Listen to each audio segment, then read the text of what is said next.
Establishing battlefield control, standby.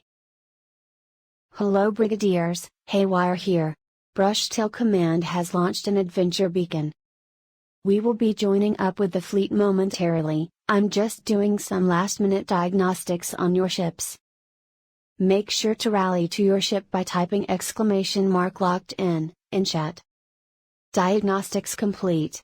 Your ship's weapons are armed, engines hot. Everything is green.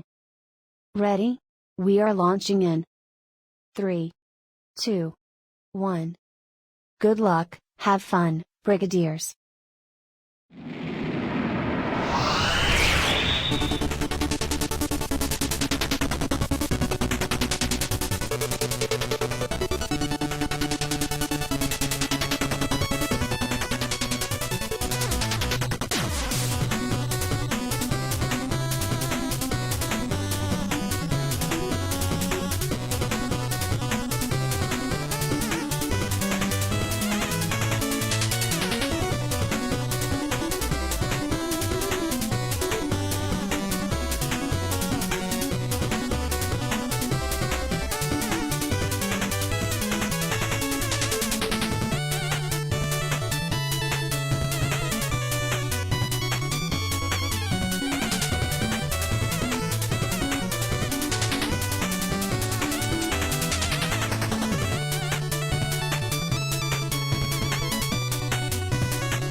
This was a triumph. I'm making a note here, huge success. It's hard to overstate my satisfaction. Aperture science. We do what we must because we can. For the good of all of us, except the ones who are dead. But there's no sense crying over every mistake. You just keep on trying till you run out of cake. And the science gets done and you make a neat gun for the people who are still alive.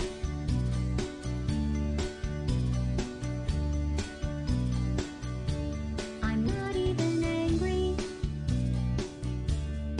I'm being so sincere right now.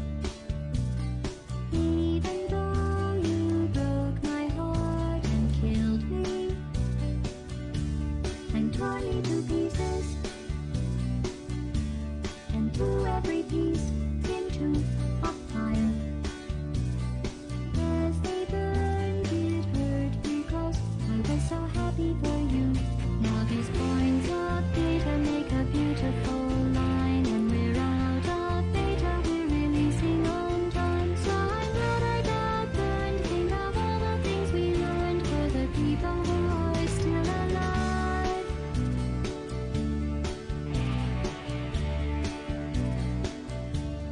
Go ahead and leave me. I think I prefer to stay inside. Maybe you'll find someone else to help you. Maybe Black Mesa. That was a joke, haha, that chance. Anyway, this cake is great. It's so delicious and moist. Look at me still talking when there's science to do. When I look up there, it makes me glad I'm not you. I've experiments to run. There is research to be done on the people who are still alive. And believe me, I am still alive. I'm doing science and I'm still alive. I feel fantastic and I'm still alive. While you're dying, I'll be still alive. And when you're dead, I will be still alive. Still alive. Still alive.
Hello everyone, how's it going?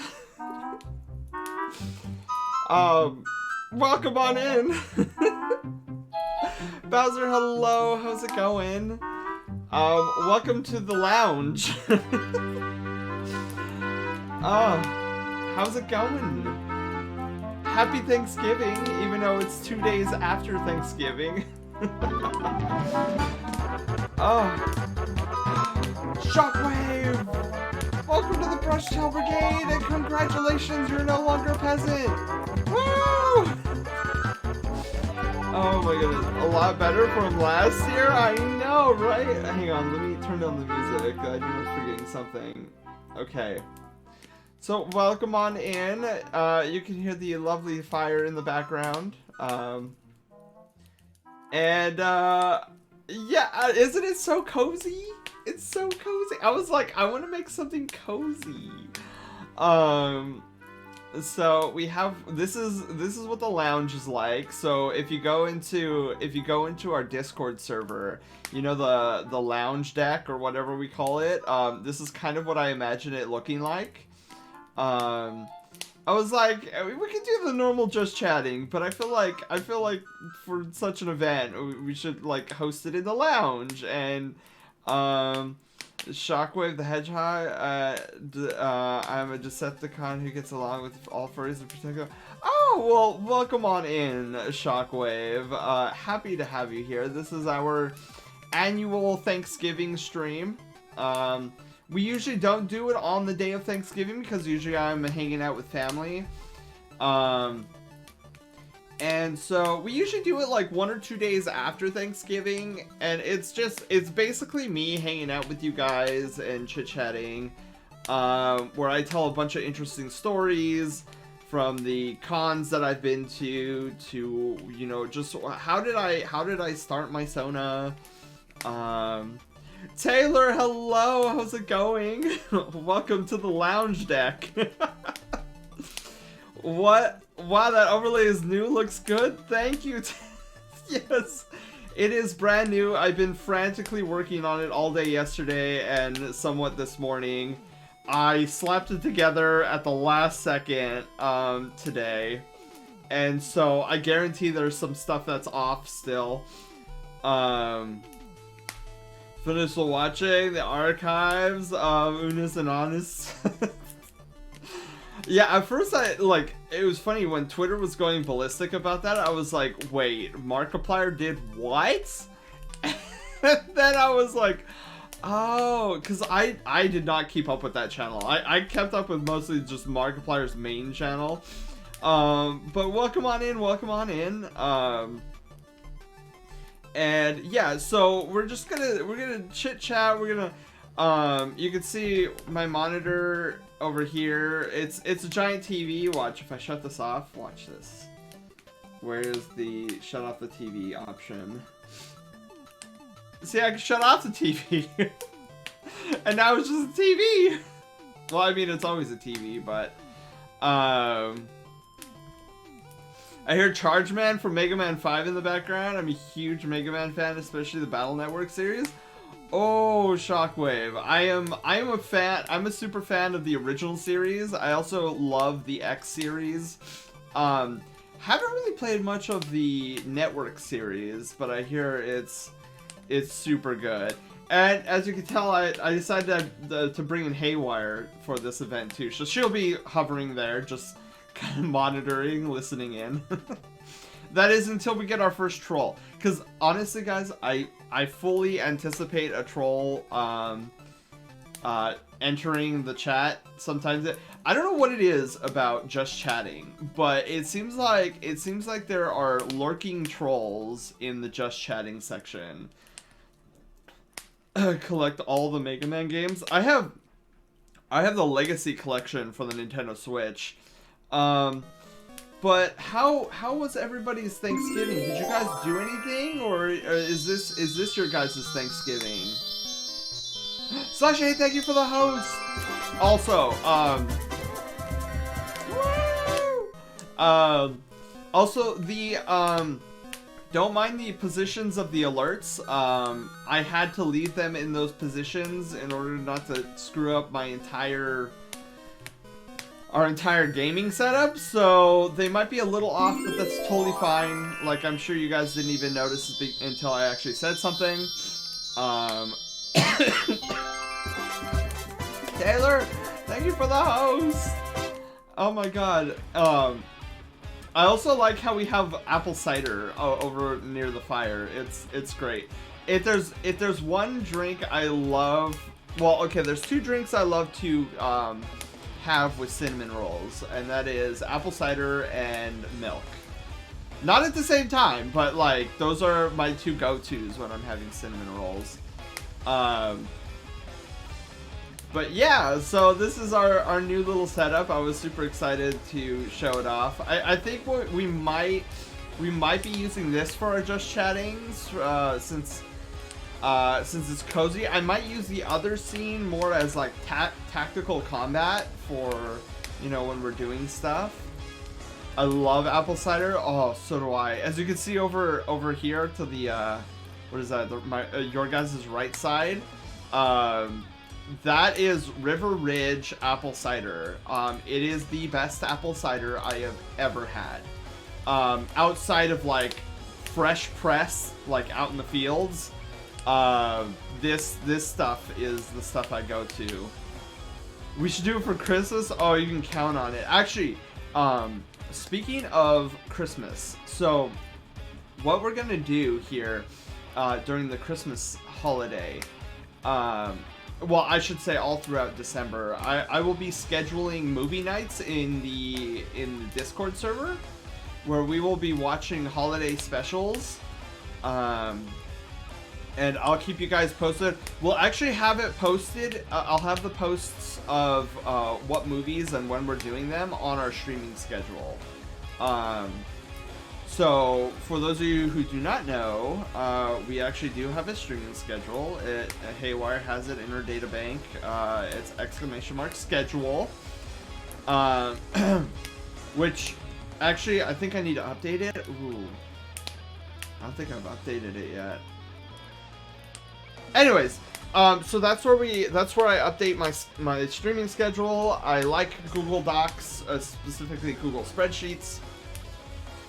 But yeah, so 25 days of Christmas movies? No, not that many, Slushy.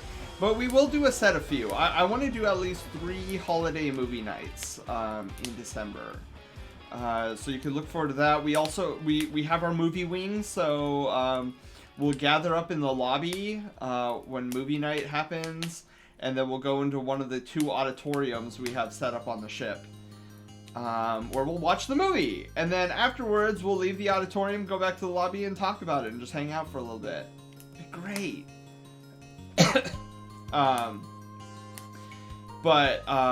Yeah. So like the Thanksgiving, my Thanksgiving was as you can imagine much smaller than it usually is.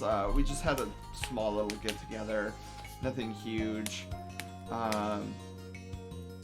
But originally I was planning on doing this stream yesterday, but I thought I was gonna be out of town, but then that got changed, and then so I decided, oh my god, I have all this free time, so I'm gonna like I quickly put all this together. But actually, speaking of revealing things, so in case you guys don't know, for the Brigadiers who are in the Discord. I think, you know what, I'm just gonna say it. I'm gonna make it official. I wasn't sure what day, but let's make it Monday. This coming up Monday, 2 days from now. And I'll pull this up. Let's see here. So, we have, let me go to the, okay, so we have, let me pull up the Discord. So we have a new channel, actually a whole new section in our command ship here, called the Commission Zone. I'm going to be opening up commissions here shortly, specifically on Monday. I'll open up 2 slots, And so I have the price sheet here if you want to take a look at what I'm offering in terms of what I do. And then a requested quote. So all of this you can find in our Discord. I'll be opening up for on Monday, and we'll see if anybody's interested. I am a little excited, a little nervous. It's been a whole heck ton of a long time since I've officially opened up for commissions. But you lovelies seem to really enjoy my art, so I was like, you know what? I'm gonna give it a go. We'll see what you guys want. You guys tell me like what it is that you're interested in. If it's in the price sheet, I will be able to do it. So yeah, that's coming on Monday. Monday I'll open up the slots, and then this is actually gonna work as kind of like a Trello page as well, because you can see there's slot 1 and slot 2. So whoever DMs me and wants and is okay with the price that is quoted to them, your name will go into one of these slots. I'll you know, show people like what it is that I'm going to be working on for you, and then we'll just go in order. And then once I'm done with these two, I'll open up again. And we'll just keep doing that. It'll be great. It'll be absolutely great. And so that's another thing that if you notice on the streaming schedule, how next Thursday is going to be an art stream. So I'm bringing back the art streams, specifically because we're opening up commissions. Not to say that I'm going to be doing all commissions on stream, just to let you guys know, but you know, if I have nothing planned and I have a commission in the wings here, then I will do a portion of that on stream, which will be really, really cool. You guys seem to like the art streams when I used to do them, so I thought, you know what, let's bring it back. Let's do it. But with that all being said, those are kind of our announcements for today. I don't think I have any other big, massive announcements, other than, you know, Christmas is coming up. We're gonna do the movies, and then these commissions. But I guess let's get into some story time, because a lot of you guys here are new from last year, and weren't here last year. So, God, where to start? Like, I guess we should probably start with, like, how in the world, because like most of the question, like, when talking to a furry, like, usually the place to start is like, how did you become a furry? Like, what possibly happened? Well, my story is very unique in like how I found the furry fandom. And you know, you would think it would start when you found out there's, you know, a fandom for furries, but mine actually started a long time before that. And in fact, actually, many years ago now, I actually did this really cool timeline because I am a time geek, right? Like, I love jotting down, I love jotting down different, like, special dates so that I don't forget them. I mean, you guys can see that when I started the stream and we have, like, the dates of major events on this stream. Which that's another story that we've got to get into, like how I started streaming, because that's another one I will never forget. But before I start going on tangents, let me pull up this image. So, a day in the life of Sen. Yes. Okay, so we're actually gonna move over, and I hope this command works if I program this right. So we're actually gonna go over to our Sen plays so that you can actually see this lovely timeline. You'll still hear the fire in the background, but I just wanted to like blow up the image a little bit, and then we're still gonna like enlarge it. Okay, so I did this funny little timeline way early on. You can tell it was really early on. But I did this. The timeline leading up to the birth of Cyrus. So in case you guys don't know, Sen's first name is actually Cyrus. Not a lot of people know that. Cause like, okay, so Senor Crouch is a great name. I love the name to death, but it's not a full name. Senor is the Spanish term for Mr., and Crouch is the last name. And I realize that he doesn't have a first name, but we'll get into that. So where my story actually begins actually dates back to 2004, which I know is eons ago. 2004, I was introduced to a little-known game, and it's still not very well known, by the name of Halo Combat Evolved. So this is why Halo has a very, well, I mean, look, Halo is a great game, period, but one of the many reasons it holds a very dear place in my heart is because it actually kicks off the path, I would say, of me eventually. I'm not commenting on 2014. I mean 2004. 2004. Why did I say 14? But it's here that actually starts the journey down the road that would eventually lead me to the furry fandom. Coconut, hello. This is the Halo timeline. No, Coconut. This is actually a timeline I made for myself a long time ago. Where this is actually a timeline of my Sona, like how I created my Sona. Sniff every butt. That's a good name. Good name. Welcome on into the Brushtail Brigade, and congratulations, you're no longer a peasant.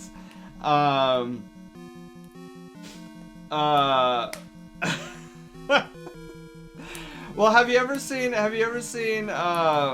Zeke's combination? It's funny. He has like a sniff emote, and then the community always like puts his sniff emote next to a butt emote, and it's kind of funny. Before I came a fur, yeah, it's crazy to think that, you know, my journey in particular started so long ago. It's crazy. But yeah, so it all started with Halo, and I was huge into Halo. I love the multiplayer aspects. I used to go to LAN parties all the time that had like upwards of 16 different players. Really, Fire? Wow, you're a... Yes, it did, Taylor. Yes, it did. It most certainly did. I watched The Lion King. Well, yeah. So, like, for me, I've always liked the aesthetic of anthropomorphic animals ever since I saw them. My interest in quote-unquote the furry fandom probably started a lot longer than, or a lot before 2004. But this is where I kind of jot it down as, you know, what led up to the creation of my Sona. I guess that's what this timeline is more accurate, is if it... I should label it as the creation. Well, I mean, birth of Cyrus, my Sona.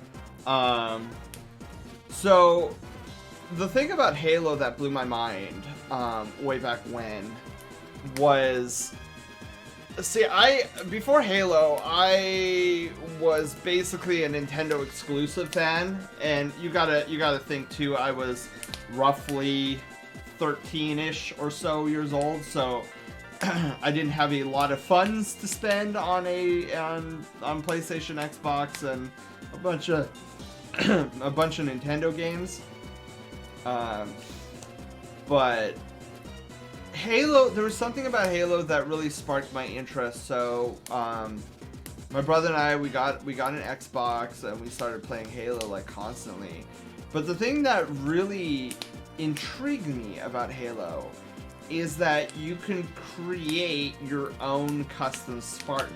Now, granted, anybody who knows Halo, I mean, we're not talking about much customization here. It was like, oh, choose your color and maybe your emblem, and that was it. But for me, coming from Nintendo, where like the character you played was like Mario or Link or Samus, like there was no, it was just the character, and you played as that character through an adventure. So the concept of like building my own Spartan, I was like, dude, that's really cool.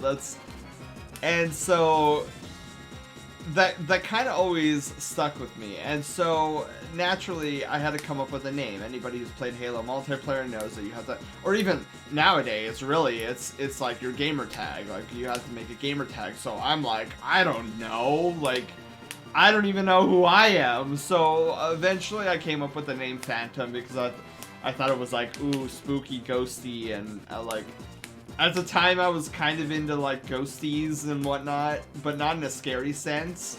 More like a Pokemon, like haunter kind of a sense. I used to be a part of one of those crusade groups against the furs. Now I educate them. Really?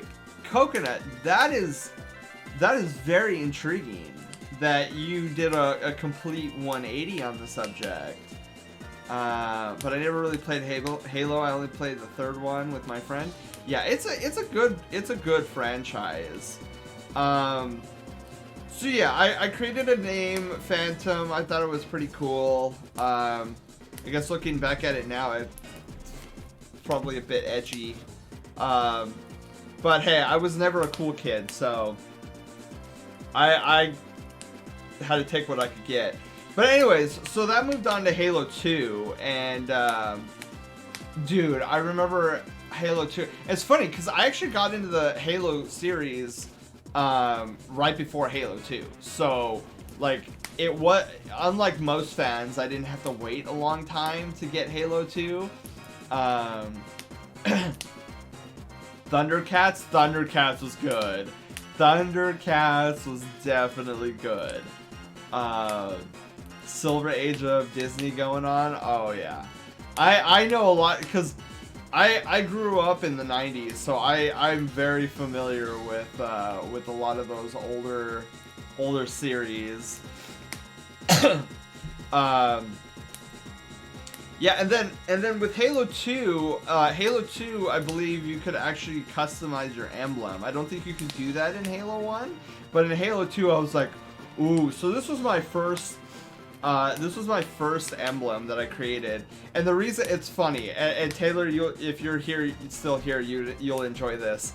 Back in 2005 and even prior to 2005, I was always fascinated by the contrast between ice and fire. So like that was part of the reason why this emblem gravitated towards me, because I was like, dude, I can make one swirl red, one swirl blue, and have that contrast of cold versus warm.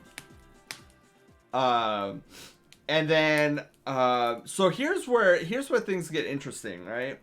Oh, but Coconut says, I guess when I started doing creative stuff is when I pretended to make my own character in Star Wars using, I used to invite my friends to be cool Jedi and even some Navy characters. Dude, that's so cool. It's always so fun creating like your own character and whatnot. Fire versus ice, exactly.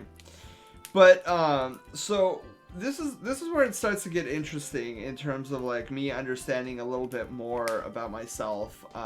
Although at the time I really didn't think about it existentially like this, but Halo 2 in the multiplayer mode, you were able to choose between a Spartan, which was typically a human character, and an elite, which was the Covenant, the alien faction. And I thought it was just so cool that I could be like this alien guy who, and as you can see, his anatomy is I don't know. There's something much more animal like in like the physiology rather than a human, because he even has kind of like the whole digigrade legs thing going on. I know you can't see the legs, but just by the way he's standing, you could tell that, you know, with a lot of digigrade Sonas, their knees tend to bend a little bit more, or their legs tend to bend a little bit more because they're basically standing on their digits, their toes. So I thought that was super cool, and I was like, oh, I'm an elite all the way. This is gonna go. And so I was an elite for as long as I possibly could. Unfortunately, in later iterations of Halo, they got rid of the ability to be an elite, except for quite recently, and I forget which one that was, but my emblem was just 117 on Halo 3, and on COD it was the Vanos logo, sometimes the Venturian, there we go, logo, with Halo Reach, and I was stuck on the mission where you're in the city. God, what was the city's name? Shame on me, I'm forgetting. And you have to go around the buildings to defeat the Covenant. Yeah, dude. That whole building mission, or the city mission, was so cool. Because you actually were fighting in, like, a non-ruined human civilization city. New Alexandria, yes. So, okay. So this part of the timeline is very interesting. So, before I get to like the main story over here, so in Halo 2, they introduced a weapon called a battle rifle, and it was a 3-shot burst rifle. Very, for those who play Destiny, very, very similar to the pulse rifles in Destiny 2. Well, I realized that I was not good at shooting the thing, but it was the absolute meta in Halo 2. And if I wanted to get kills, I was going to have to get good at it. Unfortunately, I never got good at it. So what I did figure out is that if I started crouching, I would actually stay off the radar, which would allow me to live a lot longer than I normally was living.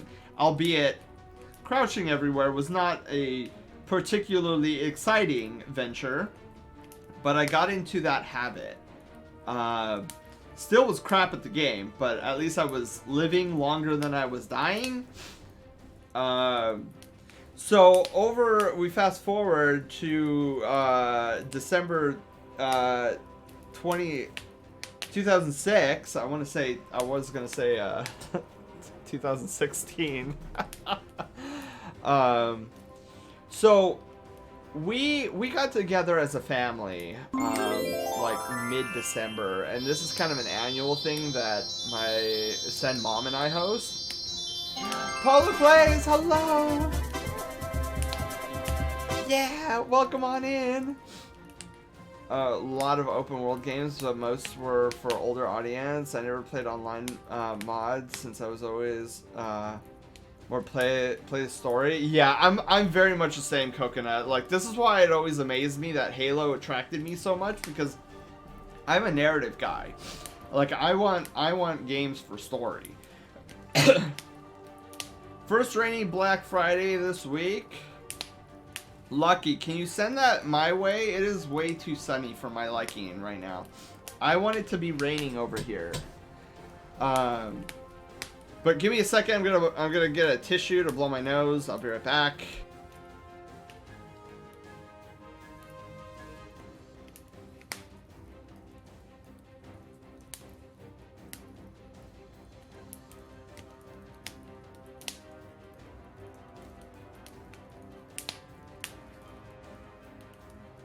Okay, there we go.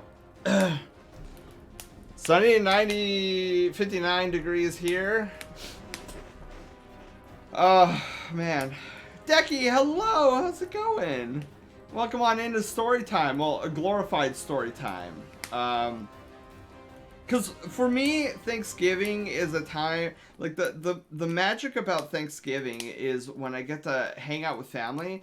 Now, granted, not like I I have a lot of cousins who are video gamers, so it's really cool to go over, hang out with them, and like when I start talking Destiny, they're all like, "Oh yeah, we know what you're talking about," rather than. And I know it's unfortunate that a lot of families like we don't get along with, which is one of the reasons I do this stream to begin with, because like if you have a family that you know you don't really get along with, the magic of Thanksgiving more like becomes the nightmare of Thanksgiving.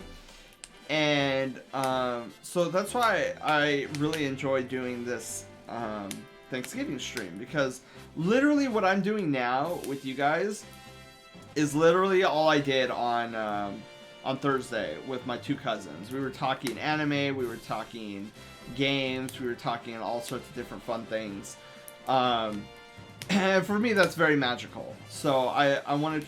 That's why I am like, if you didn't have a good Thanksgiving, well, now you're gonna have a good Thanksgiving because you're with me. That sounded way more narcissistic than I meant it to. Oh my god. Oh my god, I swallowed wrong. Drawley, hello, how's it going? Went through another raid. You can 3-man half of it if you're lucky. Holy shnikes. Well, yeah, with the Lost Lament, or with the Lament Blade, I'm sure that you can blast through most bosses. Okay, Coconut says, well, I'm a writer for multiple online writing projects I used to work on. SCP. Wow, okay, you worked on some SCP story. That's cool. Faria. That's cool. Yeah, it takes some skill to write. It's not easy.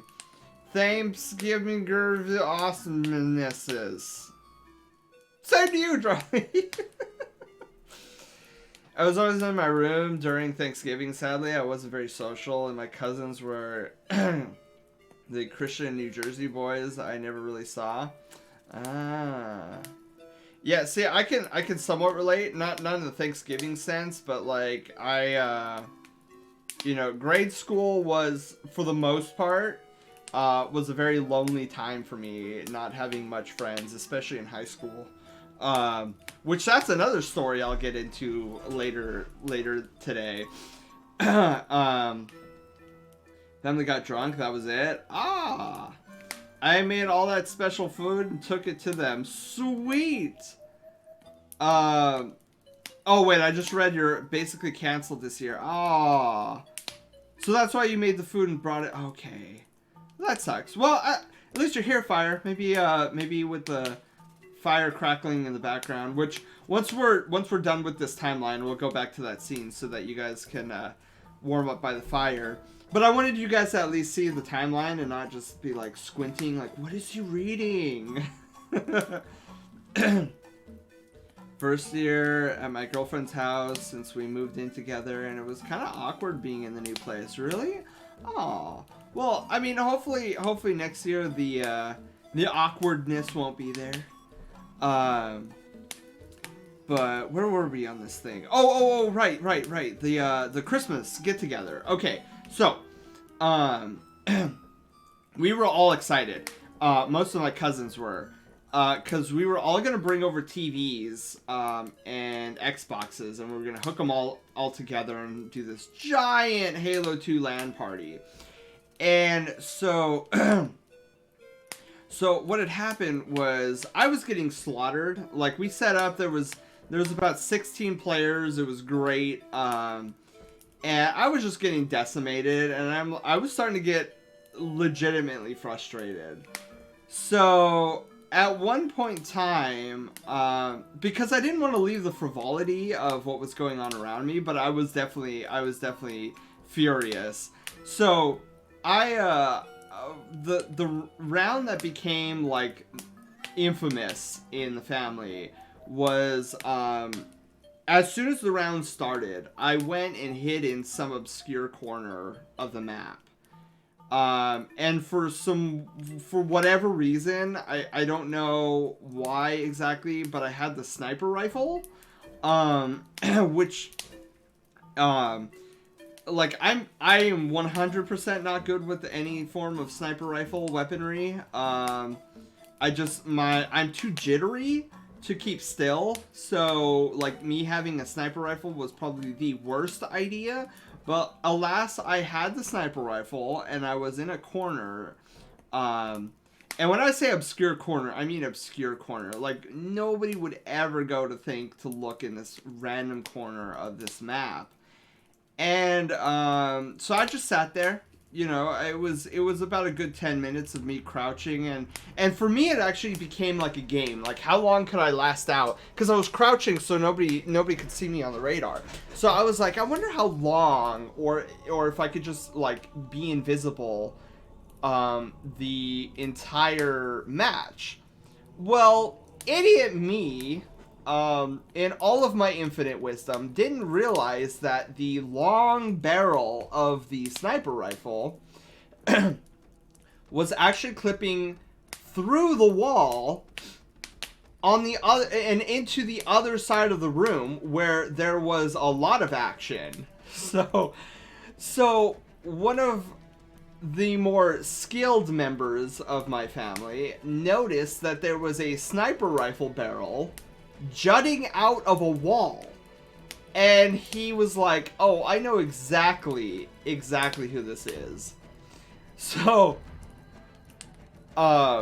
he went around into this room and he had it all planned out. He was going to jump through the doorway.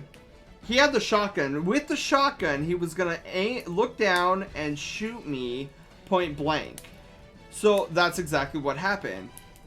I didn't even know what was happening. I was not paying attention. He flies through the doorway, sees me, knows it's me, shoots the shotgun. All of our TVs were at like max volume, so I'm sitting there not paying attention, and then suddenly my TV blares out a shotgun blast, which then scares me and spooks me to attention. In the process, I drop my controller, and then I was even more freaked out because I'm like, then what was going through my mind is my controller is going to hit the cement on the floor below and probably break my controller. So I dive bomb for this controller and grip it at full force, and that's when the entire room erupted into like these WTFs, and I'm like, what just happened? So people were freaking out because apparently when I grabbed the controller, I accidentally pulled the trigger button, and when I did, a sniper bullet went out the barrel and into my cousin's forehead, instantly killing him. And for some reason, I was still alive after both shots were taken. So I'm sitting there and I'm like, what just happened? And then that's when people had to tell me, like, I no-scope sniped my cousin out of existence. And it was a complete accident. I didn't mean to pull the trigger. It was the craziest thing ever. And then so one of my cousins, he comes up to me after everybody settles down, and he's like, dude, were you crouching in that corner the entire time? And I was like, yeah. And I was like, I didn't want to get shot anymore, so I just hid in the corner and I crouched. And he's like, dude, you really are Senor Crouch. And so it was at that point my name was born. Like, that's how I got my name.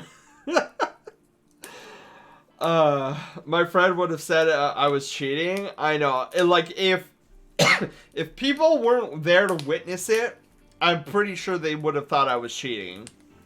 Stop screen look. Oh, screen looking was screen looking was always a thing with our LAN parties, but that's what happened, and I got the name Senor Crouch. Now, as you can see, Senor Crouch here looks a little bit different than what I got rocking on, which it's a story in and of itself. Also, don't forget to pet your dog. I had to say it because of the song that's on. Okay, so then I got my name. Dog song. White Wolf, hello, how's it going? Senor Salt, that's awesome. That dog is brutal, by the way.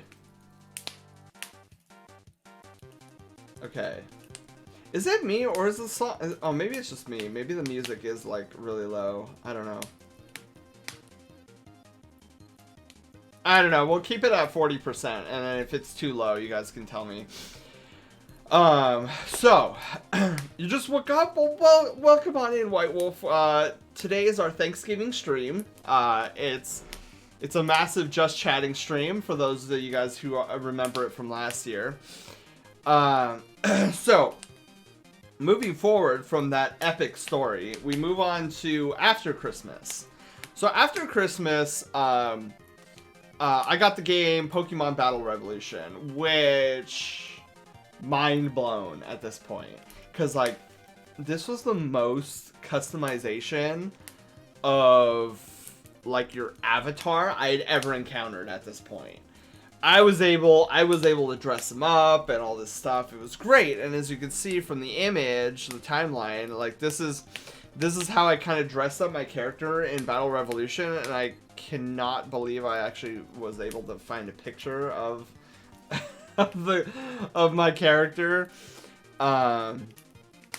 So like I was like, dude, this is crazy. And so what I did was, you know, although I had like at the time, the name Senor Crouch was just kind of a throwaway. So I went back to Phantom. I was like, you know, I've had Phantom for eons and whatever. And then I was like, you know what, dude, it would be pretty awesome if I gave this now Pokemon trainer. Okay, that is much louder. Hang on. That is much louder. Like a Persona avatar? It does. It really does. Looking back on it, it so looks like something from Persona. So I was like, this is crazy. Like you can customize the clothing, you can customize the hair. I don't know. It's freaking awesome. Like little me is just like you give me that level of customization, I'm gonna freak out about it. And so I went back to the name Phantom, and I started coming up with like a backstory for this character. I don't remember what the backstory is now, but I remember creating one for him. And yeah, so I was like, dude, this is so cool. And at the time, I had no idea what a persona was or anything like that. So it was just my little character, whatever. So was really into Battle Revolution, like super into Pokemon Battle Revolution, and then then I started obsessing about Super Smash Bros. Brawl, cause I was a huge fan of Melee. I was like, this is like the greatest game ever created. And then word reached my ears that they were working on a third Smash Brothers. And while I couldn't stay away, Luigi, hello, how's it going? Rip Pokemon Trainer Phantom's backstory. I know. If I gave it enough thought and went back in time, like, cause I still have some of the like pictures and images from, as you can see here, I kept a couple of them. I'm sure I can try to remember what what I created for him, like the story wise. So I started obsessing about Smash Brothers, and I found this really cool website. And this was actually my first introduction to an online forum. Like, I kind of sort of understood what an online forum was, but not really until I met Smashboards. So I was on Smashboards almost every day, like reading posts, getting the scoop on the latest. And I remember when those leaks came out about the about the cutscenes. I like that. I will never forget my feelings on those. So it was here where I was really starting to understand what the internet was. Like, up until this point, like, the internet was something I didn't quite understand. My family didn't really have a decent computer when I was growing up, so so now that my family had a pretty decent computer, I was exposed to all of this stuff. And it was one day I was kind of browsing Smash forums, because I loved looking at like who people thought were gonna be in Brawl. And me, like, for me it was great, because it was there that I found out that there was an army of supporters for the character known as Geno from Super Mario RPG, a Super Nintendo game. Because literally before I got onto Smashboards, I would talk to people, like fellow classmates, about Super Mario RPG, and nobody had any idea what I was talking about. Didn't know who Geno was, didn't know any of that. And then to go online and just see this army of support for Geno, even way back in as far as 2007, it was crazy to me. And I was like, dude, I thought I was the only one who knew who Geno was. Starts humming an internet popular song on YouTube and Gmod and Minecraft. I say Minecraft got me into the toxic side, and that's how I became a furry hater crusader. And Gmod and YouTube introduced me to the furry side of the internet. Oh yeah, YouTube is a great source about understanding what the furry fandom is. And by the way, this song is great. This is Siva, isn't it? Yeah, Siva Swarm. God, this song is great. Sorry, I'm gonna turn it up just a bit. So I got into this thread one day, and it was like, oh, Crystal for Smash. And like, from all the characters I had read previously, Crystal was this character I had no idea. I'm like, who the F is Crystal? Like, I have no idea. So I go in, and there's not even a picture of Crystal on. It was just like her moveset, like what this person thought could be her final smash or whatever. And I was like, okay, judging by, what this guy has posted for her special moves and whatever, she appears to be wielding some sort of staff, which would be cool, because like, in Melee, there's no staff users, and I could totally see this Crystal person being a really cool character. Staff. It sounds like from what this person's describing that Crystal's staff has this magic power and whatnot. And we haven't really had very many mages. We have like Zelda in Melee, but that's pretty much it. You had the two boys, Lucas and Ness, who were kind of magic users, but oh wait, no, Lucas wasn't a part of Melee. What am I talking about? It's been that long. So I was like, dude, I dig this. So I was like, let's see what my fellow Smashboard people are saying. Like, gotta be some. I mean, this is really fleshed out. What? I swear to God, every comment, every reply in this thread was, ew, it's a furry, burn it with fire. And I'm sitting there, and there was hundreds of these comments.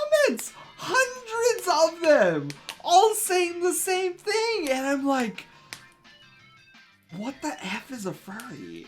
Like, what? I'm so confused. Because there was some legitimate rage. And I'm like, dude, this furry word must be, like, tantamount to, like, a cuss word or something, or a swear. And I was like, I was going to leave it alone, but God, I'm way too curious for my own good. So, I did what any normal person would do. I went to Google and I typed in the words, what is a furry? Now, mind you, this was 2007, okay? We were not looked at in the brightest of lights back in 2007. So you can imagine the search results all echoed the same thing. And it is here that it is amazing that I didn't become a furry hater myself. Because I was like, man, this is really, like, vile and vulgar and ew and, like, why? But I was naive, okay? So with all of the quote-unquote explanations of what furry was, there was a commonality amongst all of them. It seemed to revolve around these anthropomorphic characters. And so, me and my innocence, I was like, instead of being like, ew, I reject this, this is, ugh, you know. I had a totally different, I was like, well, okay, if that's what furry means, we're gonna leave that over there, and I'm gonna start a new branch of what furry could be, and it'll be my own brand of furry, and I'll see if I can make this into something bigger. You know, I'll go around and I'll be like, oh no, that's that version of furry. This is my version of furry. And so I didn't say anything. Like, I kept it under wraps.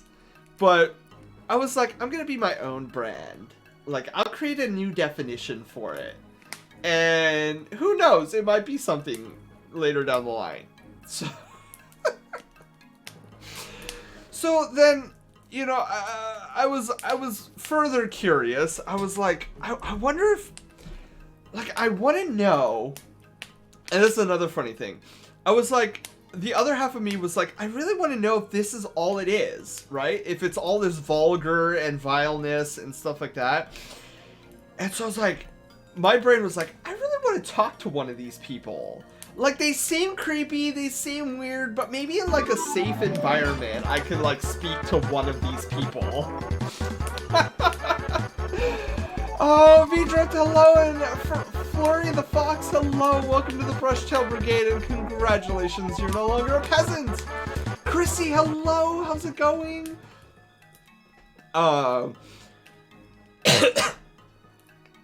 You also had Fat Bully Kid, who was a popular kid, which fully pushed me to become a Toxic Crusader. Oh man, Coconut. I sympathize with you, Coconut.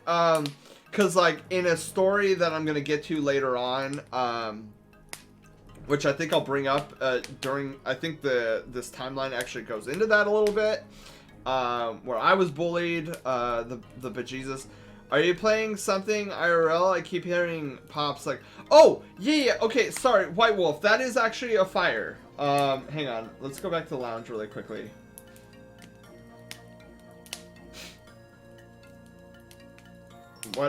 Wait, what? Okay, hang on, I broke something. Hang on, I can fix this. I can fix this! I want to show you guys the fire!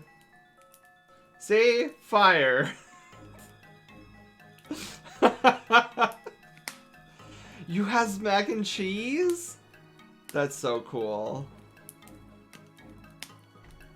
Yeah, it's Loudfire. It's actually louder than I thought it would be. We'll turn it down. So I'm a bit shaky. But yeah, it's our little fire in our fireplace. We're burning fire. Okay. But I didn't want to leave it here because I don't know, guys. Can you kind of see that? Do you want me to go back? Do you want me to leave it here, or do you want me to go back so you can see the larger version? Is that a blue boy spy? Phantom, hello, it is.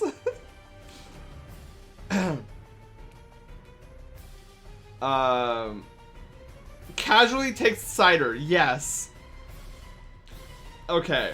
Well, we'll leave it here because it does seem like you guys can see it from here. But I mean, you don't really need to see, like, seeing the symbols is enough. Like, I'm gonna be talking about all the text that's here.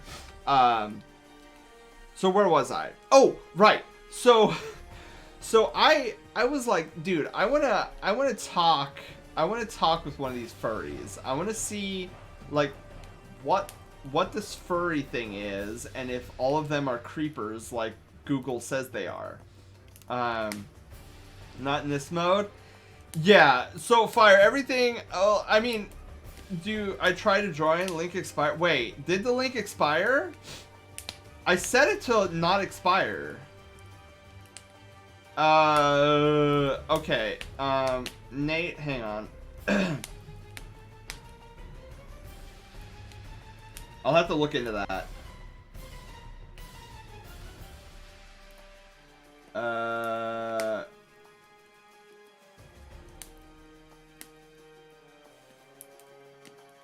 I'm doing great, Phantom. How are you doing?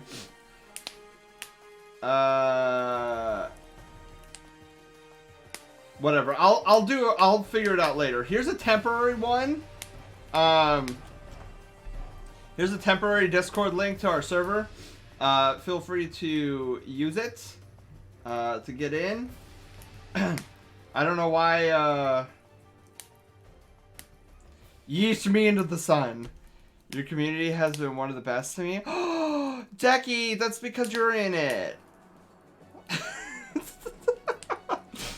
But Decky, I'm glad. Like we as a community strive to be the friendliest and kindest people around. Oliver, hello. Wow, Oliver, that is amazing. GG. Yeah, one of the things, and we'll get into this later on the timeline, because I'm pretty sure I put it in there, but with how much I got bullied in high school, like I definitely come at the standpoint of, like, if people were just kind to each other, it would, like, the world would be a lot better place. I know that's weird considering that I was bullied, but again, we'll get into that a little bit later. But Oliver, welcome on in. When I finished watching Zootopia and rewatching The Lion King, I immediately researched it and told my friends. Does this make me one of those, excuse me, disgusting furries that were, that's just what I said back then? Oh no, that's okay, Coconut. And my friend said, only if you want to be furries. So 1 year later, I commissioned the kids I bullied to draw my persona. Oh, wow. Wow, that is... I really like this story, Coconut. Like, that's not easy for somebody to do, right? Because, like, when you have a change that drastic, right, you have to take a serious look at yourself, and you have to tell yourself, I was wrong. Like, and not a lot of people have the strength to do that. So I definitely applaud that, Coconut. That's insane. Not very many people have that level of strength and fortitude to do something like that, because you have to. And I wish this didn't plague so many people, but to admit that you're wrong on something, it takes a lot to swallow, because nobody, okay, we're all human. none of us likes the idea of being wrong. I don't like the idea of being wrong. It's not something that we actively strive for. But to be able to do that, to be like, I was wrong in this situation, and it could be something as small as, like, I don't know, I forgot to get something at the store, or something big, like I held a grudge against you and now I don't, and I apologize. I was wrong for that. It's always great, because then if you have the strength to do that, then you are in a prime position to grow and become the best version of you that you can be. And I wish more people had the strength to do that, because for me, I want to see the best out of all of you guys. I want to see... I love it. I love it when I hear that you guys, you know, take a situation that might be, I don't know, bad or not as fun, and be like, I grew from this. It goes totally in line with my philosophy that every event in life... Oh, we got a new member! Ethans! Welcome to the Brushtail Brigade, and congratulations, you're no longer a peasant! Gotta go for a bit, gonna reach a goal today. Good luck, Decky! Good luck. Oh my god, Eli, hello, how's it going? I bully you too much as well. You filthy warlock. I am a pleb, a warlock pleb in Destiny. Oh my god. Everybody give all the love to Zinc right now. He's actually Oliver, thank you for the host. Yeah. He is my IRL cousin, although to put it honestly, we're more like brothers than anything. So I want to see some hearts in chat for Zinc. Fire! Thank you for the host. Yeah. Okay, Chrissy says I like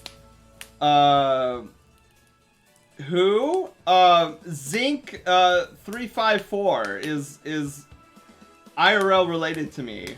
Oh god, no. I have been discovered. Oh, hydrate! Oh my god, I forgot water! Holy bejesus! Hang on, guys. I have to be right back. I'm gonna run, cross the house, get some water, and come back.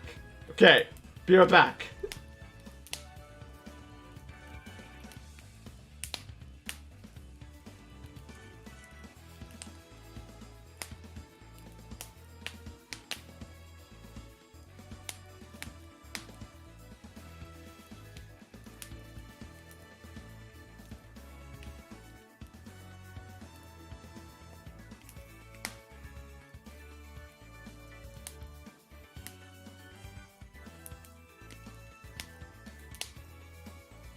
No! Takes longer than that. Okay, cool. So, what was... Oh, I'm missing flipping chat. Hang on. Like, I had this kid that kept stealing my pencils and pens. He came over to get one, and I had him the shortest one. I gave him the shortest one. Okay, and then Coconut's like, one of them said they would draw it for $1. I said no, that was way too little. I paid them through... Wow. Wow. One of my friends recently said that I've grown up so much this year, and I'm very satisfied with myself. From being against LGBTQ to joining LGBTQ, I've become less shameful and more standing up for people. Dude, Coconut, your story, like, I'm smiling ear to ear. Like, we just met, but like, this is the type of stuff that I'm talking about, right? Is that, like, you went, that's, like, wow, I just, because I love to hear these stories of where, like, you were, and, okay, my brain is like trying to push out too many thoughts at the same time. Let me go one at a time. One, that is awesome. right? The fact that you were once a bully, and now you're helping protect people from being bullied. Like that is my dude, my mind is blown right now. Pizza, just run, freaking get the pizza. But number two, is, and I mentioned this to a friend, actually earlier this morning, but don't, I don't want you, because he suffers from this. He looks back on what he used to do, and he still feels guilty. Don't look back at your past and feel guilt, right? Like that's not gonna help you. But also in the same token, don't forget your past. I know your past may have been bullying and stuff like that, but you can use that now to do so much good.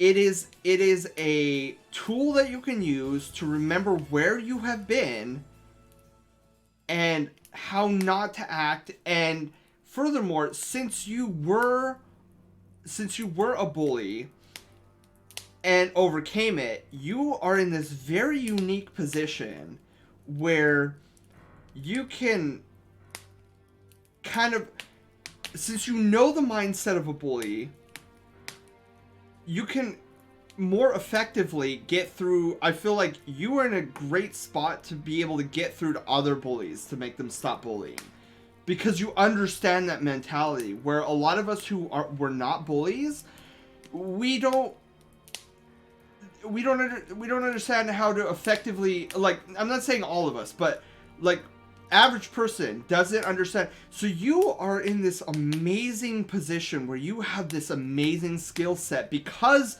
of who you were and because of who you grew into. So while yes, your past may not have been the most savory, don't be guilty about it going forward, because you're no longer that person. And in fact, you've crafted it into a way to help people. That is something you should not be ashamed of. Popular, but I didn't realize the popularity isn't gotten through hate. Yeah. But yeah, I would just, because my friend, and I saw his post this morning, and he was throwing guilt on himself because I guess he wasn't the most savory person prior to me knowing him. But I'm like, dude, no! Like, look at where you're at now! Like, you should not have any more guilt. Like, that part of you is no longer there. And you should utilize that for good. I'm hoping I got through to him when I replied to him, but was that a bot? Bye, bot. The way I went into the fandom dates back to in 2012 when I was going through YouTube, found some videos of a FurCon. Oh, dude, I know that feeling. I watched many FurCon videos. The fursuit parade and random clips of furs expressing their characters and how they're spreading good vibes to charities. And then when I clicked it, oh, that's when I clicked it for me joining the fandom. Dang. A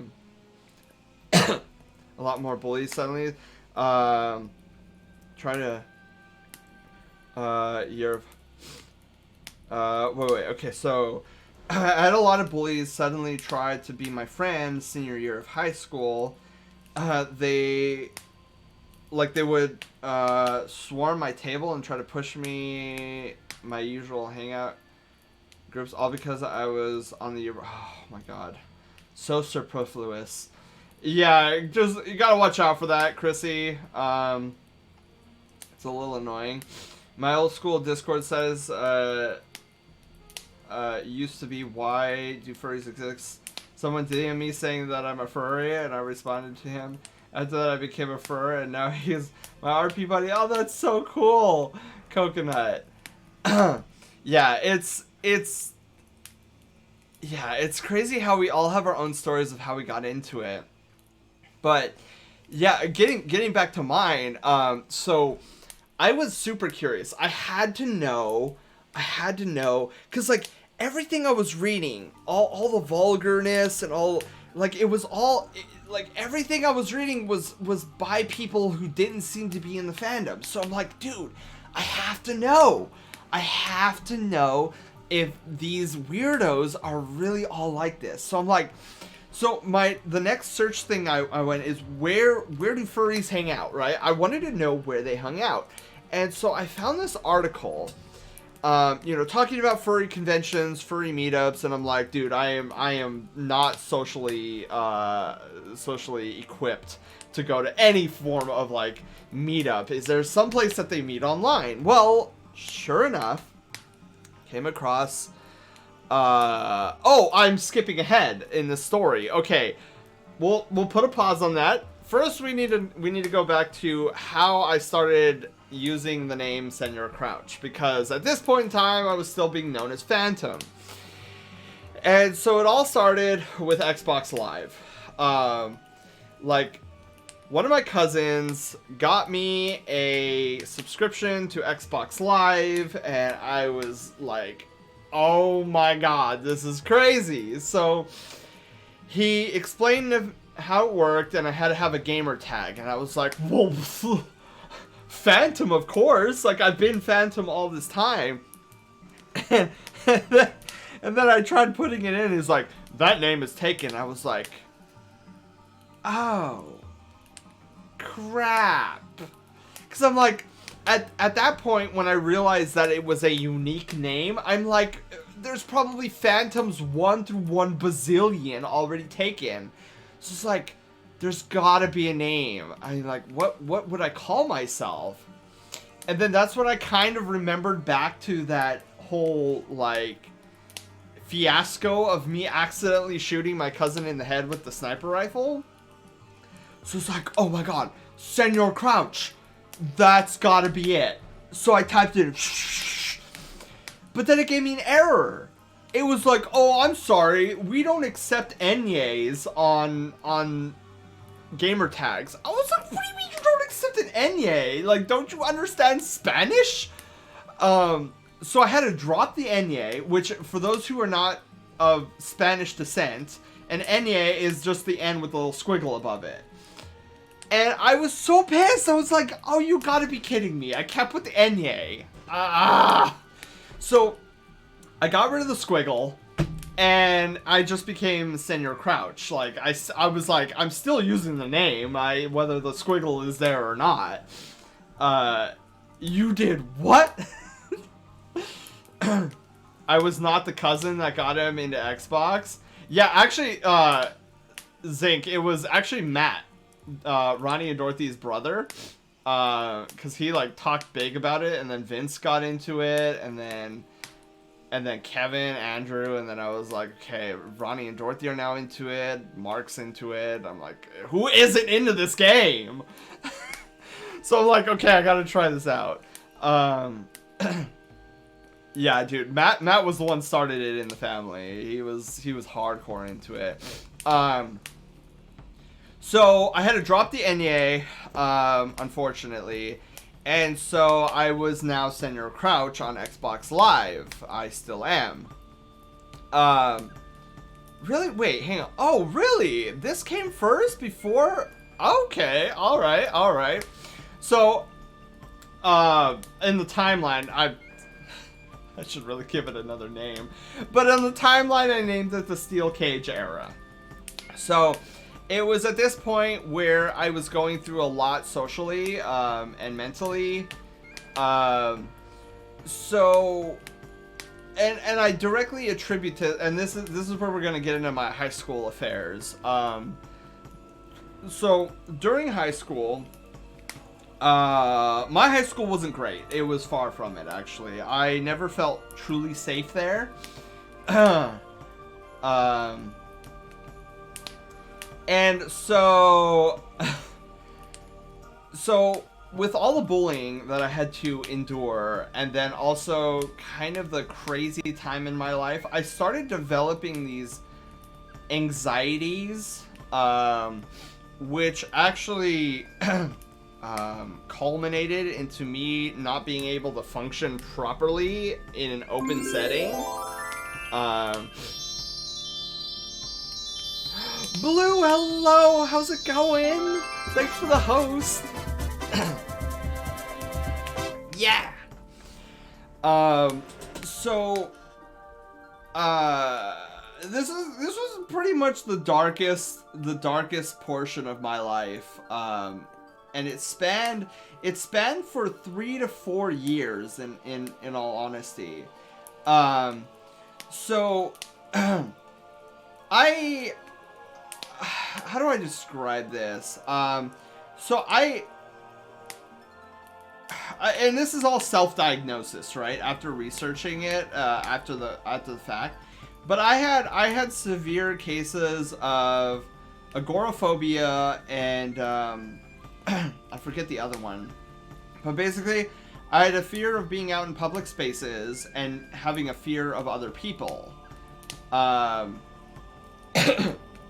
And so it got so severe during my high school that I was barely functional. Even in my classes, I would have frequent panic attacks and felt like I was dying. Me at the moment, yeah, it's not fun, guys. Like, you Fire and Blue, I'm sure you guys know all too well. It is not fun. The fear, yes, that one, Eli, yes. That's the other one I had. And it got really severe. Where at the end of my high school career, or whatever you want to call it, I would literally step outside my house and my anxiety would go from 0 to like 50 out of 10. And God forbid if I ever found myself in a Target or a Walmart, immediate panic attack. Like, the store could be empty, but my brain would be like, this is a place where a bunch of people congregate. Like, I am freaking out. So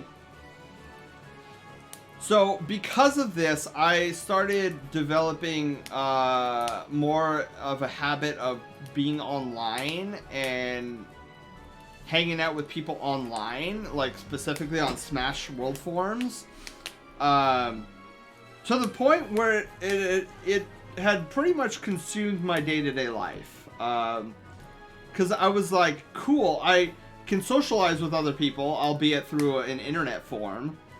But my anxiety is not spiraling out of control.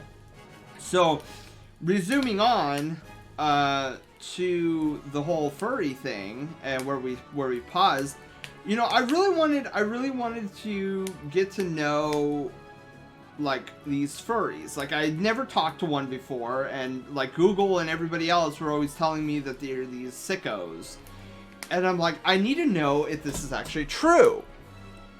So I found this article, and it's told me that a lot of furries congregate on 2 websites, 2 like apps or whatever. One was Second Life, and the other one was IMVU. Well, I was like, I know Second Life. I've heard that one before, so let me go to it.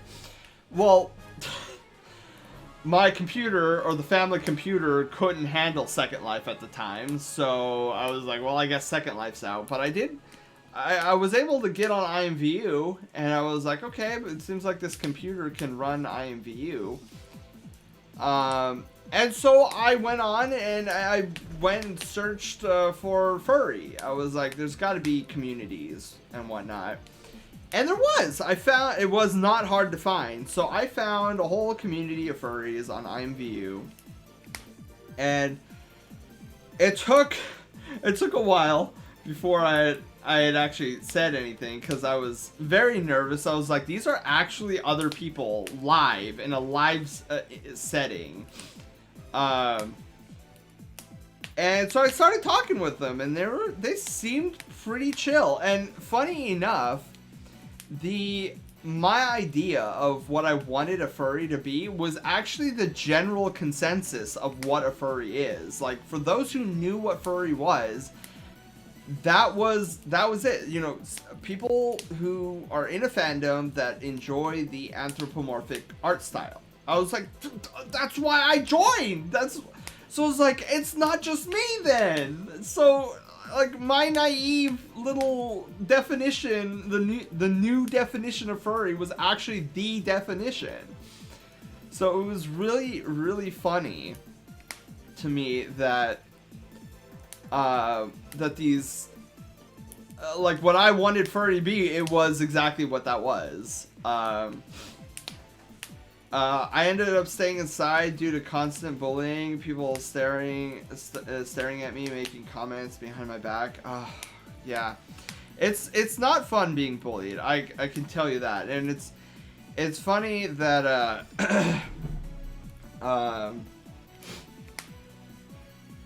okay, yeah, I can get into it here with yeah. So, anyways, I went and created a fursona, right? And like any normal, like, tiny little upcoming furry, that always starts with a fox, right? So I was like, I am an orange fox. And it didn't last that long. I'll tell you that. I was not an orange fox for very long. I actually switched over to being an Arctic fox, but I was like, Arctic foxes are cool, but I like the color blue, so then I changed the fur color to blue, which, and don't mind me, I'm just popping in a cough drop because I don't need to be coughing and hacking. Not that I'm sick or anything, I think it's just allergies because I was sneezing like crazy this morning. So, just get that cough out of the system here. But then this is actually when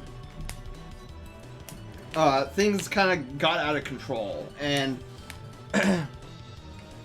so, and again, this all stems back to, I wholeheartedly believe this stems back to my high school, because my high school was very ghetto. Like, I was pretty much the only white kid in my high school. So I was looked at and treated very differently from most people. But the biggest issue I had with my high school was that, for whatever reason, the faculty took safety very casually. They didn't really, and I don't know what for, but, and I'm sure the faculty had to know, but there were actually 2 active rival gangs on campus. Like, they would recruit from the campus, and sometimes even blatantly. Like, I would be like, is anybody seeing this right now? Like, there is something shady happening over here. Is there no faculty gonna, like, put a stop to this or anything?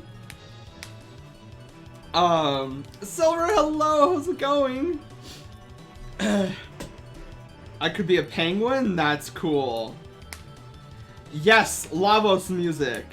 For sure. I love Chrono Trigger. So, this was probably the scariest moment of my high school. But, well, I guess I should give some context first. Okay, so,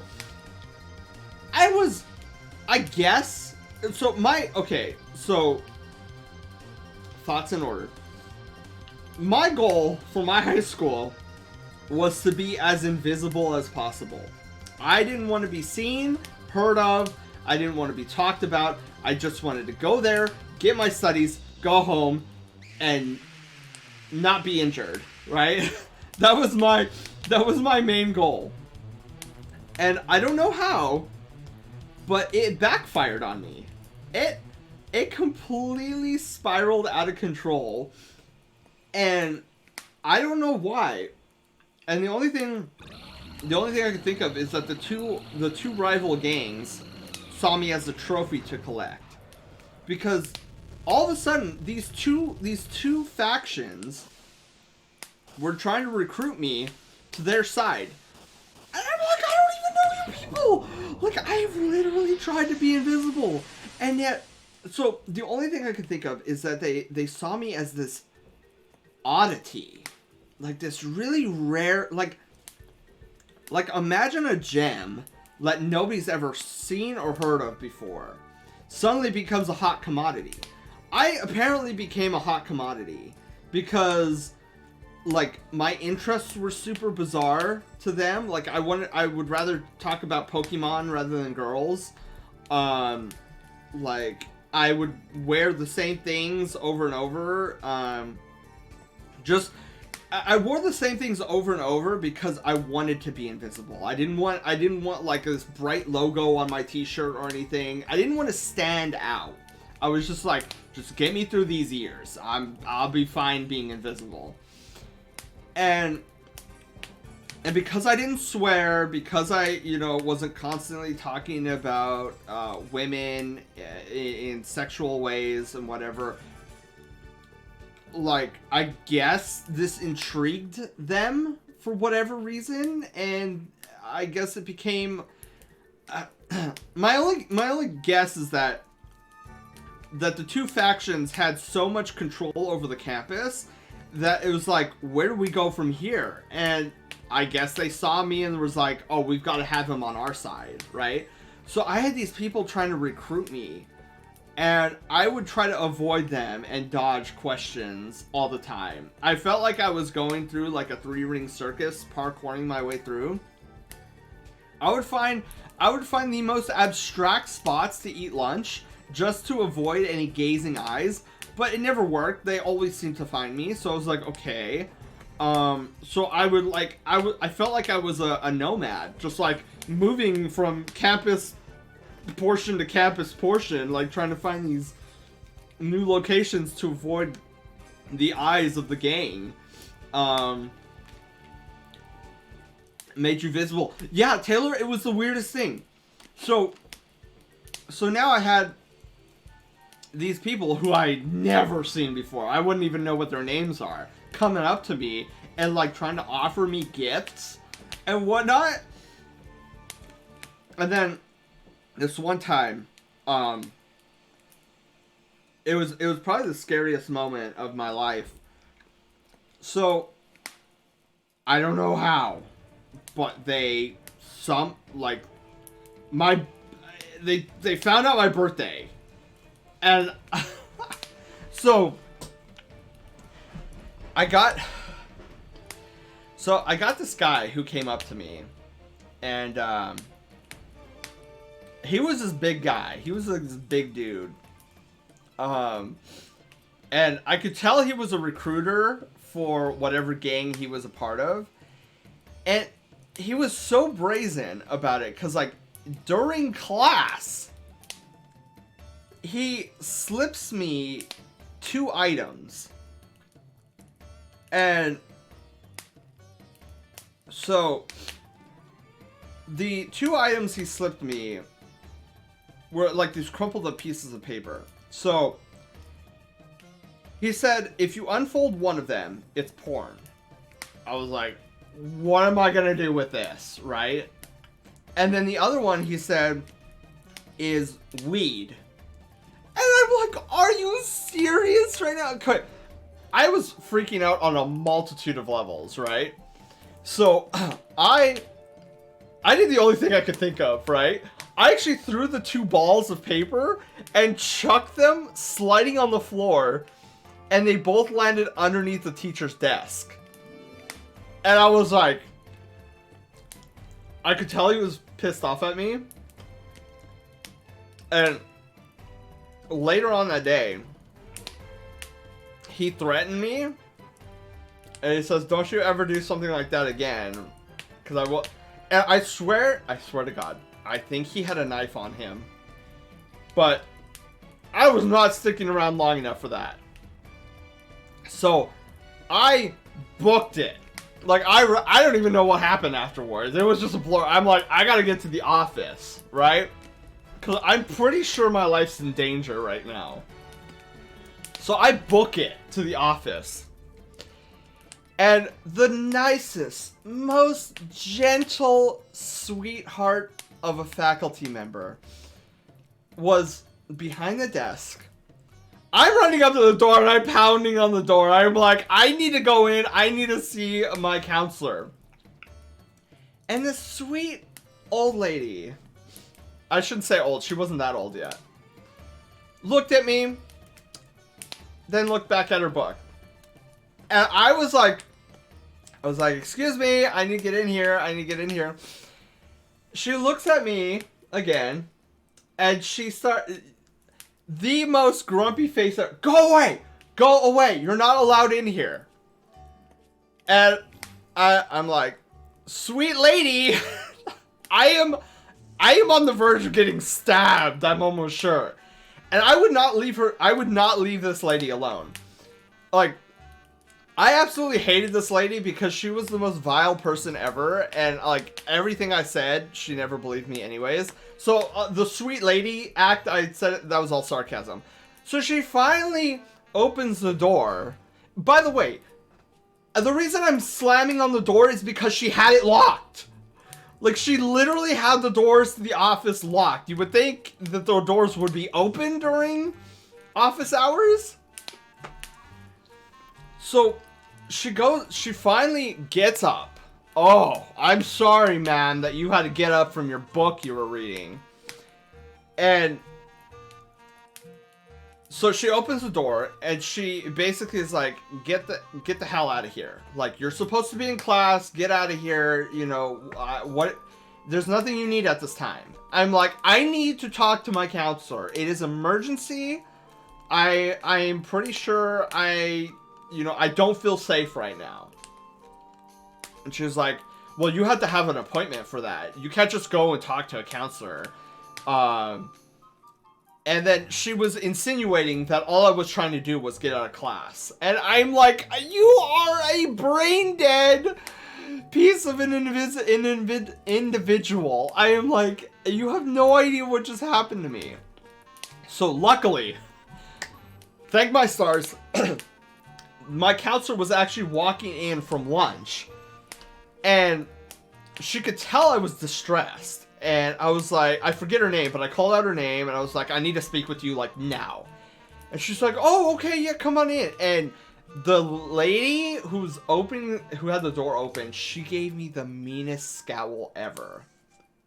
And I'm like, ma'am, you're not helping my situation right now. Like, I am an impressionable young high school student who is like, doesn't know his way in the world, who doesn't understand who I am yet, who just got threatened by this guy who looks like he's easily 27. What is he doing at the high school? I have no idea, but he's there. He was in my class. And so I told the counselor everything. I told her everything, and then the following day, like, she got the police involved, and they did an investigative report and everything, and never saw the guy again. Never saw the guy again, thankfully. But you can see why I started having all these anxieties, right? Like, I forget, and this happened on my birthday. I was like, what kind of birthday is this? I just got threatened. But yeah, that lady behind the counter, like, she never believed any of the students, and okay, to an extent I get it. Like, our school is ghetto. You probably get every excuse under the sun. But you need to understand, ma'am, that with the school being as ghetto as it is, there are going to be actual real cases of people who are not feeling safe and need to have it addressed. So that was super crazy. That was like, I'm like, I never want to experience that level of dread ever in my life again. Like, I just don't. It was super uncomfortable.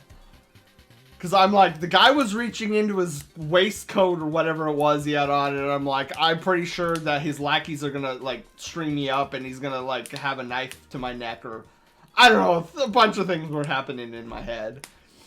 But it was funny because, like, months later, and it might have even been the new school year, I guess one of his lackeys, who was far less threatening looking, came up to me and was like, oh, he knows what you did. And I'm like, do I really care? Like, just don't talk to me. That's all I want. I want to be left alone. So, and then from then on, like, it was constantly hounding. Like, of course, the other faction loved it. Like, they loved it because like, I stood up to one of the opposing recruiters or whatever. And so now the other side wouldn't stop pestering me. They're like, dude, you're right. They never said this outright, but like the way they were treating me, it felt like they won. Like as if they had collected me or whatever. And like half the school knew who I was after that. I don't know. I would go, because I was a teacher's aide. Like, as one of my escapes from having to interact with other classmates, I became a teacher's aide. So I would go around collecting notes and, you know, attendance sheets. And I started doing like these after-school activities with because we had a brand new biology club, and I liked the instructor who was teaching it. So like, yeah, dude, I'll totally help out. So one of my duties was to go around like once a week, I think it was like on Tuesdays, and offer bagels.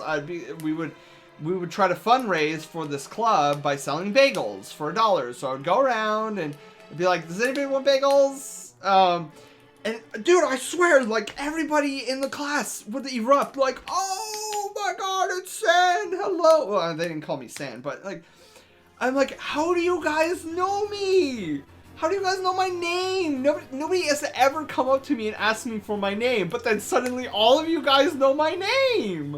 It was so weird. It was so weird. I was just glad to get out of that high school. I was like, cap and gown graduation cannot come quick enough. And the day I was out, I was like, I feel much safer already. Varthos, hello, how's it going? I had this teacher in high school that forced me to stay behind during lunch to wipe down table. Was sad at because I had eczema on my arms and they just thought it was contagious. Oh my god. But yeah, to sum up how my high school is. Later, okay, so this happened way late in, like, I was almost out of the high school, but some brilliant idiot decided one day, I don't know how he got past security, I don't know how he did, but he brought a Molotov cocktail to our campus, and just for funsies, decided to light it and throw it into the boys' restroom, catching it completely on fire. I'm like, that's my high school! That's my high school. Just students bring in Molotov. And here's the mind-blowing thing, guys. Literally next door to my high school is the police department. I am like, how is it you have two rival active gangs on campus and people are able to throw lit Molotov cocktails anytime they please, and yet the police department is just next door? I'm like, what? Am I living in a parallel universe right now or something? I was so blown away that the police department was next door, and yet right in their own front yard, they have chaos happening on a school campus. I haven't been back since. I don't know if it's gotten any better or any worse. I don't care to find out. Every now and then I'm forced to pass it, and I'm just like, I went to high school there, and then just zoom on by. Oh my god. So, now you get a little understanding of where all this anxiety built up. So, I was not a functioning human being back then. But there was this one incident. And you can tell this is the end of the timeline here.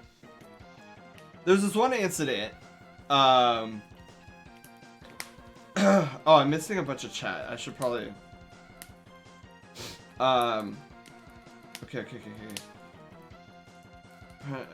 Posse, comes at first, thought I was getting punched.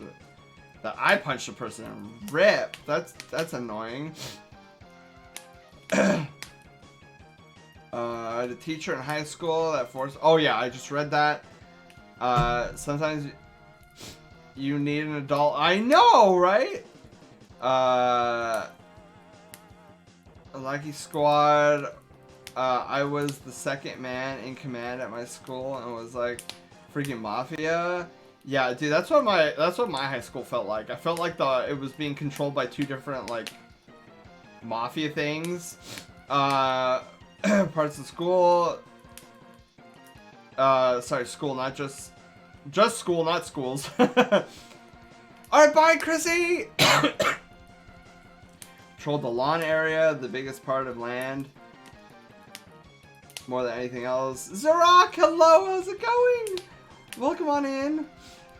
But they're all high schoolers, which is just, must be fabulous, because most of us at the high school age are emotional roller coasters. Worst thing I remember was during 92 Rodney King riots, some kid brought a shotgun. What? Shotgun? Jeez Louise. You do, Slushy. I was, when I made this, I still am really into Yu-Gi-Oh! I was really into Yu-Gi-Oh! At the time. But at one time, oh yeah, bomb threats at my high school were common. I was just like, oh, here we go again. Shockwave, welcome back. A high schooler, if you look up in the one time, oh my god. I don't even want to know how it got up there. Crap, I'm out of Kleenex. Ah! Okay. And then I'll let me blow my nose one last time, and then we'll finish up this timeline story.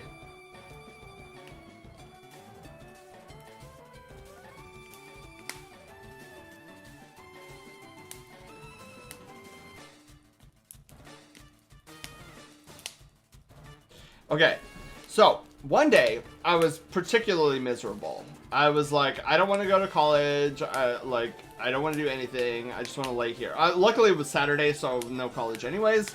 But I sat there, and I was like, dude, how amazing would it be if I could just like kind of like Ready Player One, or even like Avatar, the Blue Alien one, where you could just like go and live another life, right?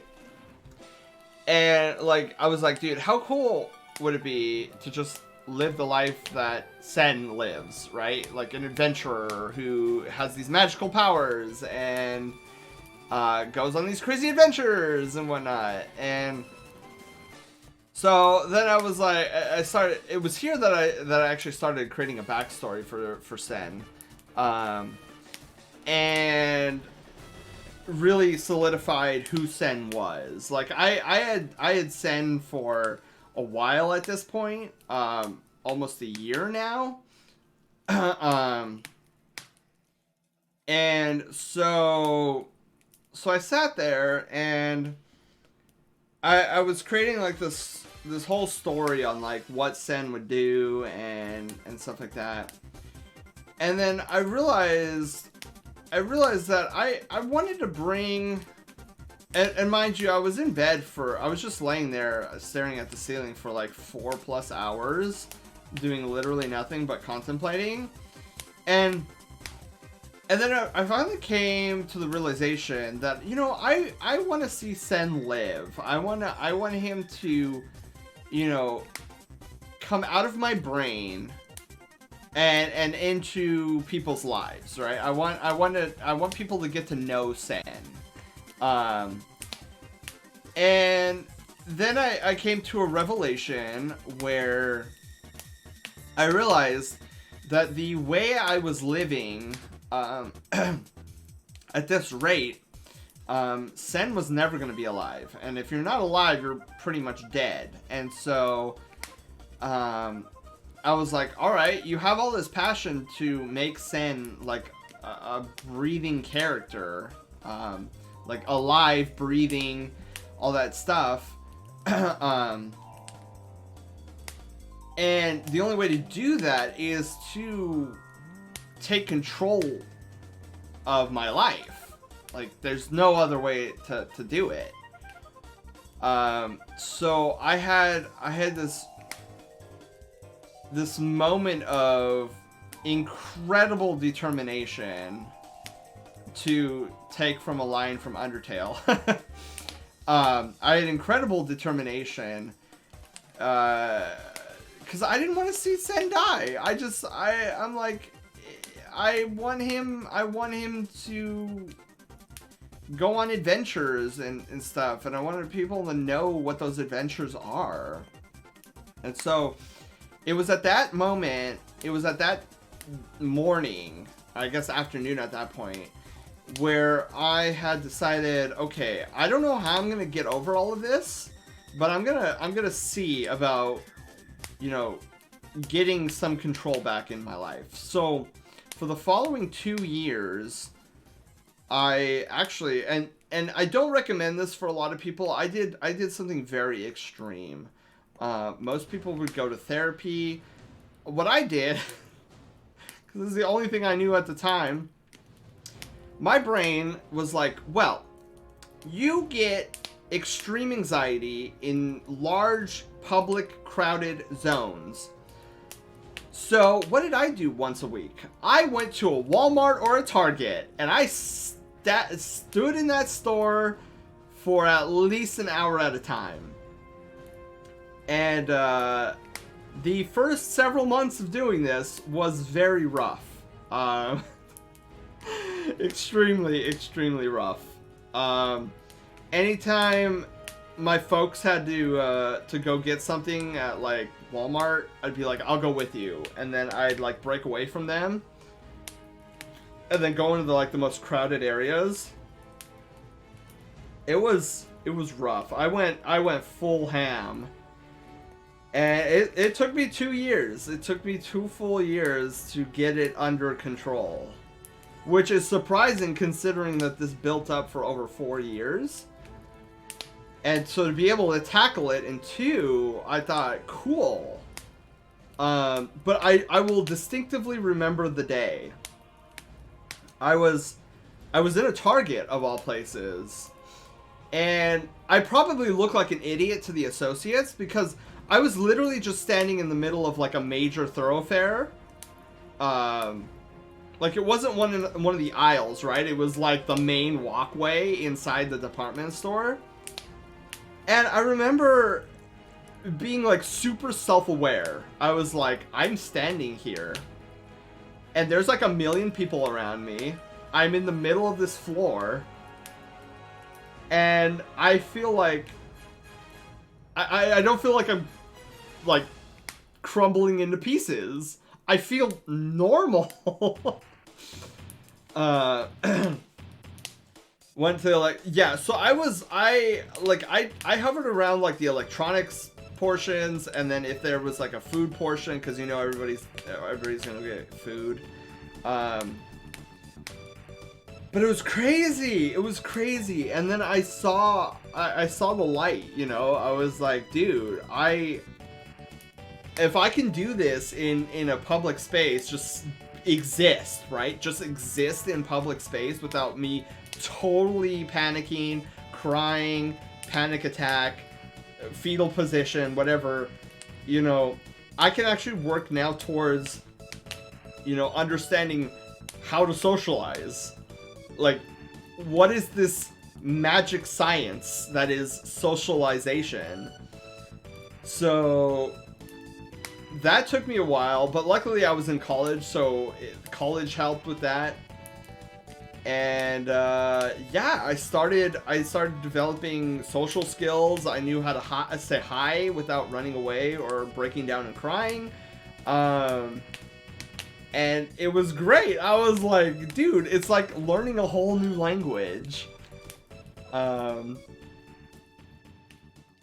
So it was a great experience. And it's funny because I often conclude this story by telling people if I randomly somewhere down the line find myself in like Egypt or India or something, and I see a magic lamp being sold, and I rub it and a genie comes out, and the genie's like, dude, I see that you had a pretty horrible time in high school, you know, just say the word, I can snap it all away. Like, your past will be totally changed. You'll never have to deal with those bullies. Like, and I don't think I would.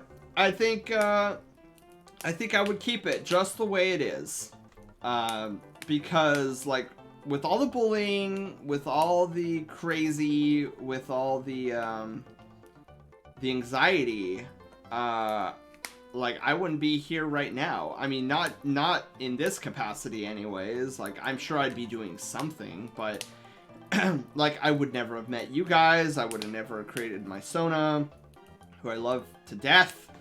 Like, we wouldn't be here now. I wouldn't know any of you. Like, it's just, if you think about it, if I was never bullied and I never like was traumatized into just staying home and researching what the word furry was, like, I don't know if I would be here. And it's just, it's crazy. And this is why I have such a strong belief that everything in life, everything has both a positive and a negative aspect in life. Because, like, if we were to rewind the clock, a little over 11 years now, actually, 12 years, and if my present self talked to my past self and said, all this anxiety and all this crippling everything that you're going through is the greatest thing in the world, like, you have no idea. My past self would laugh in my face. Like, what are you talking about? I'm sitting here. I can't even go to McDonald's without like breaking down into either like tears or anxiety or something. Like, this is a curse. What do you mean that this is something, the greatest thing ever? Like, there's nothing about this that is good. But no, now that I've overcome it and have control over my life, looking back, having all that anxiety led me to the greatest thing I have in my life, which is all of you guys. Like, you may not see the good in something at the start of it, especially if it's something really bad, but in time you actually realize that even the worst things in life have their good aspects. Like, for example, if you were to lose a friend, like their life was lost. How is that good? How in the world is that good? You lost a friend. But then over time you realize, because of that tragic event, the friends that you had, you are now much closer because the friend who was lost, whether through life or through death, taught you guys that friendship is very important. And you grew in your friendships. And, like, yeah, it sucks that your friend's no longer with you, but it wound up being something good in the end. Like, yeah, you can no longer see your friend, but look how much closer you are with your current friends because of it. And that's why I say there's always a positive and a negative to life's events. You can't have a bad without a good. But it's all dependent on what you decide to focus on. What side of that coin are you going to look at? Are you gonna let misery take control of you by focusing on the loss? Or are you gonna focus on what was gained? Because, like, I know, okay, so I know I know this is gonna be weird, but, like, if I were to pass or something, right? Like, I wouldn't want anybody here remembering that I'm gone, right? I'd rather you guys remember that, you know, all the fun we had together. I like, that would be what, you know how like ghosts, you know, they can't pass on because they regret something. Well, if I found out that one of you guys wasn't moving on with your life and growing and continuing to grow and make new friends, all because of the sorrow that you had because I'm not here anymore, like, I would be turning in my grave. I'd be trying to crawl out like a zombie and like take my decrepit hand and slap you upside the head. I'd be like, what are you doing? Like, I understand that you miss me, but, like, my whole goal in life is to make as many people happy, and I would be rolling around in my grave if I knew that somebody wasn't able to become happy again because they miss me. I'm like, no. I know that's really weird and morbid to say something like that, but, like, I just feel like any good, kind person would hate it if they knew that their friends were in misery for an extended period of time. Because I know I would. Like, you guys, right? If I found out you guys were, you know, crying, like, we all grieve, right? But, like, over months and years, I'd be like, no, there's so many friends you have yet to meet, and you're not gonna meet them by sitting here. I'd be like Phasmophobia, right? Like, talk to me in the spirit box, and then I'd be like moving your bed, like, come on, get up.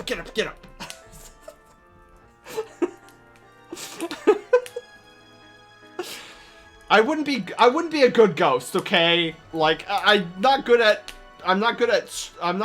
good stremmer. I wouldn't be a good ghost either. I'd be like, what can I... I'd be like a cat, right? Trying to get your attention, like, knock over a water bottle. And then, instead of people being like, oh, Sen's trying to speak to us, they'd be like, ah, it's a ghost! And then run it. I'd be like, great, it's not my intention. I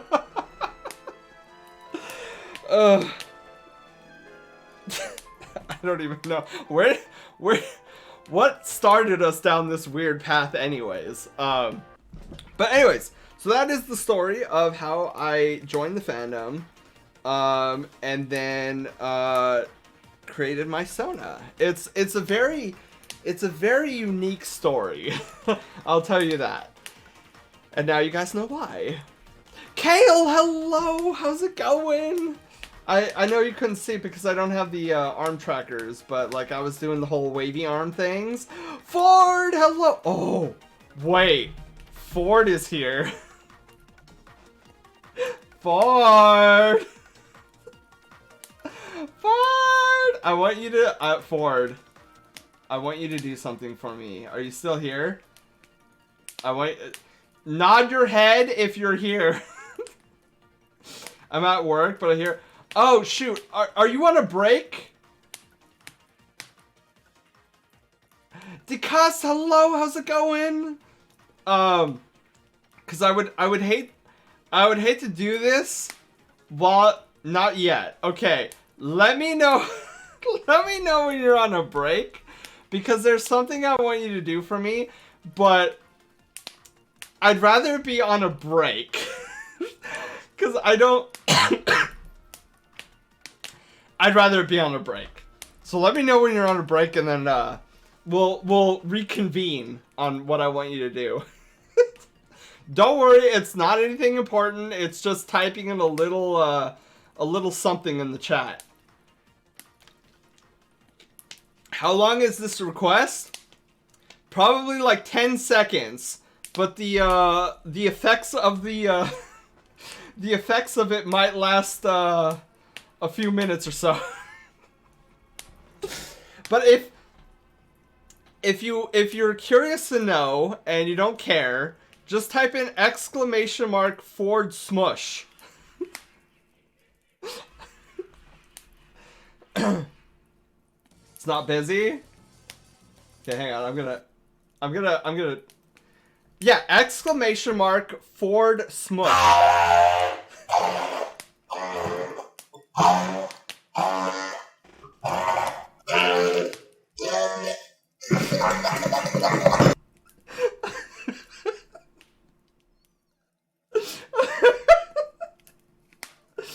Oh, that is way louder than I thought it would be.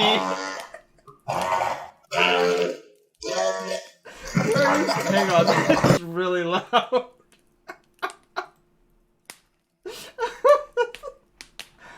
Oh, where's that sound effect? I did, and I did. That is a joke from Ford Street. Where okay, there's 5 Fords. If anybody doesn't know, try 5 Fords. That one's funny.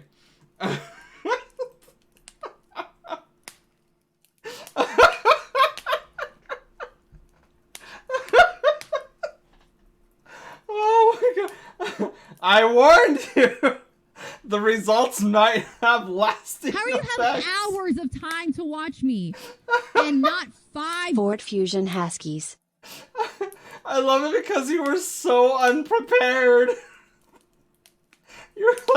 You're like, oh god, what did Sen do this time? Oh, God, I love it. It's still so loud.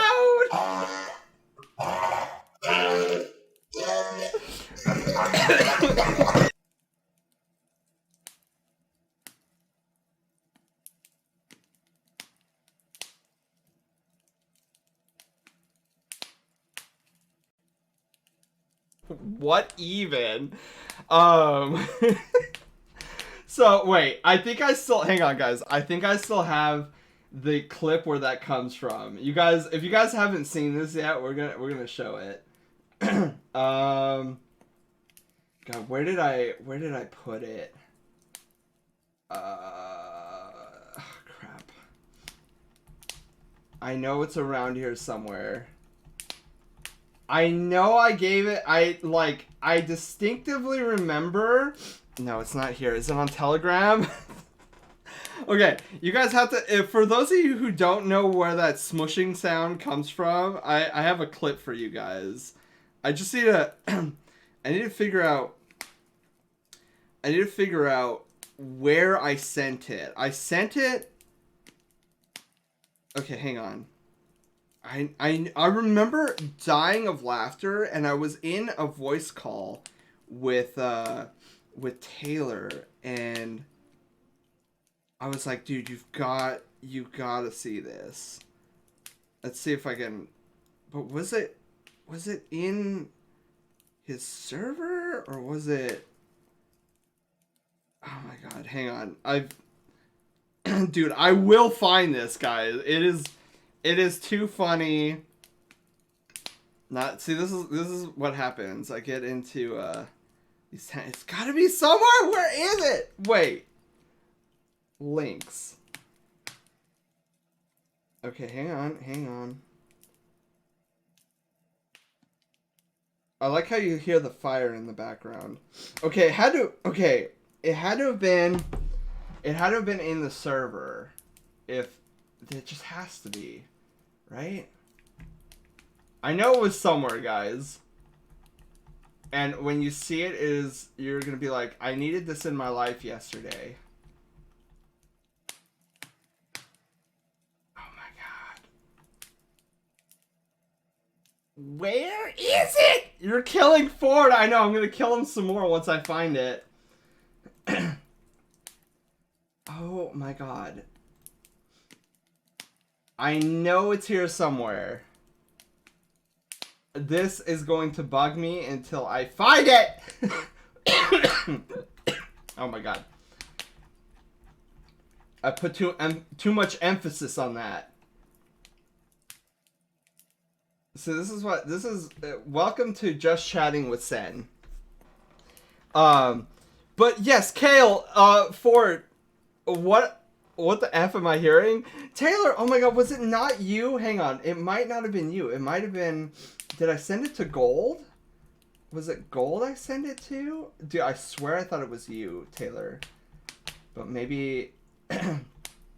No, it wasn't Gold. That's too far. Dude, I know it's somewhere. I put it somewhere. Where did I put it? I am losing my mind right now.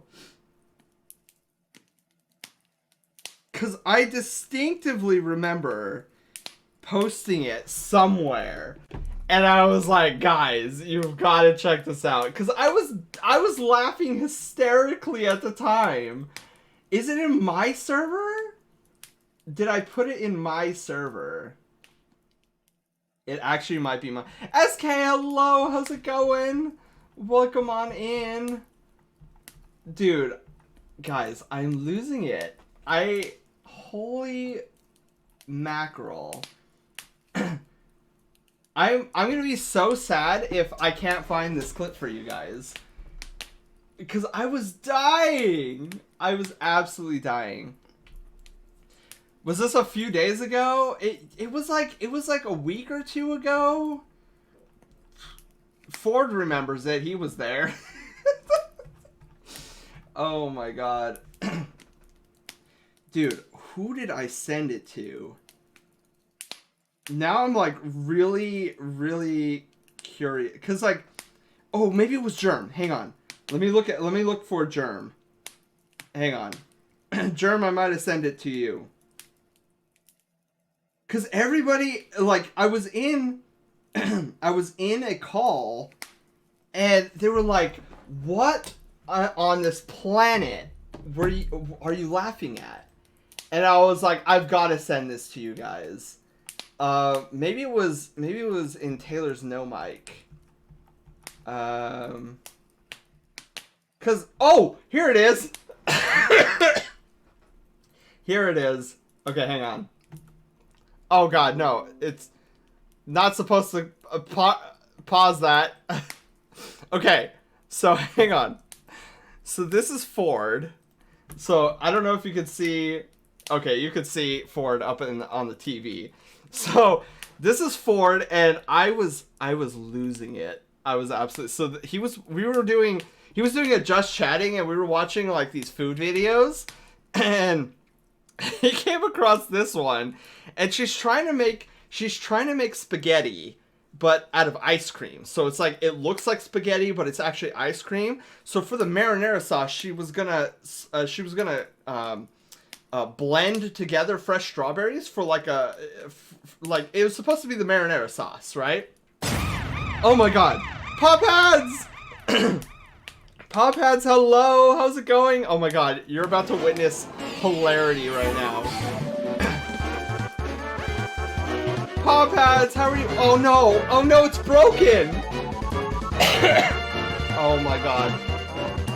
Pop Pads, you broke our raid alert. Emmy made in Japan. I didn't know who she was until Ford. Oh my god. what I've wanted to see my face on there for ages. I know, Wolf. I don't know. Hang on. We're going to try that again. We're going to try it first off. Pop Hats Gaming. Oh, wait. Oh. Nothing happened. That's supposed to do something. What is it? What is going on? Wait, let's try it again. Hang on, we're gonna try it again. But you're playing Destiny 2? How was Destiny 2? Okay, hang on. Okay, I don't. This was working earlier. I swear it. We're gonna try it again. Haywire's always broken. There we go. There we go. How was Destiny 2, Wolf? What were you playing? Like, in Destiny 2, that is. But SK, hello, by the way. I feel like I missed a bunch of people because I was trying... My coworker... Are you okay? Oh my god, Ford, yes. Beautiful Hyena, hello. How's it going? Welcome on in. Sorry, I missed a bunch of people. Because I was looking for this dumb this dumb clip. Feeling special and loved. We are rating. Excellent. Did I miss any? Did I miss saying hi to somebody? Paladin. Oh wait, no, that's you, Wolfie. Oh my god, I'm smart. See, I get overly excited when we get raids here. Oh, and Joshy, thank you for the follow. Welcome to the Brushtail Brigade and congratulations, you're no longer a peasant. Miyako, hi.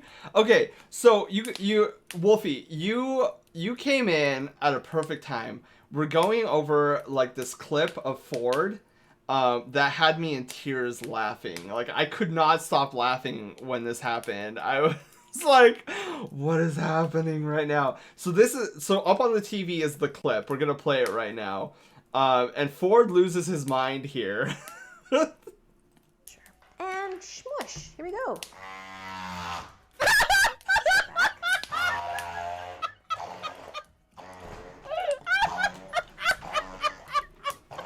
So I've been thinking about this recipe for a little while now, but I've been waiting until strawberries were in season because I wanted it to taste its best. So now that strawberries are here, it's time to make spaghetti. Okay, back to them. Here we go.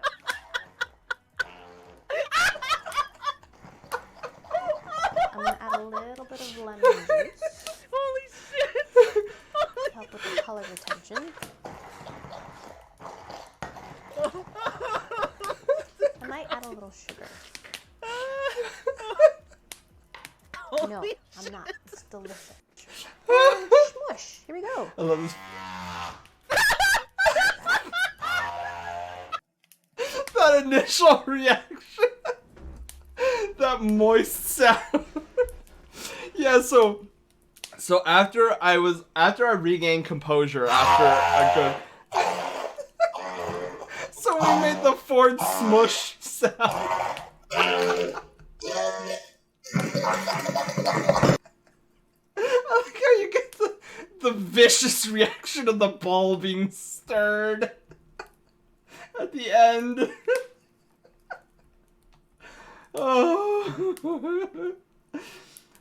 So yeah, after I stopped crying that afternoon, I'm like, I am going to make this a sound.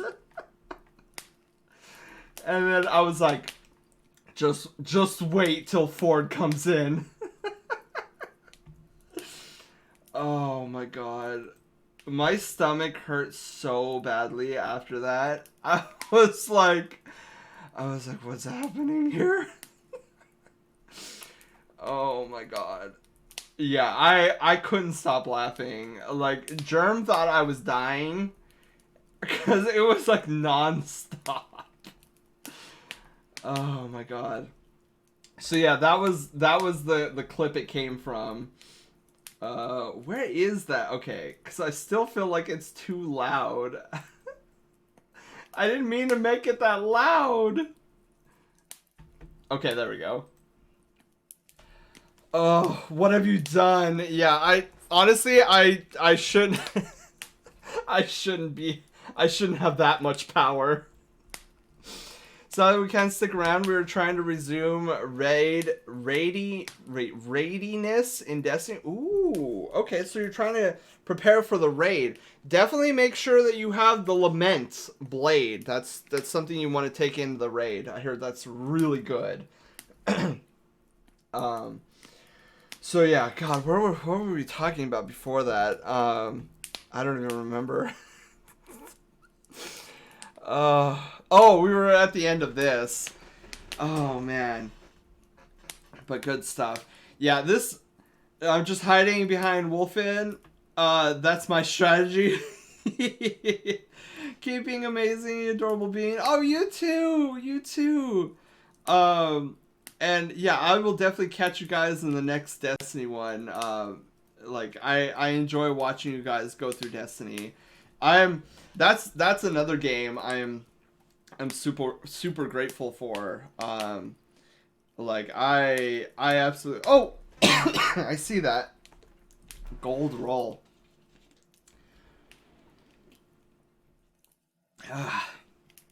Hydration. Oh, but yeah. So that's the story of my Sona. I guess another story that we can get into, and this is kind of a fun one, is how I actually got into the more social side of the fandom. So let me X out of this, and then let me pull up my fursuit here so you guys can see an image of my fursuit. There we go. Let's see. This one is.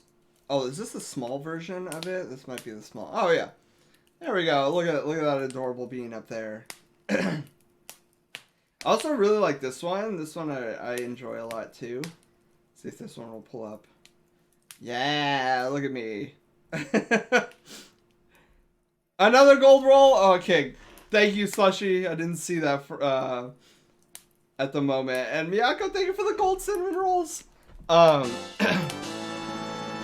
So, I actually got in. So it was God. How many years? It had to have been a few years after I decided to join up with the furry fandom, where I actually had the courage enough to want to go to a furry convention. Where beforehand I wasn't into the social side of the fandom. It was still a scary thing to be around that many people. Furry lover, hello, how's it going? And I forget who was mentioning it earlier in chat, but I actually warmed up to the idea of furry cons. Oh wait. Oh, it's not full screen. Oh, what the heck? It's supposed to be full screen. HQ NRY? Wait, how would I say that? But well, HQ. I'm just gonna call you HQ. Welcome on in, HQ. Thank you for the follow. And Brad, hello. How's it going? Henry. Okay, Henry. Well, welcome on in. Happy Thanksgiving, you too, furry. You too. Oh, and we got another one? Furry lover, thank you for the follow. Welcome to the Brushtail Brigade and congratulations, you're no longer a peasant. We're just doing a little story time, kind of just chilling, vibing. Actually, I should have put that in the title. Vibin'. So what warmed me up to going to a furry con was actually all the furry con videos I saw on YouTube. I keep thinking the fire is you snapping your hands around. It does kind of sound like that, huh? In fact, I think it's a little too loud. So let me let me lower that. I love the realistic fire, but no warmth whatsoever. But Yeah, so I was a bit scared to go to a furry con at first, but after watching a bunch of YouTube videos on the subject, I really wanted to go. I was like, I need to see if there's a local convention that I can like just dip my toe in. And there was one which is no longer around, but it was called Califer. Can I stay? Of course, Adam. Of course. And hello, welcome on in. Yeah, we're just doing story time, Adam. So if you enjoy streamers talking about like how they got involved on Twitch and like some of the interesting stories they have to tell, then you're in for a treat, because I'm talking about, we're eventually leading up to how I got into streaming and why. But before that, I actually have to talk about how I got into going to furry cons. Oh no, Califer. Oh yes, Kale. Stick around, because I have a juicy story. And boy, it was, wow, that story. But that's on approach. So before Califer, there was actually, to my surprise, my university, California State University of Fullerton,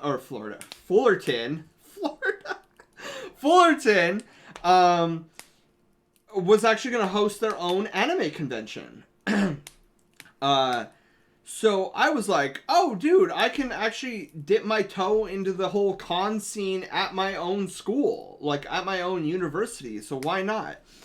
So I went, and it was very weird. It was like, okay, so I went there. I had, so I didn't have a fursuit at the time. I simply had a tail.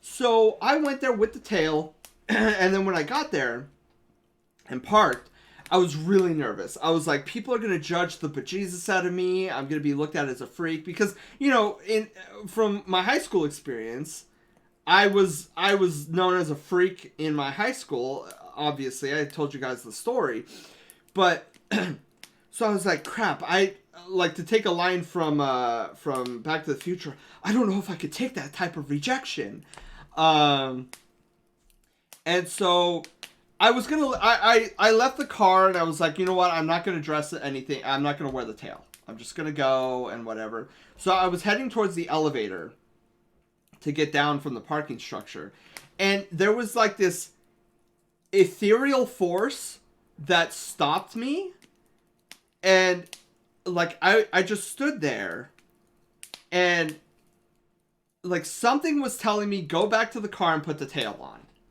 Like, and what rationalized it for me is, I'm at an anime convention where these people are going to be dressed up in the most crazy outfits possible. Like, a tail on me is not going to be weird to this group of people. Just put the flipping tail on. You need to be publicly executed. Right? That's what I was worried about, Prof. That's what I was worried about. But, you know, I was like, you know what? It's fine. You know, I'm going to be amongst nerds anyways, so why not? So, I went back to the car, and oh, you're actually talking, oh. Oh. Well, Prof, you are welcome to stay, just not in chat, because I am going to have to ban you for that. Which, gang, you know what that means. See, I told you we would get one. Oh, somebody sniped it from me. Oh, Fire! Okay, Fire. Do me the pleasure. Hit !alert. And then we'll get this party started. So, for those who don't know what's gonna happen, just enjoy the show.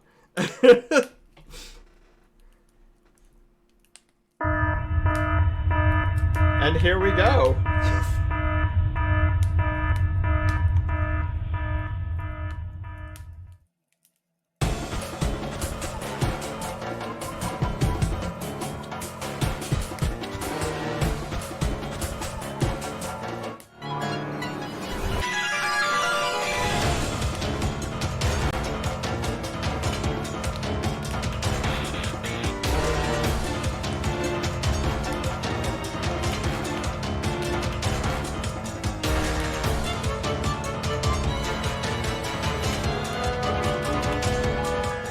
Emergency in Franker Z. Calling all available brigadiers to assist. Haywire here. Broadcasting on all channels. I've initiated a full ship lockdown. A troll has infiltrated our ranks, and has been successful in summoning a gemstone golem. It is currently wreaking havoc on the lower levels. Gemstone golems are known for carrying bonus gems. Defeat it before the stream ends, and it will drop a bonus gem. Beware of additional trolls, and bots. Troll souls, and bat packs, left from their band remains will heal the golem. Brigadiers, your mission objectives are to defeat the golem before the stream ends, and collect the bonus gem. Otherwise the golem will vanish. Quickly, head over to my token shop, and arm yourself for the fight. Then gather with your fellow brigadiers, to take on this raid boss. Good luck, Haywire out.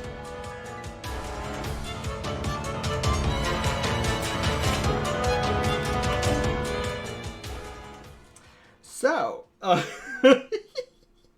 that is our minigame called Troll and Roll Adventures. Oh, hey, look at that! It actually came, well, it didn't come up completely, but, so let me just double check the systems to make sure that everything is actually in order, because, oh yeah, everything's online. Okay, so for what that was, there's actually a golem in the chat right now. So if you guys want, and I'll take care of all the wonkiness on screen, but you can actually attack it by hitting !ATK, and it will actually do damage to the golem.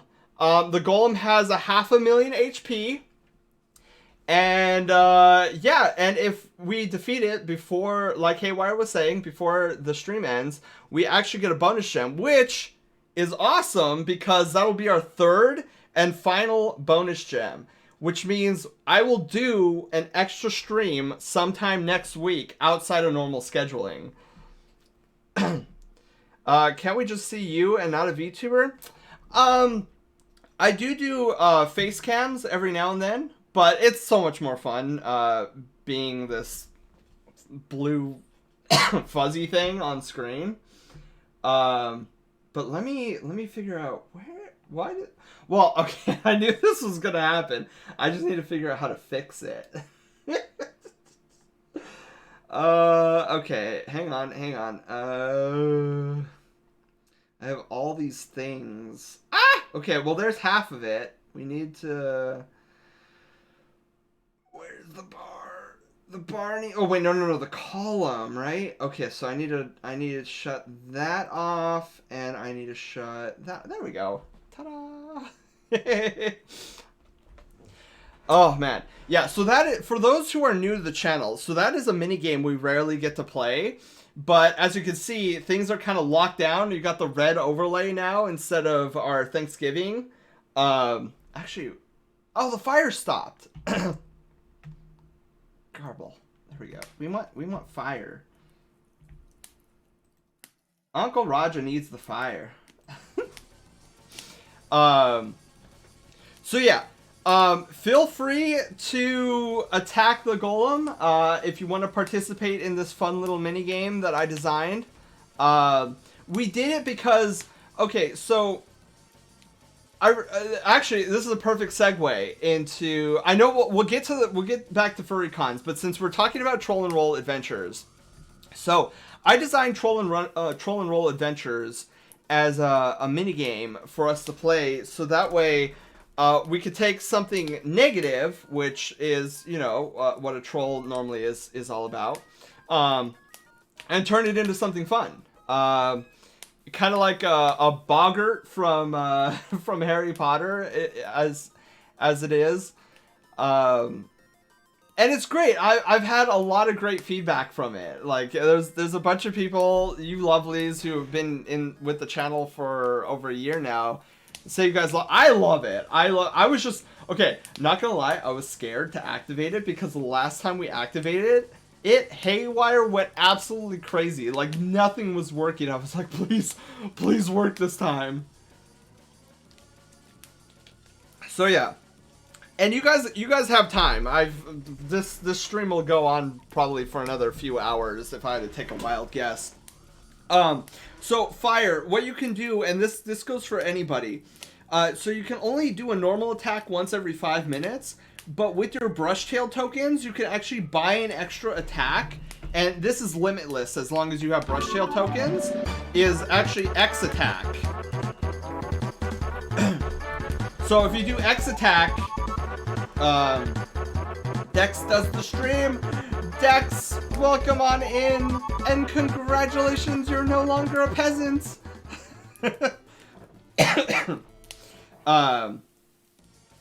But it's funny because for those of you who were here at the start of the stream, didn't I tell you? Like, I don't know what it is about Just Chatting streams.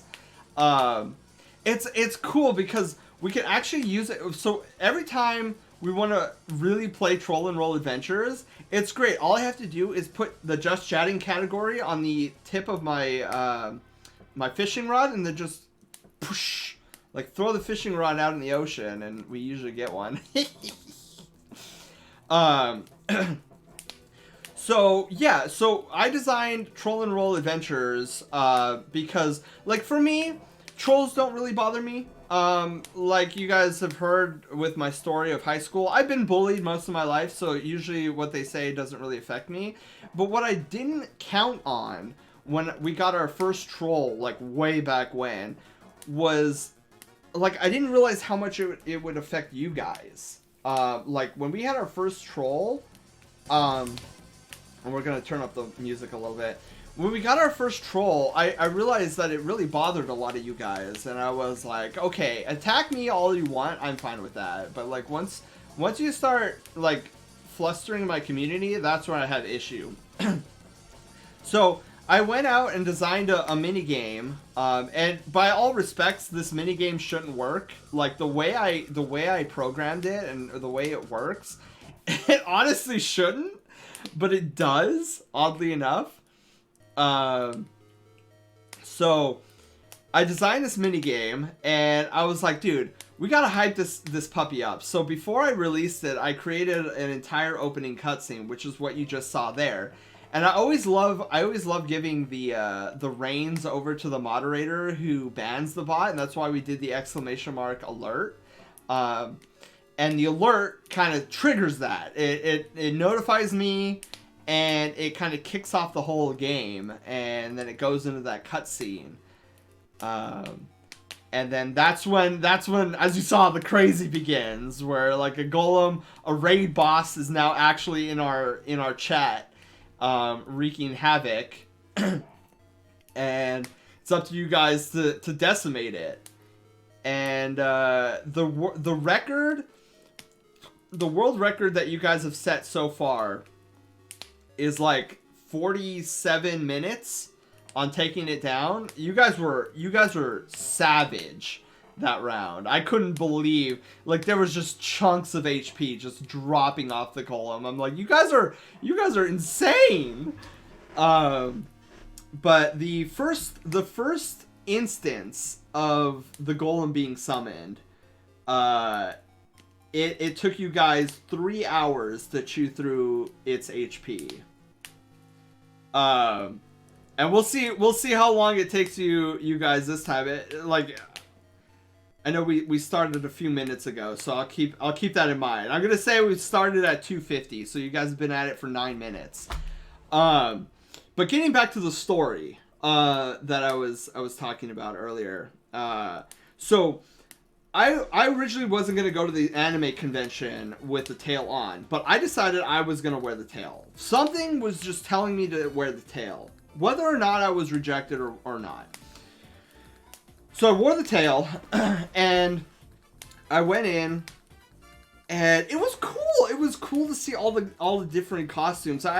One of my favorite costumes I saw at this thing was a Dark Magician cosplay from Yu-Gi-Oh! Dude, that Dark Magician was so legit. I was like, dude, this is crazy. But then something happened. I was walking around the dealer's den, and I wanted to go to like this game development panel which was going to be hosted by one of my instructors. So I was like, dude, I can't miss that.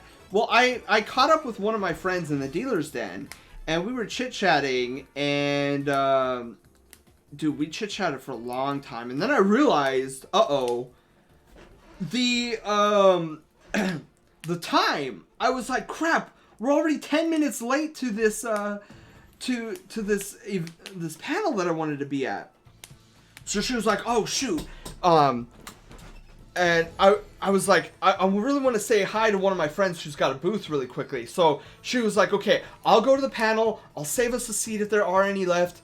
And then just meet me there. So she left. I quickly said hi to my friend. And I said, I'm sorry, I can't stay. The panel's going. I'll be back, though. So then I open up my pamphlet. I'm looking down at this pamphlet. I'm like, okay, which one is room like 20 something? Looking. And while I'm doing this, I'm kind of walking out of the dealer's den, and then that's when I noticed at the bottom of my pamphlet, because like at the bottom of the pamphlet below it you could still see the floor. Well, I saw all these shoes in a semicircle, and they were all pointed towards me. And I stopped, and there was a moment where I was looking at the brochure, and I'm like, there are people currently looking at me for whatever reason. So then my brain is like, okay, don't freak out. Let's just see who they are. So I slowly move my head above the pamphlet to see who's like staring at me.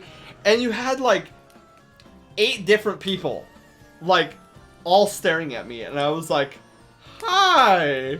Can I help you? Cause I was like really intimidated. You had all these people just staring at me.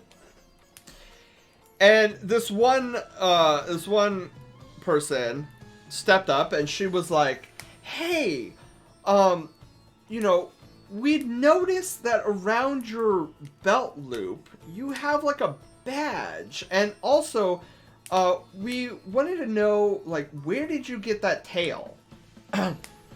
And before I could stop myself, I blurted out mischief makers. And as the words were leaving my mouth, I was like, hold it, stop the phone, stop the presses. These are anime fans. They're not going to know who Mischief Makers is. They probably don't know what furry is. And then I'm going to have to explain. And this is a bad idea. But it was too late. The words were out. But to my surprise, every one of them lit up and were like, dude, we know the Mischief Makers. I was like, hold the phone. Hold the phone. Are you guys all furry? And they were like, yeah, dude, we've been part of the fandom for a couple years now. And I was like, my people. So I was totally bewildered to find furs there. I guess I shouldn't, like, looking back on it, I don't know why I was surprised. But then another person came forward, and the one who initially talked to me, her name is Nini Fox. I'm still really good friends with all of them. But then the second person who spoke up, his name is Sketch Coyote, and this is how I definitely knew they were furry, because the first thing out of Sketch's mouth was, I don't want to sound creepy or anything, but we've been stalking you for the past 30 minutes. And I was like, that is totally something a furry would say. So he's like, yeah, dude, we've noticed that you had like a little badge thingy on your belt loop. And I did. It was my Fursona badge. But he was like, it kept, whenever we try to look at it, it was flipped the wrong way, because at the time it was just a one-sided badge. So I was like, oh no. So I turned it around and like I unhooked it from my belt and I gave it to them to show. And I'm like, yeah, dude, this is me. And they're like, no way. And then so we exchanged our numbers and everything. And it turned out Sketch was actually going to the same university I was. And I'm like, that's crazy. So we hit it off, and it was great. And then we started a Telegram group and everything, and it's been going awesome ever since. But then fast forward, and I had a lot of fun with that convention, but fast forward and Sketch and Nini had invited me to go with them, and everybody in our friend group to go to Califer. And I was like, oh my god, it's my first furry convention. And like Kale was mentioning earlier, oh, Califer. Califer was not known for being the best furry con around. And my first experience with Califer was a very unique one, to say the least. So I think it was like the second day of the convention. I was having a blast, but then the second day of the convention came around, and they had this event, and I don't know why they thought this or think this is a good idea. But they had this event called the Fursuit Auction. And it is as weird as it sounds. Basically, what you do is if you have a fursuit and want to participate, you sign up to this event, and then you go on stage and show off your fursuit, and people can buy you for an afternoon. Usually, it's supposed to be, you know, just hang out, get to know the fursuiter a little bit, maybe have some food, and then be like, cool, that was fun, see you later. But this is a furry fandom we're talking about here. Even me being new to the social side of the fandom, I'm like, this spells bad news all the way around. Like, this is a bad idea. Why is this a thing? So, and I was right. So Sketch and everybody who had fursuits that were in our group decided to enter the fursuit auction. And now all the proceeds goes to charity. So that's at least good. But like the premise of it, the idea of buying fursuiters for an afternoon, it's not a good idea.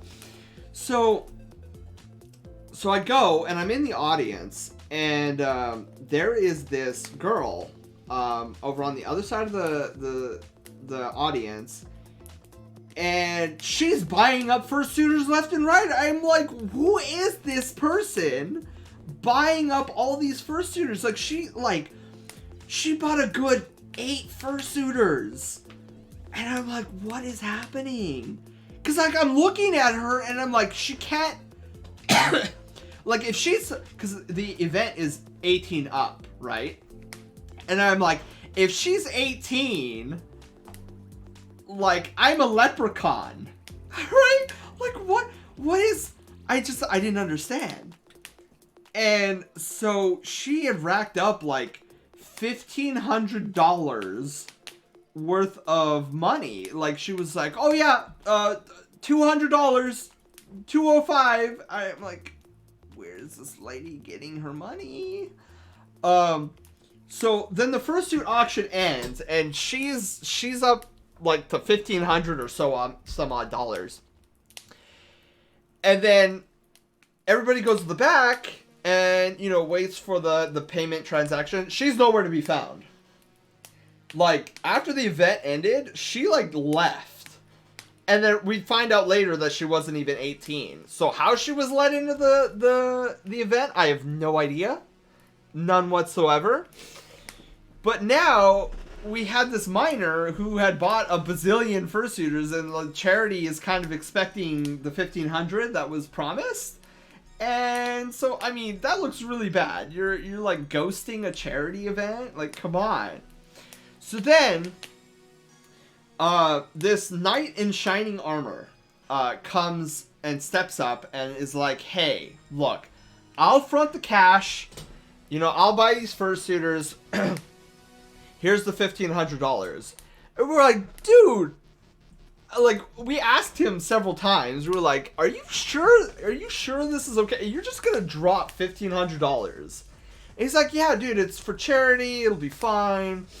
And And so he fronted the money, and we were like, dude, that's awesome, man. No, it wasn't awesome. I can tell you that. He was not a knight in shining armor. He was anything but a knight in shining armor. Sam, hello, how's it going? Yeah, I've been doing a lot of clearing of throat lately because stupid allergies, but he got really weird really fast after the transaction happened. Like he was like after we got out of the event space and we were on the main floor, he was like, hey, does anybody here have an available room that we can go hang out in? And I was like, Sketch was in full fursuit, and like I'm in the back, and I'm like doing the the cutting, the hand motion that directors do for like cut, and I was like, no, don't, no. And Sketch was like, no, we don't have any rooms. He's like, come on, there's like 8 of you guys. You're telling me not one of you guys has an open room? Like, come on, and then he was like, I want to do like a cuddle party, like, and I'm like, reverse, like this is no, we turned wrong. Like this guy was totally different from when he was in there transferring the money to out here, and I was like, Sketch, we gotta go, man. Like we can't be, but so instead he was like, all right, well, we'll just do a cuddle party out here in the main floor. So at least it was clean because he was out in the open, but he was snuggling very suggestively to a lot of the fursuiters, and you could tell he was more so interested in the guys than anything. So my friend Nini, who was also in full fursuit, she recognized this. So then she plopped right on top of him. And so he couldn't, and it was so funny because the way she described it, like he didn't really want to have anything to do with Nini, but like what was he gonna do? Like she was on top of him. Like she just kind of plopped her body, and it was so funny because Nini saw that our friend Dovu was really getting, I don't want to say manhandled by this guy, but he definitely took an interest in poor Dovu, and he was so uncomfortable. So that's why Nini like just flopped on top of this guy, and it worked. Like he stopped. He was a little weird. He was like, okay, I'm just gonna lay here. And I was like, Nini, that was a brilliant move on your part. No means no, I know, right? I could not believe this guy. So we hung out with him for maybe 3-ish hours, and then at the end of it, he was like, you know, let's go get some food, and we'll bring it back up into one of your guys' rooms. And he was on the room thing again. I was like, are you kidding? Are you kidding? And we told him no again. So we just found an empty like panel room, and we hung out there. And then we had our pizza, and as we were getting up to go, he was like, hey, can I have each of your guys' phone numbers? Because I really want to get to know each one of you better. And we're like, nope, sorry. And we got the heck out of there. And we didn't see him for the rest of the con. And I was very happy about that. I was furious. I was like, you bought those fursuiters just so that you can use them as your playthings. And I'm like, that's not okay. Like, you are not the knight in shining armor that we all thought you were. I mean, he did something really nice, but it was, his motives were so messed up. Drawley, hello. Well, yes, what's the question? I am down to answering your big question. You said you has a big question. Oh, never mind. I misread that. So yeah, that was my first con experience. And then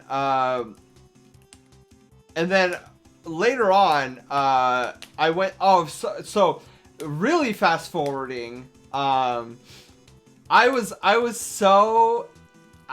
like, well, okay. So fast forwarding to what's it called? Golden State FurCon, which is are you gonna finish the marbles? Yes, Drawley, we are definitely gonna be finishing marbles. We'll be doing that here. I would say within the hour probably. We'll watch some marbles on stream. But it was funny because I went to Golden State FurCon. What was it, like 2 years ago now? And I had no idea Moose was there. I had zero knowledge that Diffuse Moose was there at the convention. I found out afterwards. I was like, oh no, because at this point I was just starting to get to know Moose, like his streams and everything, and I was so flabbergasted to know that he was also a Los Angeles fur. Like he's in LA, and I'm like, I'm in LA. Well, like the outskirts, but still. And so I'll never forget watching his stream after he got back from Golden State FurCon, because that was literally his first furry convention, and the way he described it was the way I felt when I went to my first furry con, which oddly enough was Califer. But I didn't, like, once I went to FC, I was like, wow, this is what a convention feels like. So it was kind of funny because I was like, Moose, I didn't know you were at the con. I was at the con too. I'm so disappointed that I didn't make the effort to realize who was gonna be there, because I just went, right? Like I knew Sketch and my friends were gonna be there, so I was like, I'm gonna go. But so he was like, dude, let's go meet up like one of these times at Korean barbecue. Like how about it? And I was like, mind blown. I was like, yes, Moose, I'm totally down. It's funny because he always thinks I brought it up, but it was actually his idea to go get some Korean barbecue. LA Fur. Yes, I am. I wish I could do the Spanish accent better, but I can't. I'm very bad with accents. So it was funny that when we finally set a date on meeting up, dude, I was so nervous. I was sweating all the way to like downtown Los Angeles, where we kind of met up. We met up at this really nice Korean barbecue joint, and when he said, it was funny.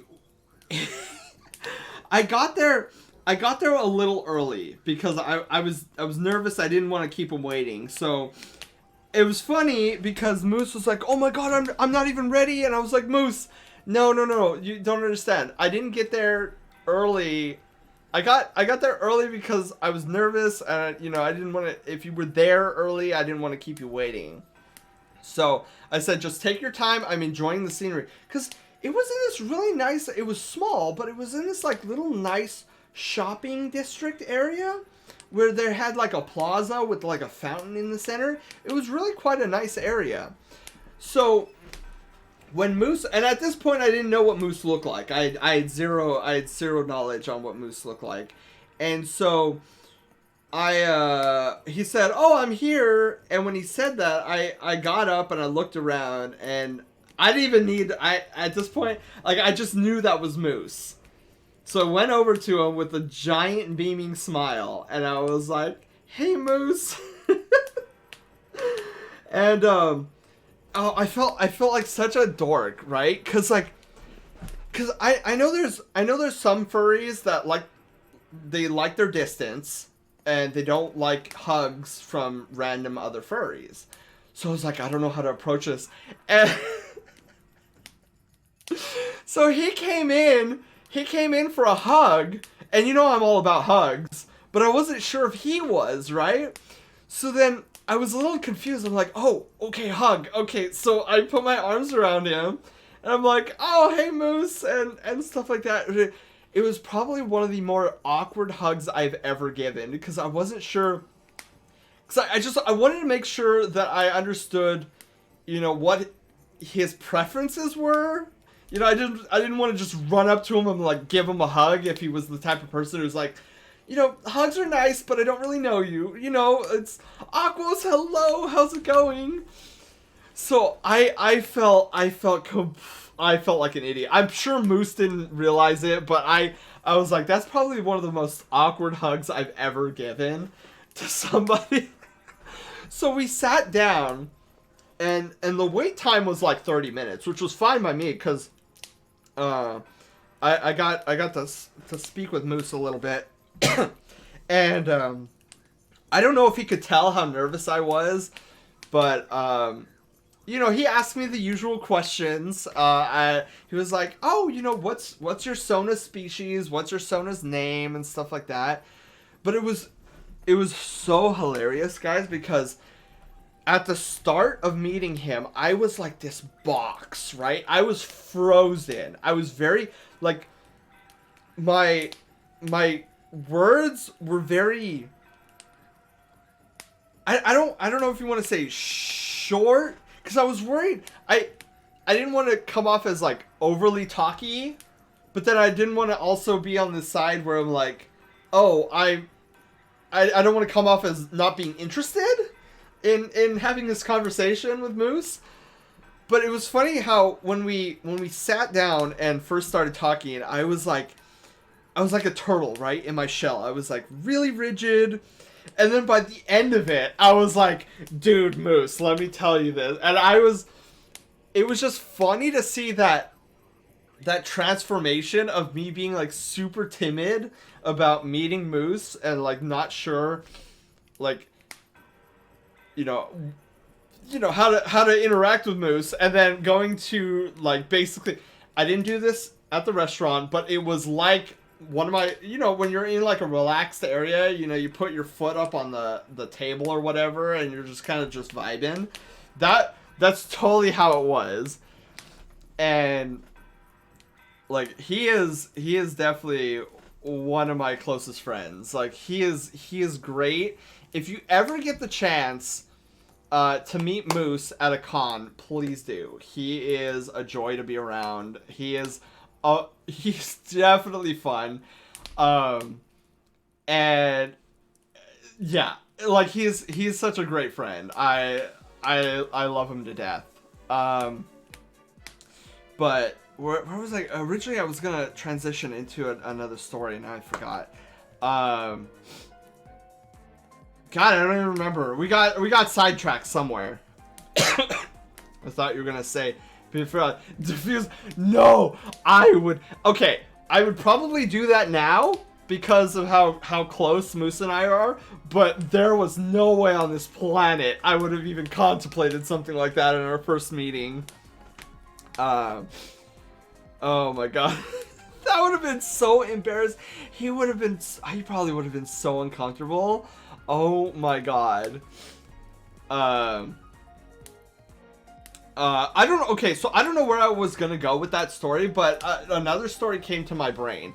And this was great. So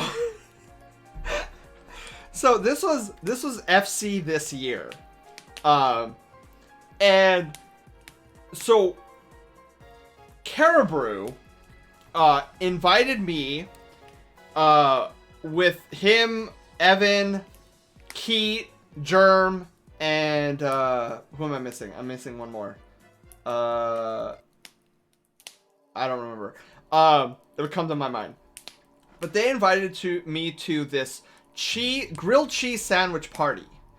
And I was like, what? And then Keith told me that this is an annual event. I was like, what?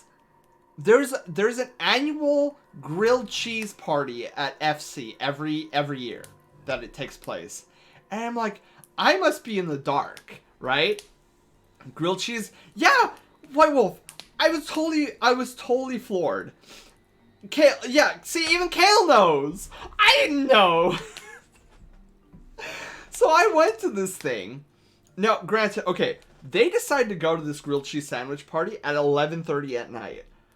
I'm usually in bed at 10. I am not a night owl. I'm an early bird. So at this point, I was... Oh, was it Ford?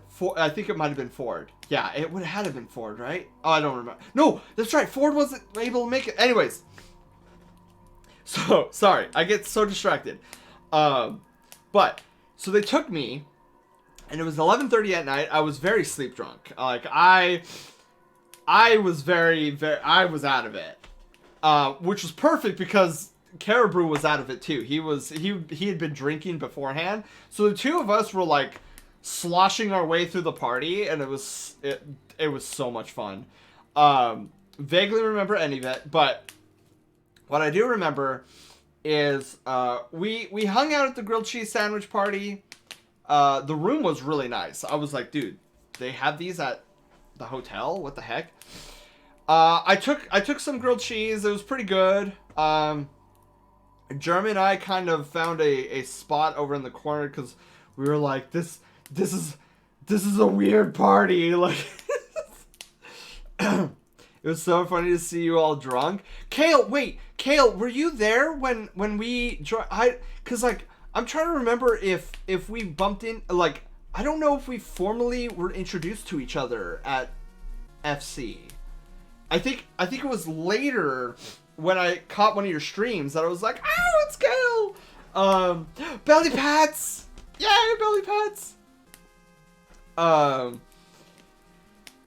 But yeah, so, we were up there, and Caribou and I were, like, talking to each other, like, totally drunk. He was actually drunk, I was just sleep drunk. I did not, Slushy. Met in the center area of the con. We did.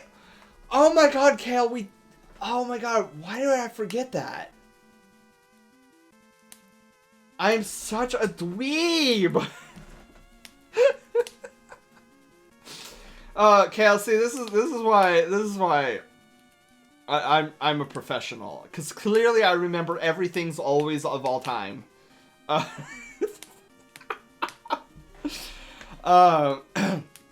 But, oh, yeah, so the funny part of the grilled cheese sandwich party.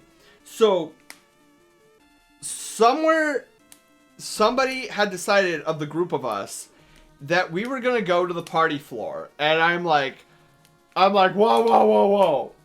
Party floor gets a little too crazy for my taste. I'm one of those, like, textbook nerds who are like, who gets his jollies from being like, I got a first edition of The Dark Magician. Like, what do you got? I'm not much of a party animal.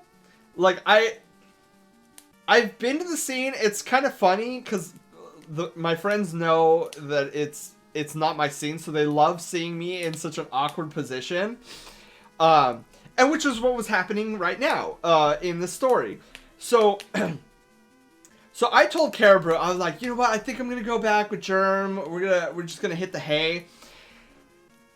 Caribou was not gonna stand for it, and neither was Evan.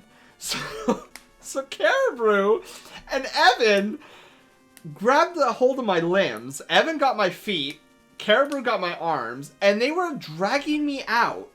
Like, there was not a body part of me that was touching the floor at this moment. They were dragging me out, and they were gonna literally carry me to the party floor. And I was like, wait, you can't just kidnap me, furry-nap me to the party floor. I was like, what's happening right now? I had no idea what was happening. But they dropped me because they had to open the door, and I was like, oh my god, that was the funniest thing ever. They were literally gonna drag me all the way to the party floor.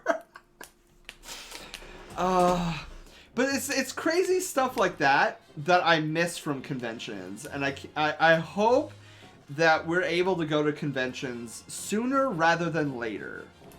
And then, yeah, it's just, for those of you who've never been to a con, my recommendation, if you're not going to a con with a group of friends or anything, do what I did. It'll make your experience so much better. I went, my first furry con, even though I knew my friends were going to be there, I went in with the mindset of pure curiosity. Like, I kind of knew what furry cons were with the YouTube videos I saw, but I never had any expectations. I never went there being like, my day's going to be ruined if I don't talk to telephone, or if I don't get a handshake from Keat Locke or something like that.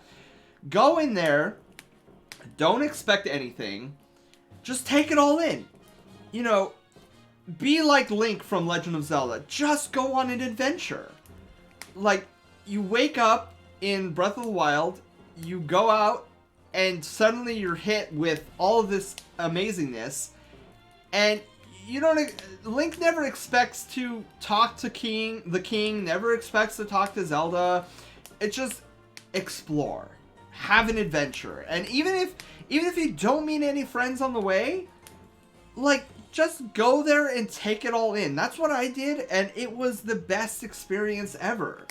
I had no idea, like, just to see the fursuit parade, I was like, this is crazy, to see all the art. Like, I took it all in. I went to panels, I went to the art gallery, I went to, you know, the weird fursuit auction. I try to experience as much as I could, and I had a blast. I was, for the most part, by myself on that first con. Like, yeah, I would hang out with Sketch, but they had their own plans for them. I was still really new to that friend group, and I didn't want to like interrupt their, you know, Sketch is somebody who is a man with a plan, right? He's got these plans, and I didn't want to ruin any of that. So, like, I let him do his thing and met up with him as much as I could. But a lot of times, my first con, which was Califer, I was wandering by myself, and I had a blast. Like, I didn't go in with any expectations, and just to see all the sights, the sounds, the creativity, it was amazing. And I met people that I saw on YouTube videos, and while I didn't say hi to all of them because I'm very scared, I was at the time very scared to talk to those people, it was just a phenomenal experience. And, like, that's how you have a good time. Just remember, an adventure at a furry con is like an adventure to the Misty Mountains. Both could end with incineration from dragon fire. Very true. Very true. But yeah, like, there's times where I've heard stories of people who had very high expectations from furry cons, and they had a pretty poor experience because their expectations were not met. And I would advise against doing something like that. Like, don't go in with a lot of expectations. Like, I didn't know what a furry convention was. I did a little research, but I just, from what I found, it just seemed like a lot of furries just wandering the halls and just chatting with people. And yeah, a good portion of a furry convention is just that. But as somebody who, and don't feel like you have to have a suit, because I didn't go with a suit. I did not have a suit my first couple of furry cons. And I went, and I was like, I'm gonna treat this as though I'm people watching, right? You got this convention filled with people. I'm gonna plot myself down in one of the main con spaces, and one of the things I really want to do is just watch fursuiters go by, see the creativity of each fursuit that comes by. You know, somebody comes by with a speaker in their leg or something. Like, what does that tell me about that person? It was fun to try to read these fursuiters based on the fur patterns and the accessories that were on. It was like I was Izuku Midoriya from My Hero Academia, like posting in my little notebook. Oh, there's a furry that is like red. I wonder why. Like, oh, there's a note on the back of his leg. Must be a musician. It was so much fun. It was so much fun. And looking back on it, people tell me, and I've heard this, like, oh, the real con experience is it doesn't happen until late at night, where you got the parties, the dances, like the rave. And that's great. Like, that's fantastic. Like, I've been to some of these things, and while it's not my scene, I could tell it's fun. Like, people are jumping up and down, they're headbanging, most of them without fursuits. Party floor, people are getting smashed. People trying to walk down the hallway can't fall over because they're just so hammered. Incoherency and all that stuff. Not my scene, but I can tell they're having fun. But, like, don't let anybody tell you that is how you need to experience a con. Because for me, it's the complete opposite. I go to cons. The magic for me comes from, hanging out with friends, having quiet solitude time. Now I get to run around in fursuit because, as you can see on the TV, I got a fursuit now.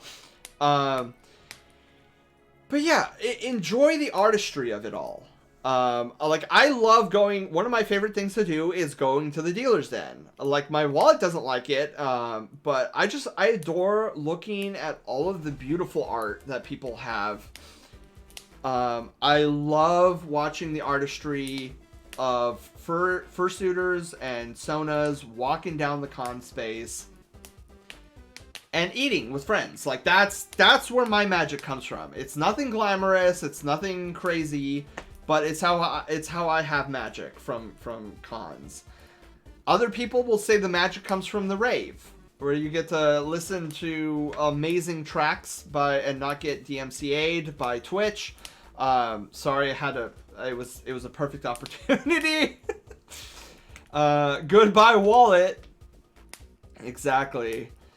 But it's just, there's so much to a furry convention that there's literally something for everyone there. Like, if you're more on the nerdy side of things, most furry cons have a whole section devoted to tabletop gaming and video gaming, which is awesome. And they usually have some sort of tournament there that you can participate in.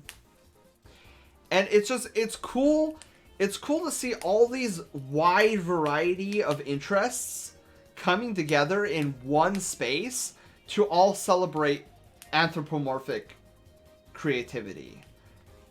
And the cool thing, so the cool thing about a furry con is, well, one of the many cool things about a furry con, and why people will tell you, because I'm sure you heard it from Moose, I'm sure you've heard it from other streamers who talk about their first furry convention, and they'll talk about how it's a convention, but not like any convention you've ever been to before.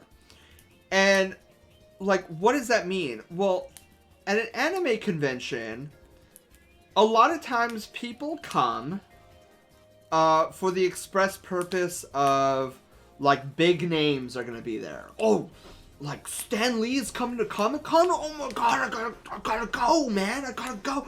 Oh my god, they're going to be announcing the next season of One Punch Man, dude. I've got to go to that. You know, people at anime conventions go to celebrate published works, right? They go there to see these creators, these artists who have, stories, movies, anime series, and they go for those people. And to an extent, you have this. I hate to say it because I do like anime conventions, but there is a certain level of toxicity in anime conventions, in the fact that if your cosplay of a certain character is not perfect, there's more than likely somebody gonna comment on it. Comment negatively. Wow, how do you say that name? Oh, I see Micro in there.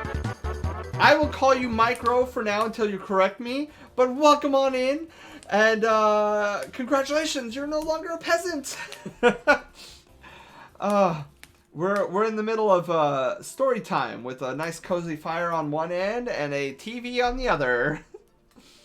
Now that's a name, right? That's definitely a name. But shoot, what was I? Oh yeah, so at an anime convention, it's kind of unfortunate, but if your cosplay isn't exactly to the looks or design of the anime character you're trying to portray, more often than not, you will probably get somebody who comments negatively towards your cosplay, which kind of sucks. Now, I'm not saying that this is a widespread thing, but it happens.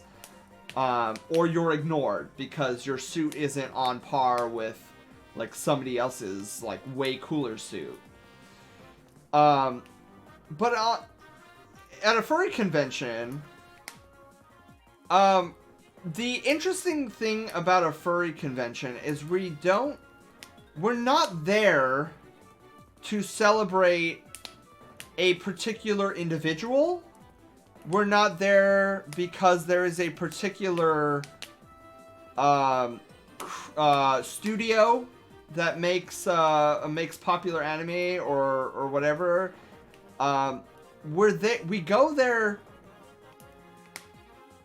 for, I don't even know how you want to say it. Like, we go there for friendship. We go there to hang out. We go there to enjoy each other's company. So the main difference between an anime convention and a furry convention is at an anime convention, you're there to celebrate the big studios that are out there and talk about like the anime or whatever that you're really into. Whereas the furry conventions, there is no big production that we're all there for.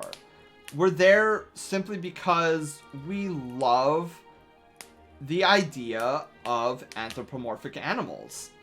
So, and to make things even better, is like, because our characters are our own, there's a much less chance that you'll be commented on about your fursuit, because maybe that character is supposed to look that way. Maybe they have that particular design. Like, you can't, like for my suit, for example, you can't go to Crunchyroll and find my character and say, oh no, your fursuit is wrong because it doesn't look like that on the anime. My character isn't an anime. It's an original character, and the reason it looks like that is simply because he's supposed to look like that.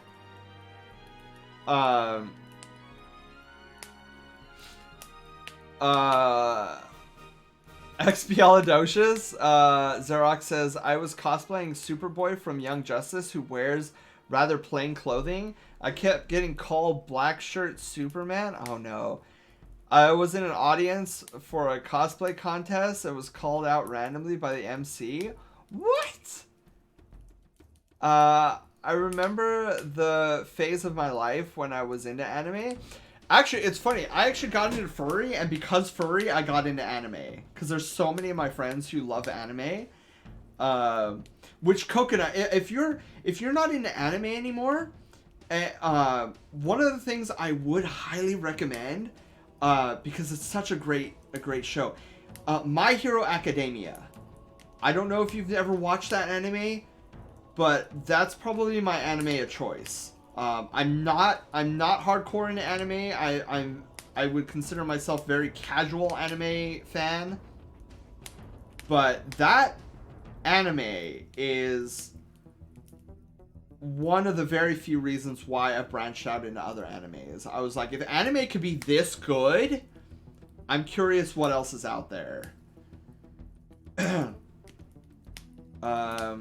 Later on in the dealer's den, I got a print of that character 50% off when the artist recognized it. Yes, Zerok, yes! That's always so exciting when somebody finally recognizes you. Supercalifragilisticexpialidocious, and you said, Aladocious. Oh! And I got really scared. I'm rewatching it. I stopped watching when I go, I stopped watching when I got out of anime. Oh, yeah, it's definitely an anime that's worth anybody's time. And this is coming from like a super casual, because usually you get the hardcore fans being like, oh, you have to watch these particular animes or else how can you be an anime fan? And I'm just like, I like My Hero Academia.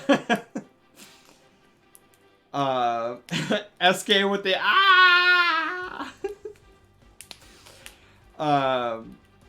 shoot, what we were talking about, the magic, right?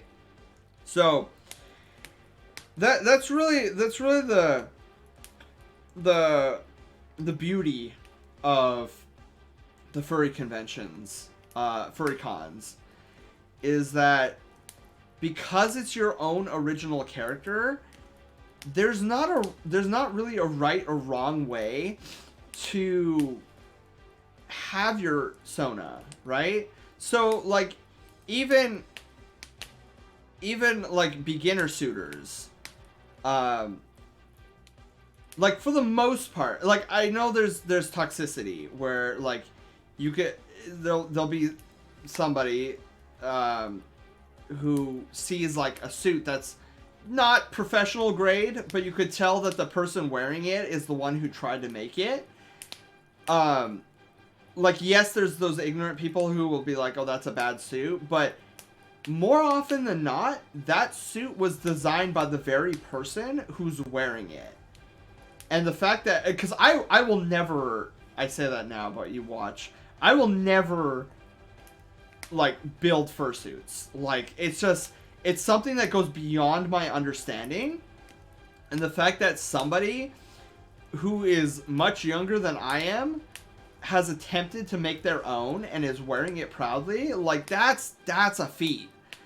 And oftentimes they will go, like in a year's time, they will go and like make a 2.0 version that's so much better.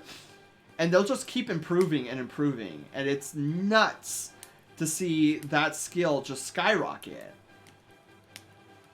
And so there's definitely a different feel when you go to furry conventions.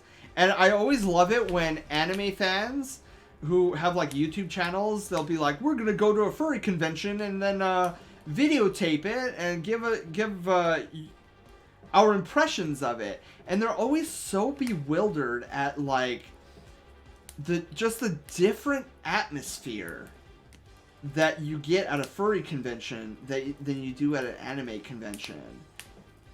It's definitely bizarre. For its creativity, since you don't see a rainbow sparkle god every day. Also, when people say that the fursuit sucks, I say you don't decide that. Also think that they will be making fursuits. For example, Phoenix Nest didn't start making crazy good. Yeah, nobody starts making crazy good fursuits. But we all have to start somewhere. And that's the beauty of these people, like, going out on a limb, making their first fursuit, and then learning a lot. You learn a lot when you make a fursuit. I know this because my friend Nini also now makes fursuits. No need to bring it inside. Exactly, Fire. Yeah, and honestly, like, it's crazy, our creativity. There is, like, at every convention, there's so much creativity in one space. If we all put that creativity and focused it like a laser beam, we would be able to pretty much destroy a planet, I feel. Sneaky! Sneaky, hello, how's it going? Oh, gold cinnamon roll. I got this.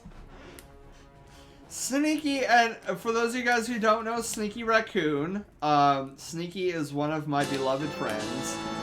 I met him here on Twitch, and I treasure the moment where him and I will be able to hang out at a convention.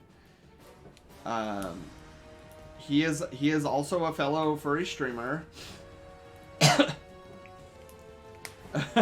Can convert the planet, cause why destroy it?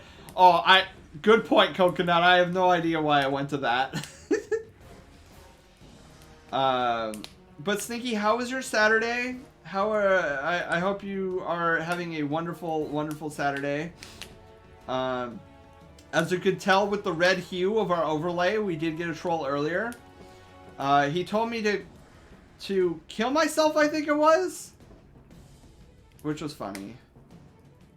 I kind of hope he's still around. Like, I always like it when trolls stick around and then they realize, wow, you know, this community isn't half bad, and what a crazy opening cutscene that Troll and Roll is. But yes, here is another sweet bean that is definitely a treasure in my life, Sneaky. Like, I definitely have, there's so many gems in my life that it's hard to keep track of all of them now. It's like I went from having no friends in high school, having and then coming to the fandom and just having a massive amount. Woof, hello!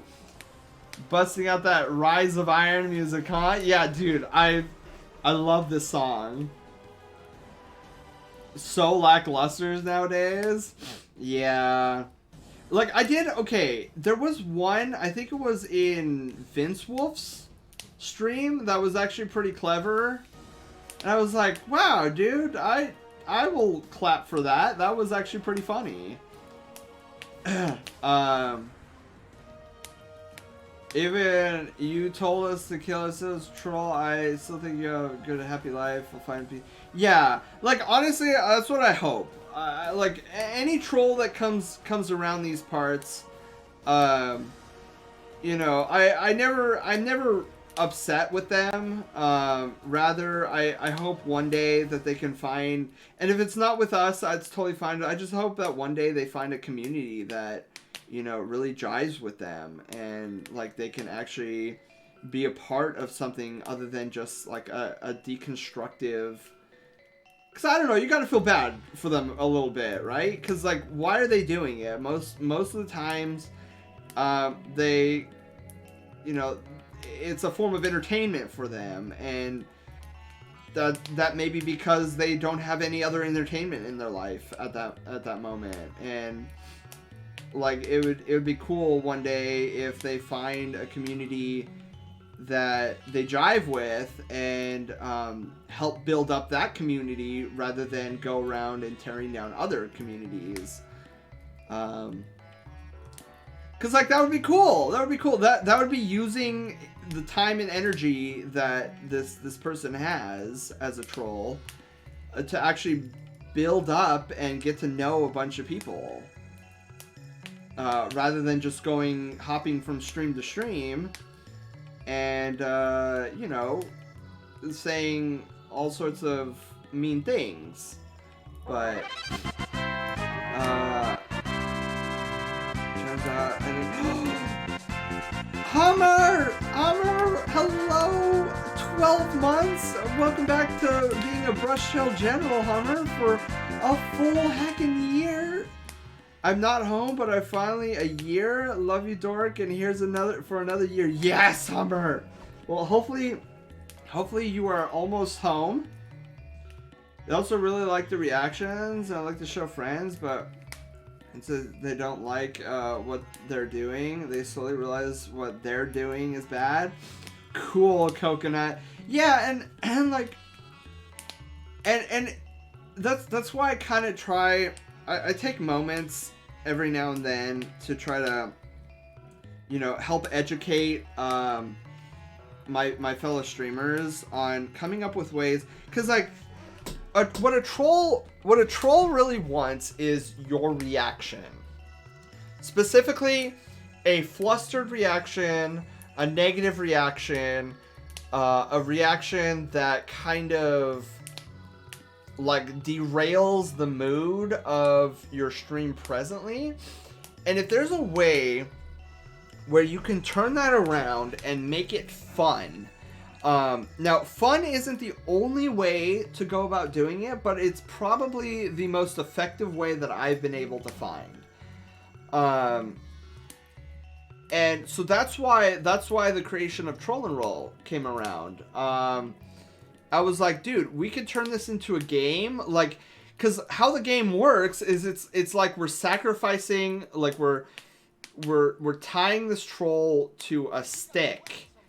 And then throwing the stick out the airlock, and all that energy that's dispersed summons a gemstone golem on board our craft. So the troll gets what he wants. He disrupts the chat by summoning this golem. So like their main weapon of disrupting the chat and the stream now actually becomes our adventure. Because now what they're doing is part of our adventure. And so it totally throws the troll off, because they're like, oh crap, you know, first off, WTF is going on right now, because like how many of these trolls actually come around and see a whole stream go into a lockdown with a professional level cutscene to it. I mean, it's definitely something that they're not used to. And then so we take everything that they do, and we purposely, you know, fashion that into an adventure. And now their misgivings have now become something fun for us to do.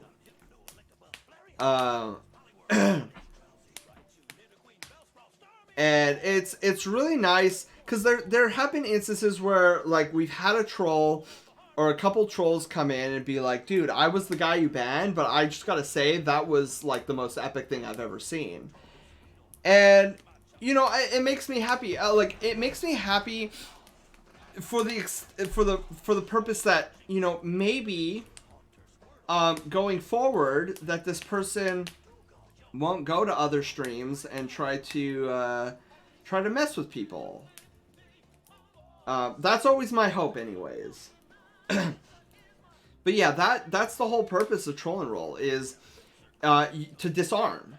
Because the one thing a troll doesn't expect is when you take what vile thing they're saying and make it fun. Like, how do you make something vile fun? I just do what I usually do. I'm a video game nerd through and through. I design video games. I've played video games. I dream about video games. Video games are my life. Which is why I'm here on Twitch now, because I love streaming video games for you guys. For example, trolls that donate a lot. Some of these trolls are on YouTube. Technically, they're trolls since they jump from stream to stream. Yeah. And I've seen a lot of different trolls in my time on Twitch. And it's just, I kind of feel bad for them because they obviously don't have a real strong community connection to any one streamer. Because if they did, like for example, let's say I'm bored and whatever. Let's say, like I find Kale, right? I find Kale's community and I'm like, oh my god, I'm so enthralled by him and his community. He's a great streamer and stuff. And so you find ways, you know, to try to support Kale, right? You're like, get the word out, I wait for his streams and whatnot, and it becomes a focus. You're like, this is somewhere I can be loved, and I have, I jive with Kale and whatnot. And so, like, when you have somebody like that, you don't, like, your focus becomes less of, like, I'm gonna go around Twitch aimlessly and disrupt a bunch of people. And it more so becomes focused, like, dude, can't wait for Kale's next stream. And so, with these trolls, at least for the most part, they don't really have something like that on Twitch. They don't have a streamer that they're dedicated solely to. They're just like a fleeting, oh yeah, I'll watch this guy, seems chill, so I'll watch him for a little bit, but they never like dive into the community. They're always looking at streamers who they deem as okay from outside the window. And I'm like, no, bro, you gotta go inside, join the festivities, be a part of the community. And I like with trolls, I always hope one day that they find that level of community, like with what I found here with you guys. Like it's crazy, this sense of family that I have with you guys. And again, it's something I never thought, when I first started streaming, I 100% never thought that I would have this relationship, with you guys. Like, I never expected it. It kind of caught me off guard when it first started developing. And, like, this is why, this is why I have such a particular outlook on streaming, where most of my advice comes from the standpoint of, like, don't deal with views, don't worry about purple check marks, nothing like that. Because for me, and I know this doesn't go for anybody, but this is the basis behind where my advice comes from, is like I feel such magic talking with you guys, entertaining you guys, like bringing my own brand of derpiness to your guys' day, and hopefully you guys enjoy it. If it does, then like I'm that much more happy, and it's great. It's this great feeling, and so that's why I tell people, like, don't worry about partner pushes, don't worry about numbers. Like, if you love what you do, that love will see you to success. It always, in the span of human history, that's normally what happens. Is if you love something, if you're passionate about something and you work hard at it, then you will eventually get, to where you want to be. And so, when can't stay, I'm busy. Oh, Hummer. I don't know if Hummer's still here, but You Say Run just started. I love this song. The song is so inspirational, so motivational.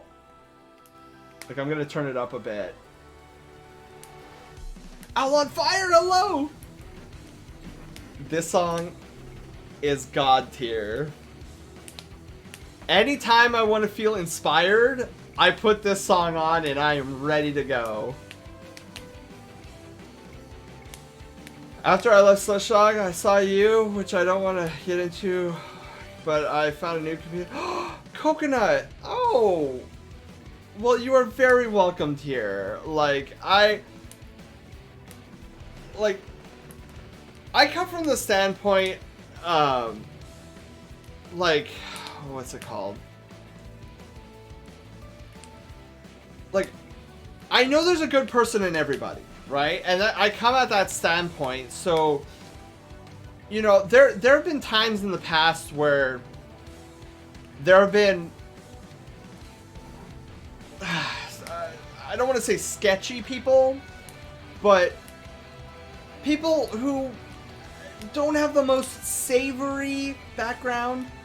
And honestly, with those people, see, I find teaching to be fun. I love teaching. So that's another reason why I have a lot of patience with people, is because I know we all have the ability to learn. Like, if you're not a good person, let's just say, right? Let's say you're not a good person. You have the capability to be a good person, because I've seen people like Kale, like Moose, all these people who have hearts of gold. Sneaky, like all these people. Taylor, take your pick. They all have hearts of gold. Who are they? They're just people. They have 2 hands. They have 2 legs. They have a mouth. They can smell. They get up in the morning. Everything that I do. Like, I get up too. I put on work clothes. I eat. Like, they eat, I eat. Like, they have opinions, I have opinions. They breathe, I breathe. If they could have hearts of gold, why can't mine? Why can't I? Like, there's nothing stopping me. And so, if there's somebody who comes to this community who may not be the most savory person, I welcome that person, because if they have a heart of ice, they're not going to learn how to be a good person from hanging around other bad people. I'd rather them come into this community and warm up by this wonderful fire and start to know and see and feel what somebody with a heart of gold can be like, can feel like. And if I can do it, why not them? But it's all determinate on if they desire that. And while they may not know at the very start that they want this, being introduced to somebody with a heart of gold, maybe that'll be enough curiosity to be like, well, how can this person be like this? What is it that he's got that I don't? And like, just start asking those questions. Be curious about it. Come back to my community. Understand what kindness is, what a warm heart is. Like, I'll teach you. Because, like, as much as I love people who have a heart of gold, I hope for many more that who have hearts of stone, that eventually they can have that warm heart. Because that's what that's when the world changes. When we help those who have stone cold hearts trying to get, and we, unfortunately, and as much as it pains me, but I know there's a lot of people out there who are not at that stage where they don't want their hearts changed. They're perfectly fine in their misery, and I feel bad for them.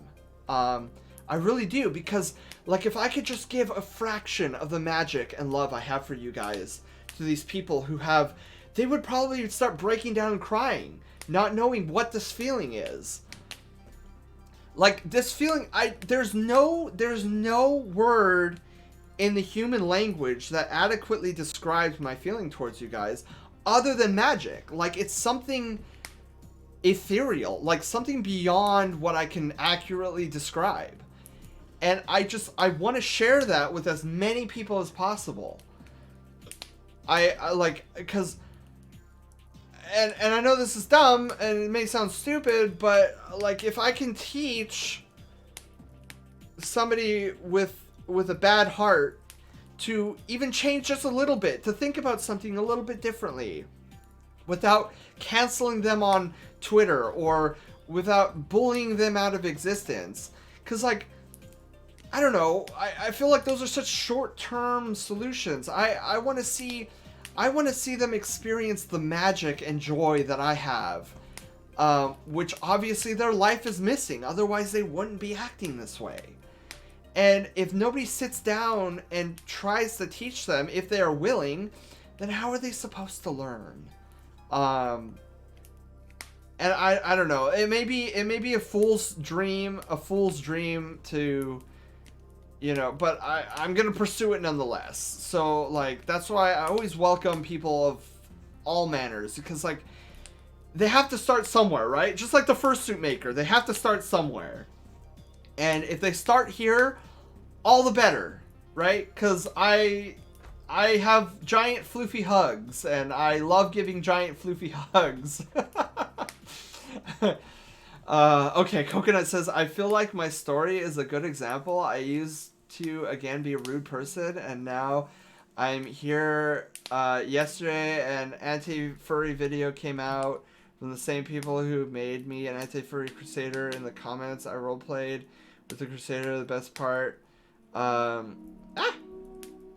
Where's my chat? Okay, there we go. Hate each other, and at the end, at 3 with so I agree. There's a kind person in everyone. Yeah, there really is. There really is. Like, we all have the capacity for great good or great evil. You know, being super kind or super mean. And it's all dependent on what. Because I like the story writing of Destiny right now, because we're talking in the story of Destiny. There's a lot of talk between light and dark. Like, light is this moral thing, and dark is this amoral thing. And then right now we're kind of in the middle of the story arc where it's like, well, these light and dark powers are simply tools. We can use the light for evil if we wanted to, and we can use the dark for good if we wanted to. And I'm just thinking, why couldn't we do that, right? Like, why couldn't we take our darkest aspects and reforge them into something that we can do to help people? Like, for example, my anxiety, something very dark, you know, dark thoughts, dark this and dark that. But I've gotten it to a level of control where I can fashion it into a weapon so that I can give it to other people and be like, this is how I took care of my anxiety. And now it's still my dance partner, but at least I'm leading the dance, and here, you can do it too. Here, I crafted this for you, and then hand it over, and hopefully that the advice helps them in their own adventure. And I know that sounded nerdy, but for me, everything, I see the world in the lens of a video game. I am that nerdy. Describe it, not even, oh my god, okay, that scared me. Dalton, hello, welcome on in. Let's hope Haywire actually works. There you are! Dalton, how are you doing this fantastic afternoon? Thank you so much for the raid. You were playing Super Animal Royale. How was that? Did you kill people in the most adorable way possible?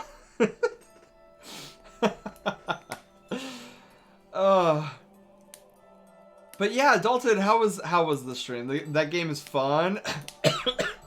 Yeah, for me, every time I play it, I usually wind up dying because I'm a spacey kind of a person. I'll be like, oh my god, look, it's an open door, and then I'll like wander in, and I'll be like, oh, look at all the goodies, and then suddenly there's like 4 animals around me, like stabbing me and shooting me with shotguns. I'm like, dang it.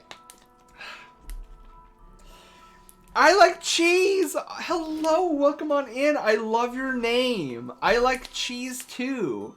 Unfortunately, my body doesn't. I am very lactose intolerant, but I always give my body the middle finger, so I have cheese anyways. And Hero, hello! I didn't even see you here! Hello, how are you doing, Hero? And I like cheese. Welcome to the Brushtail Brigade, and congratulations, you're no longer a peasant. Yay, more belly pats. From Dalton's raid. Okay, cheese. Gimme the scoop. Was Dalton doing good? Let me know. Because if I ask Dalton, Dalton will be like, "Of course I was doing good," but I want the scoop. I hide up in the ceiling. This is very true, Hero. This is very true. But everyone, welcome on in. We're doing our Thanksgiving stream, even though it's not Thanksgiving. Where I go on a bunch of Send talks, Send stories, and Send tangents all the way through all of it and whatnot. And for those of you who are just joining, you are more than welcome to participate in a little mini game that is currently ongoing. So as you can see, some of our lovelies in chat is attacking in chat, and they are attacking what we call a gemstone golem. It is a raid boss that is in the chat at the moment. The gemstone golem only appears when we sacrifice a troll and we ban them from the chat. So right before Dalton's raid, we actually had a troll come in, and we banned him, and that kicked off the whole minigame. And so now our community is trying desperately to try to defeat the golem. I don't remember how much HP it has. Let's see, golem HP.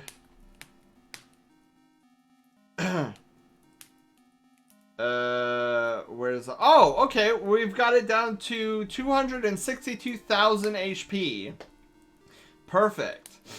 For those of you who want to participate, it's you might need a little bit of Brushtail tokens. That's our virtual currency in the chat. But you can find all the commands for attacking the golem in our little shop, which is basically just a list of all of our commands. You'll find it under Troll and Roll. Oh my god, Just Fearless!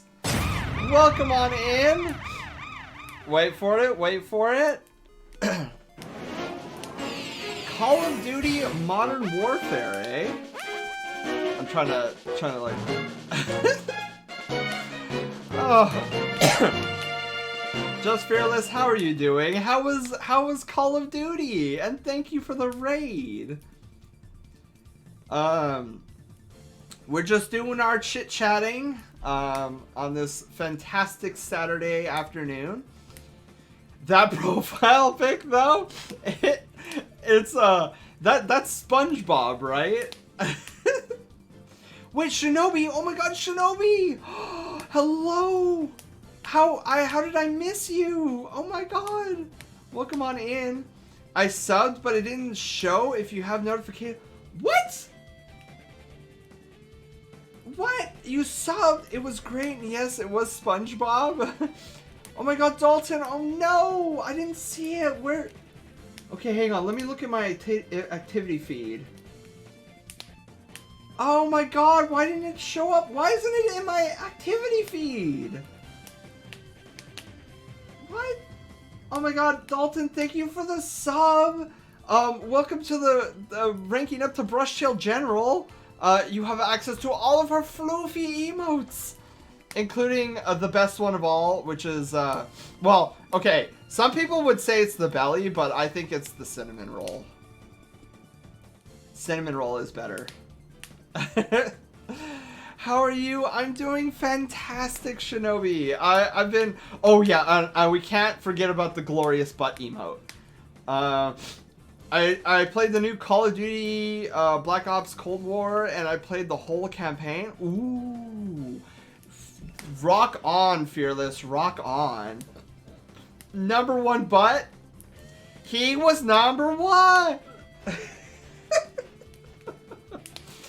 Oh my god. Well, here in a little bit, gang, since it's getting close to dinner-ish food time, what we're going to do is we're going to probably finish off the stream with finishing off the Marble Olympics. So we'll start that in a little bit. It was a short campaign. Oh, interesting. Well, hopefully, even though it was a short campaign, hopefully it was a good campaign. But we were talking about something before, and now I don't even remember because I got so hyped for Dalton's raid and Fearless's raid. Yeah, dude, my brain is blanking. But how we're gonna conclude our Thanksgiving stream tonight is in a little bit here. We're gonna put on a YouTube video of something known as the Marble Olympics. For those of you who have never seen the Marble Olympics before, Lovely's in chat introduced me to the series, and it is actually way more fun than I thought it would be. It's very high quality. The production level on it is very, very high quality. I'm like, wow, this is really great. So we'll be watching that together. We'll be finishing it up. We'll see who is the winner of the 2020 Marble Olympics together. If you have snacks or food, that's the time to go get it. I'm going to be rooting for Team Galactic. There are a bunch of teams, but yeah, it has been as fun as I thought it would be today. Willie Husky! Yeah! I'm about to join before B42 Empire. I think in a week I can join. Ooh, congrats, Fearless. Actually, let me help out. I'm gonna summon. Let's summon Noah. Oh, that's not how you spell Noah's name. That's not how you spell Noah's name. I'm such a dweeb.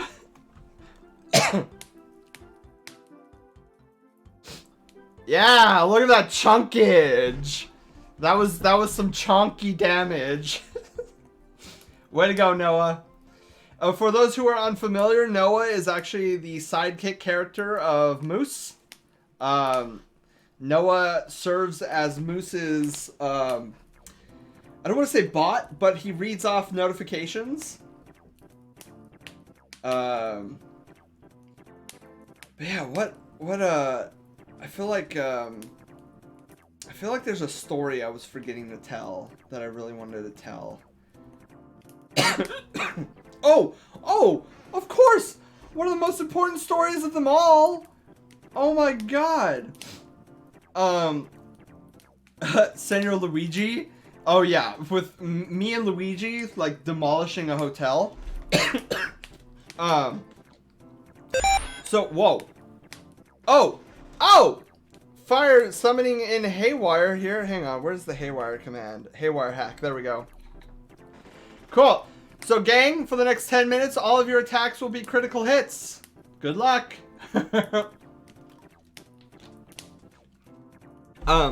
So how I started on Twitch. That's kind of an important story. So how I started on Twitch. Very, very unique story. So, my friend Sketch Coyote, like I was mentioning, he's one of my good friends. Still is. Can't wait to see him in a couple weeks. He had been pushing me to do streaming. He said, "Dude, your personality is great for it. Like, you should do it." He wanted me to start streaming on Twitter though. I think the Twitter streaming service is called Periscope or something like that. And I tried it. I wasn't feeling it. I guess I just didn't understand streaming at the time. So I kind of stopped doing it. And so, fast forward a few months, and it was Further Confusion 2019. So last year. You are cool furry. You deserve your 1 point. Wait, I'm up to 1.4k followers? What the flip? Holy bejesus. Last I checked, I was at 1,000. See, this is how much I pay attention to the numbers. Like, people have to tell me when I get to follower milestones because I'm just derping all over the place when I'm streaming. I don't really look at the stats. Like Germ the Chirp, which is another one of my very dear friends. Absolute sweet bean. I would say he's sweeter of a bean than Canadian Dragon. He'd argue with me, but he would know I'm right. But Germ was the one who let me know that I reached 1,000 followers. I'm like, dude, we have to do something. We gotta celebrate or something.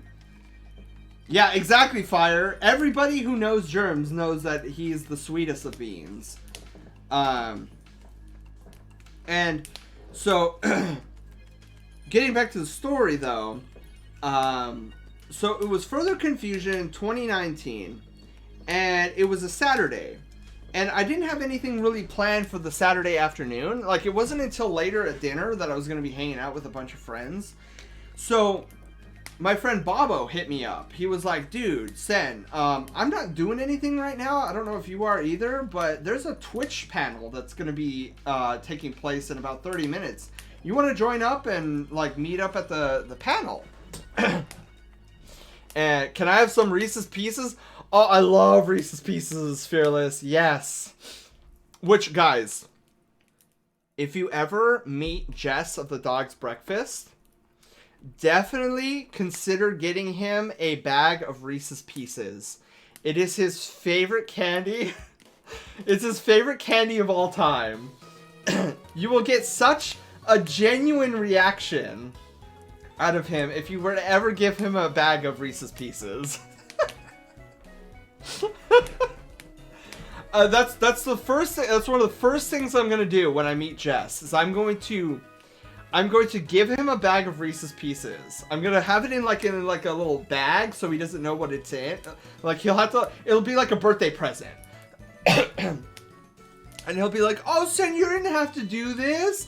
And then he's like, "What is it?" And then he'll pull out the tissue paper, and he'll look at it, and I bet you anything, he would probably just drop the present on the ground and leave.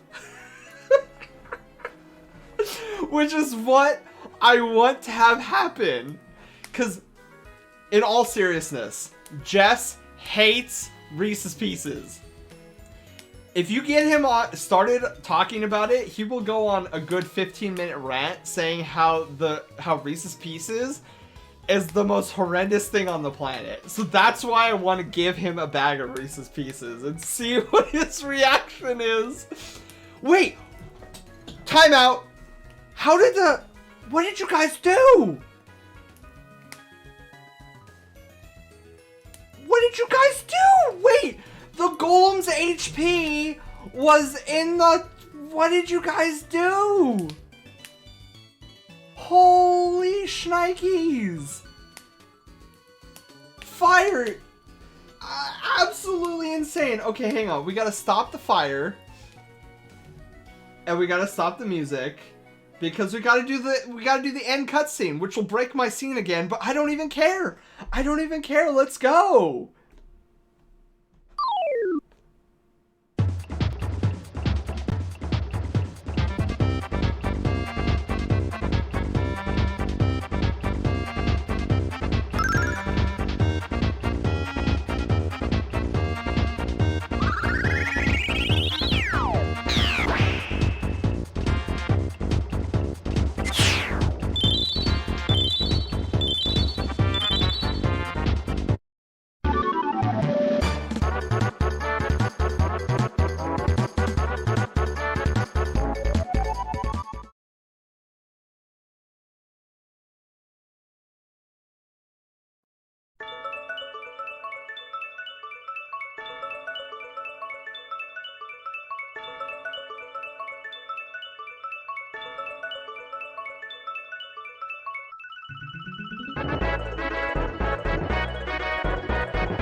Okay, I was like, is it gonna come back? Hello? Oh, that was awesome, guys. And look, we got all 3 bonus gems. We did it. Dude, okay, so sometime next week, I'll schedule an extra stream. It'll probably be Wednesday. I don't know what we'll do. I'll figure that out. Oh wait, hang on. I was like, why is it so quiet in here? That's right. I shut off the music. And we gotta get the fire back up. Hello? And I gotta fix everything, but it's getting so hot in here, I gotta open the window. Okay. So yeah, Kale, you got to see the whole thing. So right now what Haywire's doing is she's terminating all of the commands slowly but surely. I love the Reese's Puff cereal. Oh, the Reese's Puff cereal is so good. I love the Reese's Puff cereal. So yeah, now that we're no longer in lockdown, look, our overlays changed back to our normal color scheme. But now I gotta fix this. I am a professional streamer, guys. Postcard, hello, welcome to the Brushtail Brigade, and congratulations, you're no longer a peasant. I'm sorry, but... Okay. But... Okay.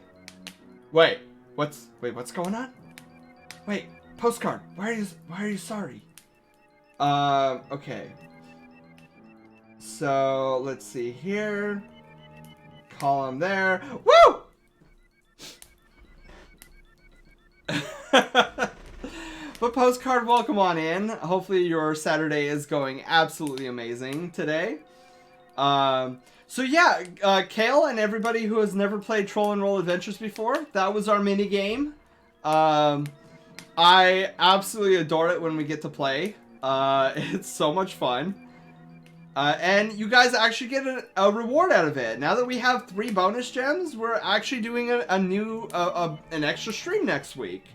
So I'll come up with an idea. I'm thinking, I'm thinking maybe Final Fantasy IV, because I know we started Final Fantasy IV, and then we got to a midway point. But maybe, actually, we could do Hyrule Warriors. I haven't started that yet. I was planning on starting it on Friday of next week, but I think we could probably start on Wednesday. You like Five Nights at Freddy's character? Oh, you look... Oh! Yeah, it's... No, there's nothing to be sorry about that. I totally see it. I do kind of sort of look like a Five Nights at Freddy's character. I could totally see it. Like, if I were to shut off all the lights around me and, like, have a light come from below, I could totally see it. Oliver, hello! I'm really almost there to reach affiliate. Well, congratulations, Oliver. It's the Uncanny Valley. Yeah, I could see where you're coming from, Post. I know the tracking on the character isn't. Well, it's not the character's fault. It's not the model's fault, but the program itself is the program I'm using is called FaceRig. It's really good in most cases, but there are some areas that there could be room for improvement. Is booty thick? Is that apple cider? Yes. So apple cider. We got 2 glasses of apple cider on the left, and then we have the jug of apple cider on the right. Oh man. So yeah, what a crazy afternoon it's been so far. But yeah, I figure in about, if you guys want, I figure in about 20 minutes we'll start the second half of the Marble Olympics, and we'll finish that up. Lots of cider, yeah. SK, I love apple cider.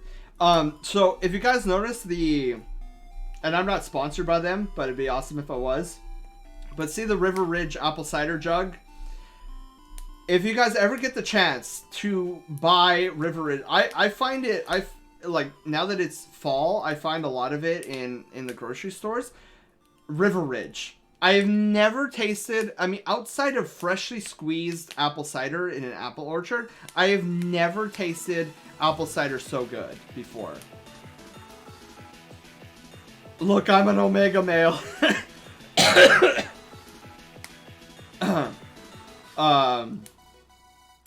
But yeah, I love apple cider. Probably, okay, so apple cider and orange juice are probably my two favorite juices. Redeemed Hydrate. Oh, thank you, Fire. Snowy, hello, how's it going?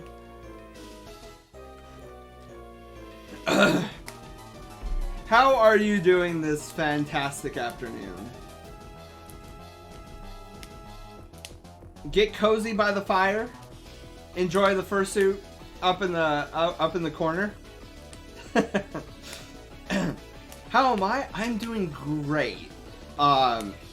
We've been on memory lane this entire time. I've been going like bunch of stories. Been better. Time for my bed, I think. All right, Pop Hats, have a great night. It's probably you, Wolf. So you have a great night, Wolf. Sleep well. Welcome back, Shockwave. Oh, and we were actually in the middle of before I got totally sidetracked by apple cider. I was in the middle of a story. That's right. We got off the rails when we started talking about how Jess hates Reese's Pieces, and I'm going to deliver Reese's Pieces to him when he eventually comes out here for a con. I'm scared to redeem suggest streamer name for bot command. Well, all I ask, Fearless, is that I try to keep it furry related. So like a furry streamer. But if you redeem it, go ahead and you can even suggest yourself. I've had a couple people suggest themselves. That's actually one of the reasons why I put it up there, is because I wanted people who streamed, who's a furry, to redeem it for themselves. Hydration. But the story about my how I actually got into streaming. So I was at FC 2019. I got a message from my friend Bobo. He was like, "Hey, there's gonna be a Twitch panel in about 30 minutes. You want to join?" I was like, "Heck yeah!" So him and I met at the main lobby, and then we went to go find the Twitch panel. And the Twitch panel was hosted by Keat Lock. I'm pretty sure. I'm forgetting his name, but there was like a panel of like 4 different streamers. Decky, welcome back.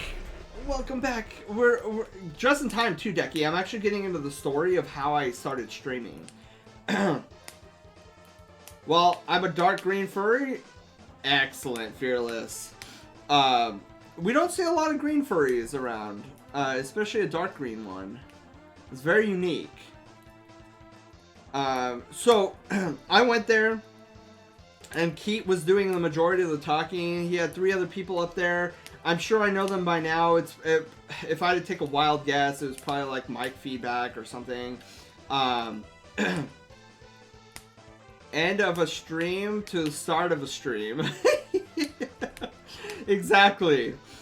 So they had a lot of information to share. Like a lot of things that I didn't even think about. And so I went in there, and I was like, you know, it'll be something fun. But I didn't think it would inspire me to actually start streaming. But it did. Like, now that I think about it, I don't think Mike was actually up on the panel, but he was definitely in the audience. I'm almost positive about that. But Keith was talking, and he was giving a lot of good pointers about like how you should go about streaming, like what, you know, knowing who your audience is, and it was a lot of good advice. And I knew Keith from streaming because at the time he was one of the only furries who was well known that actually used FaceRig with a custom model. So he was like, yeah, so most of you probably know me as the guy who has the FaceRig. For those interested, we got the 3D modeler here, is Caribrew. And I didn't realize this, I was sitting next to Caribrew. Like, when I sat down, I didn't know anybody. Like, because I didn't even start streaming yet. I immediately started getting nervous. I'm like, this guy is so great. He made the Keat model? Oh my god. Is making this chef want to make it? Yes, fire. So there's a bunch of people there. And then it was cool because how Keat ended the how he ended the panel is he was talking about how they had just released Furry Watch.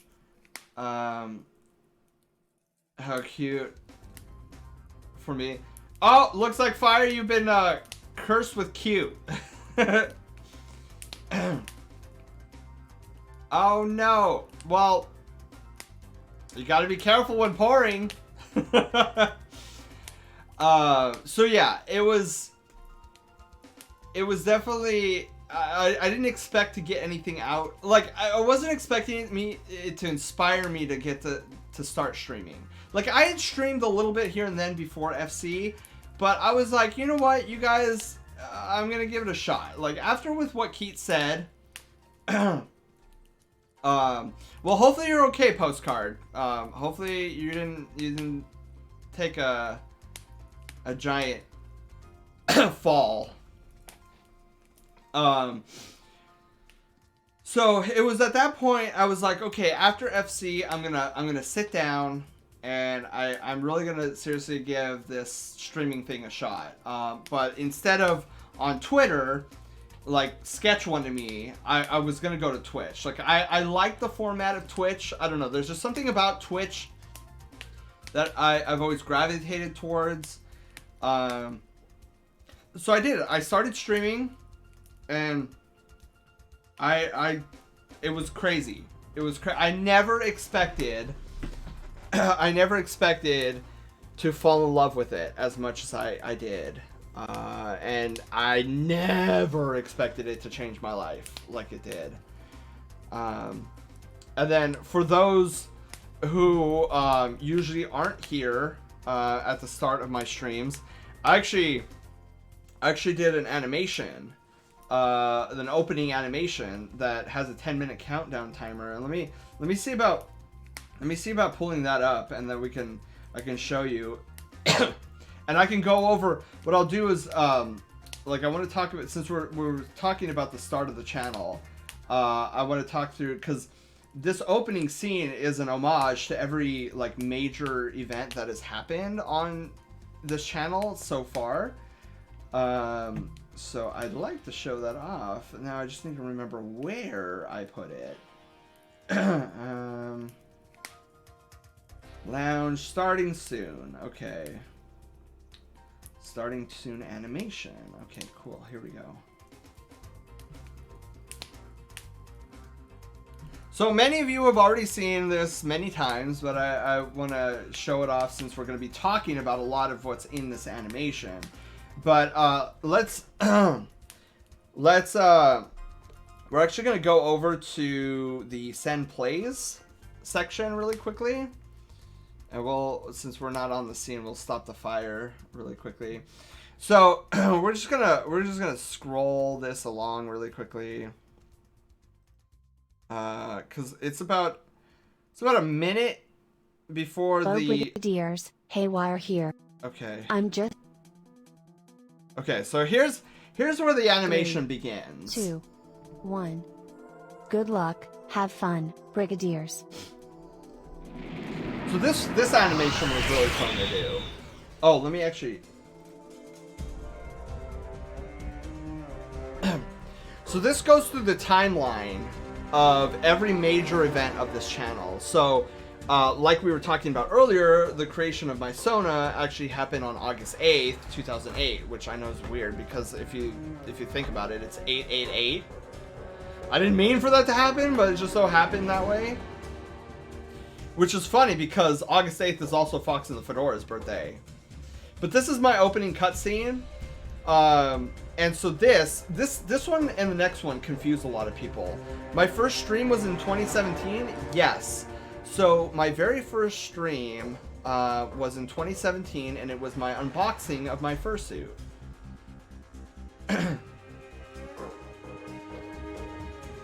So that was my first stream ever. But I only did it because I wanted to have as many friends watch it as possible. And then there's this one, the start of the channel. So this is what happened shortly after I talked with Keith at Further Confusion 2019. Imagine, hello, welcome on in.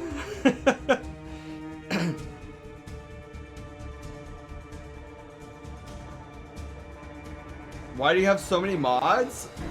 Because they're all good beans and I can trust them.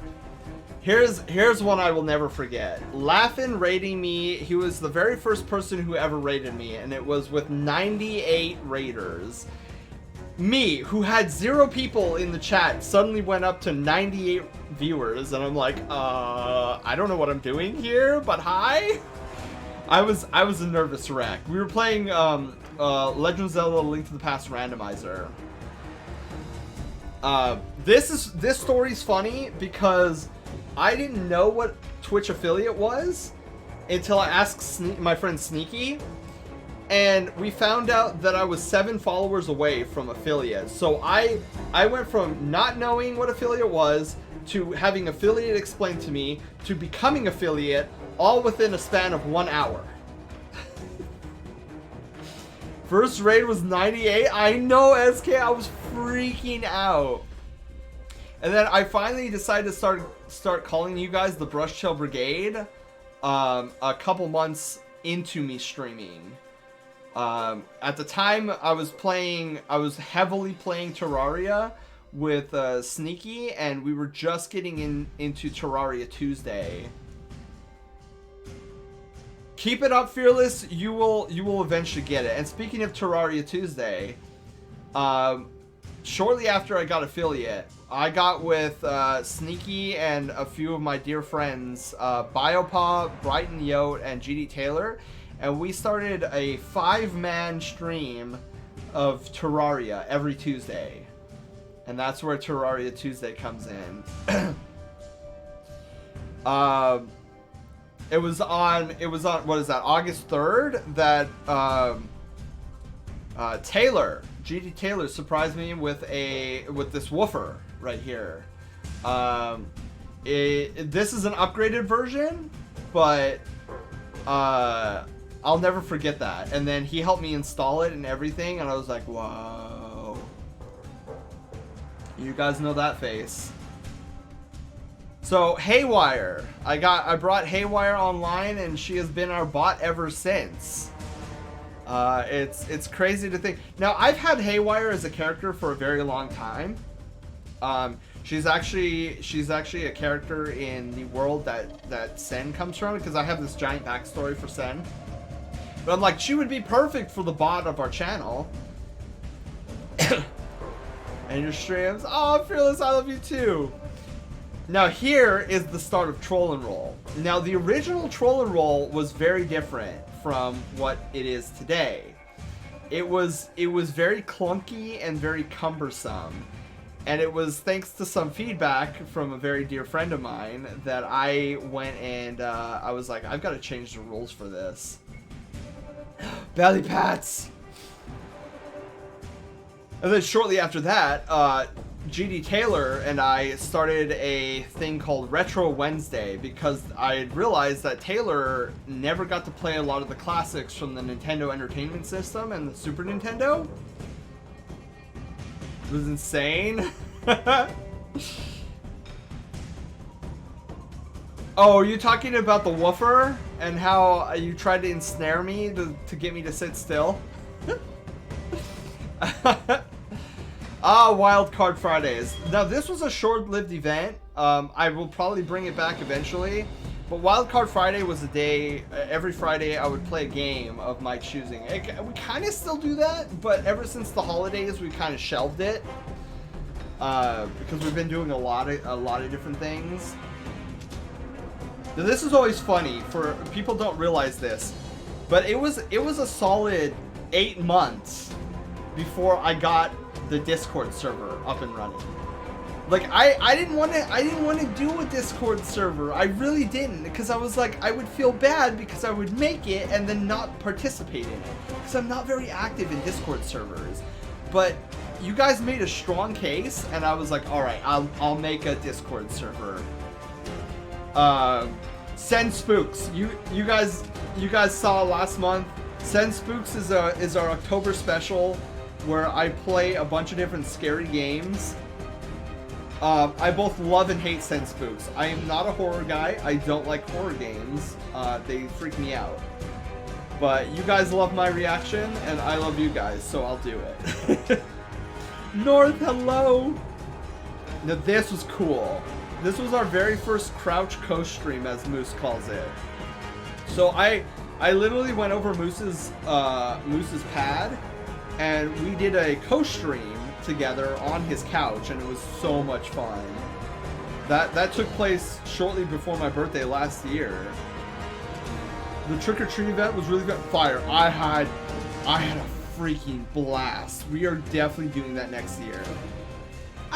That's what we're currently in. Sen Gives Thanks, the month-long November special, where so with Sen Gives Thanks, I usually play a lot of retro games that take me down memory lane, and then I get to share stories with you guys of like how this game impacted me and like why I love it so much.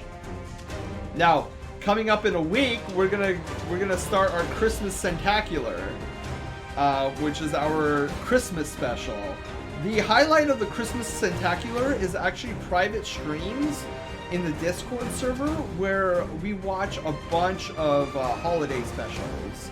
But we'll definitely be playing a lot of games during the Christmas season. Yes.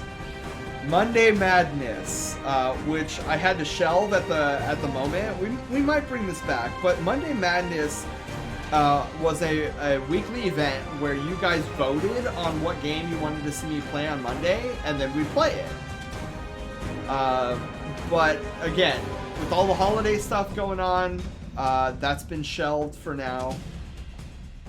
And now you guys are familiar. Troll and Roll Adventures. So this is the upgraded version to Troll and Roll, and it plays, as you saw, very well.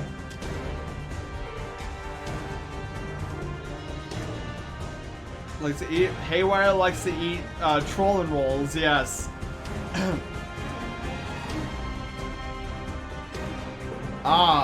This one. Where Germ told me I made 1,000 followers, I was like, what the flip is happening right now? And so to celebrate, we did a 12-hour stream, which was a lot of fun. A lot of fun. Yeah, I'm really glad I did this animation. This is exactly what. And then of course, Wild Abandon. It is a group I regret not 1 second on joining. And that's the last thing on this timeline.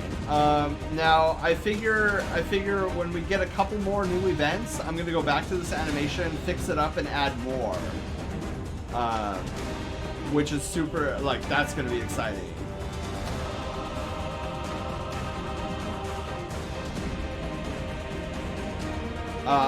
But I know there's still a couple projects that I need to get finished, and I'm hoping to get them done before the new year. Because what I'd like to do... Oh! That's right! I should have made mention of this at the start of the stream, but I just now remembered. But that's my opening animation. It took me like a week and a half to animate all that. It was a headache and a half because, as you could see, the countdown timer is legitimately part of the animation.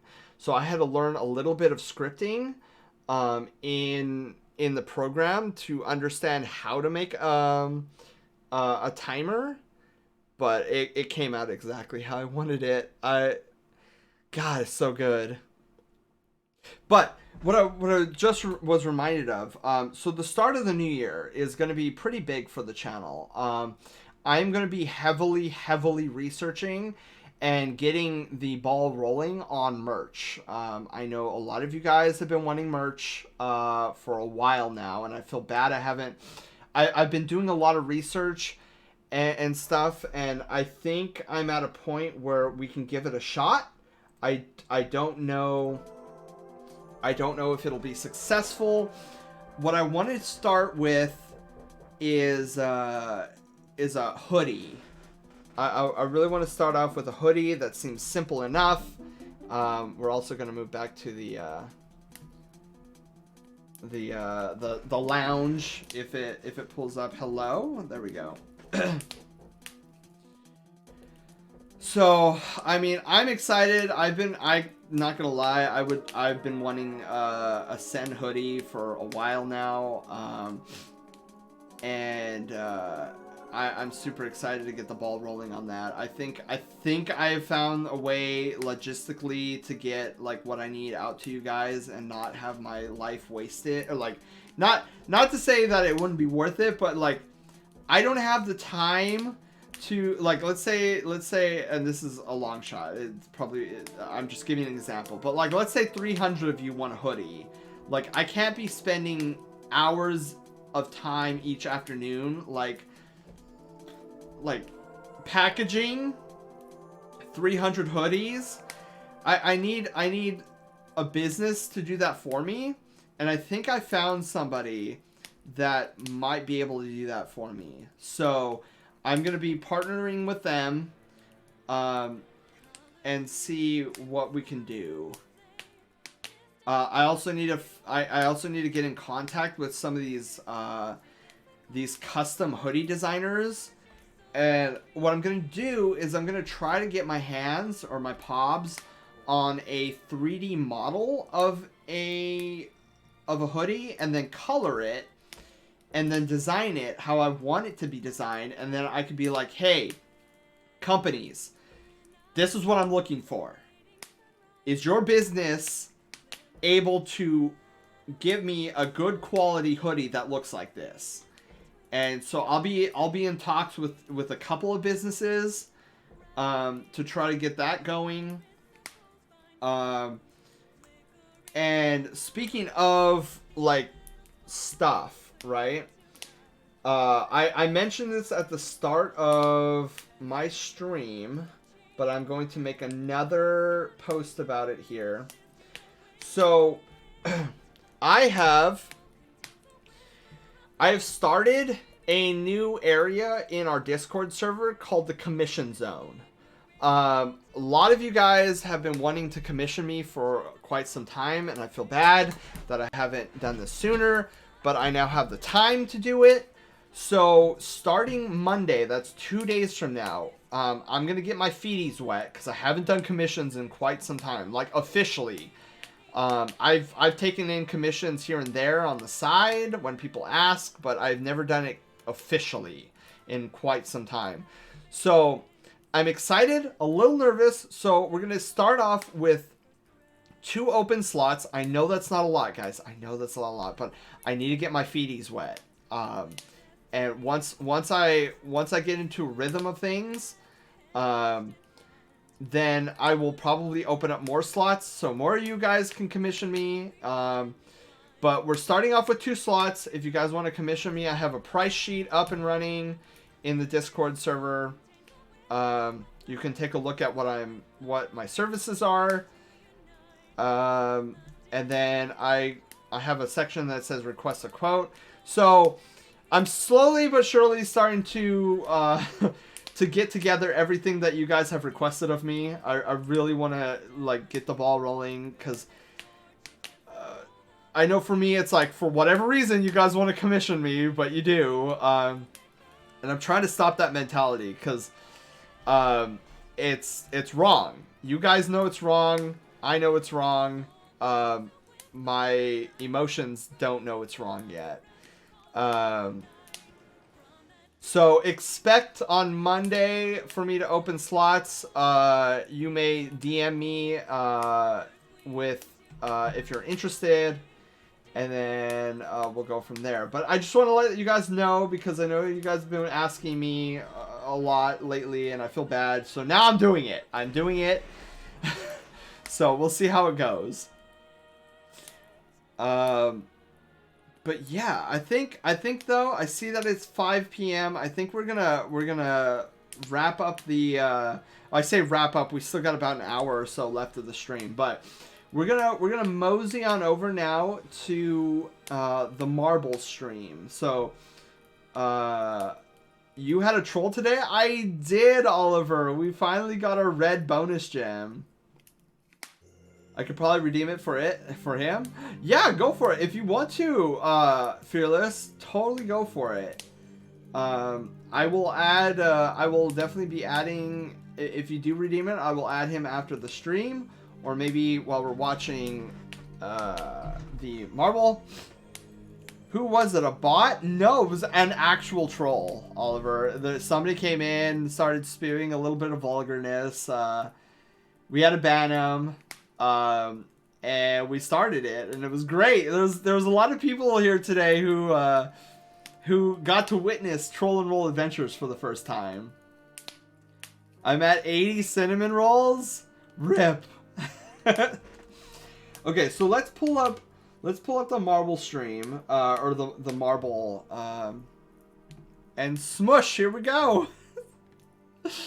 Okay, so let me get the thing set up here.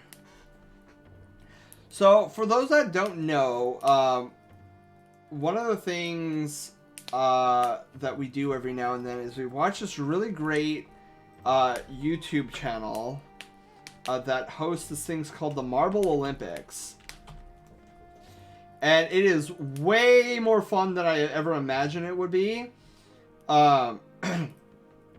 So, as you can see, we're about halfway through the video. Oh, maybe you can't see. Wait, let's mosey on over to our send plays so we can actually see. You're not the furry version of Dr. Phil. I am not. Some people say that I am, but I assure you I am not. I just like helping people. Okay. So, the channel that we watch, if you guys have never seen this channel before, please check them out. They're called Gels or Jellies Marble Runs. That's the channel. This event that they have is so heckin' fun. Dr. Phil helps people. This is true. This is very true. So, as promised, we are going to be concluding the stream by watching the remainder of the 2020 Marble Olympics. We're going to see who's victorious this year. It is super fun to watch. I am rooting for a team called Team Galactic. Right now, we're not doing so hot, but here's hoping that we come out on top, but we never know.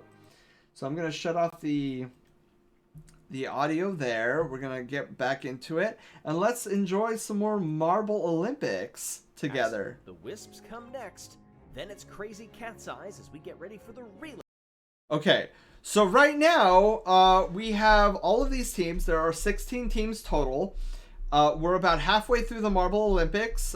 We usually watch the Marble Olympics when I'm doing 12-hour streams. We usually put this on for an hour while we do lunch. But I thought, you know what? Let's finish this off here tonight during our stream. I thought you said Marvel. Oh my god. My bad. Yeah, I have a difficulty with my V's and B's. I mean, they're very similar, but I know I speak too fast, so oftentimes marble sounds like Marvel. What team were you on? Well, I'm rooting for Team Galactic right now. So the top ones right now are the Orangers, the Minty Maniacs, and the Midnight Wisps. Then you got Crazy Cat's Eyes, Savage Speeders, Raspberry Racers, Hazers, Team Galactic, which is my team. I'm rooting for Team Galactic. As you can see, we're in 8th place, but we'll get there. I feel like we'll at least get in like the top 5, I feel. Team Momo, the Oceanics, the Thunderbolts, the Balls of Chaos, Green Ducks, Bumblebees, Hornets, and Mellow Yellow. So that's where we stopped last time. We're on to the next event. Let's see what our event 12 relay run. All right, let's see what we got here. We're coming down the home stretch in the Marble League 2020, sponsored by Last Week Tonight with John Oliver. Today, Last Week the Tonight. Relay Run, an event that combines pure speed with teamwork. Hey everybody, I'm Greg Woods. All right. Woods. This should be Have interesting. Handoffs to deal with. Now, where's Kansas Raldo, with guys? plenty He's of somewhere in things the to go on. stands. Let's see if you Also guys can chances find to him. Dig deep. See how your I've competitors never are been doing able to beside find you. Raldo. And a sprint to the finish, as illustrated by Team Stardust and Team Rolliver. All right, let's see what we got First here. handoff, very important to set the Oh! tone. The bottom handoff, Oh, the key okay. to getting the win. The anchor coming home.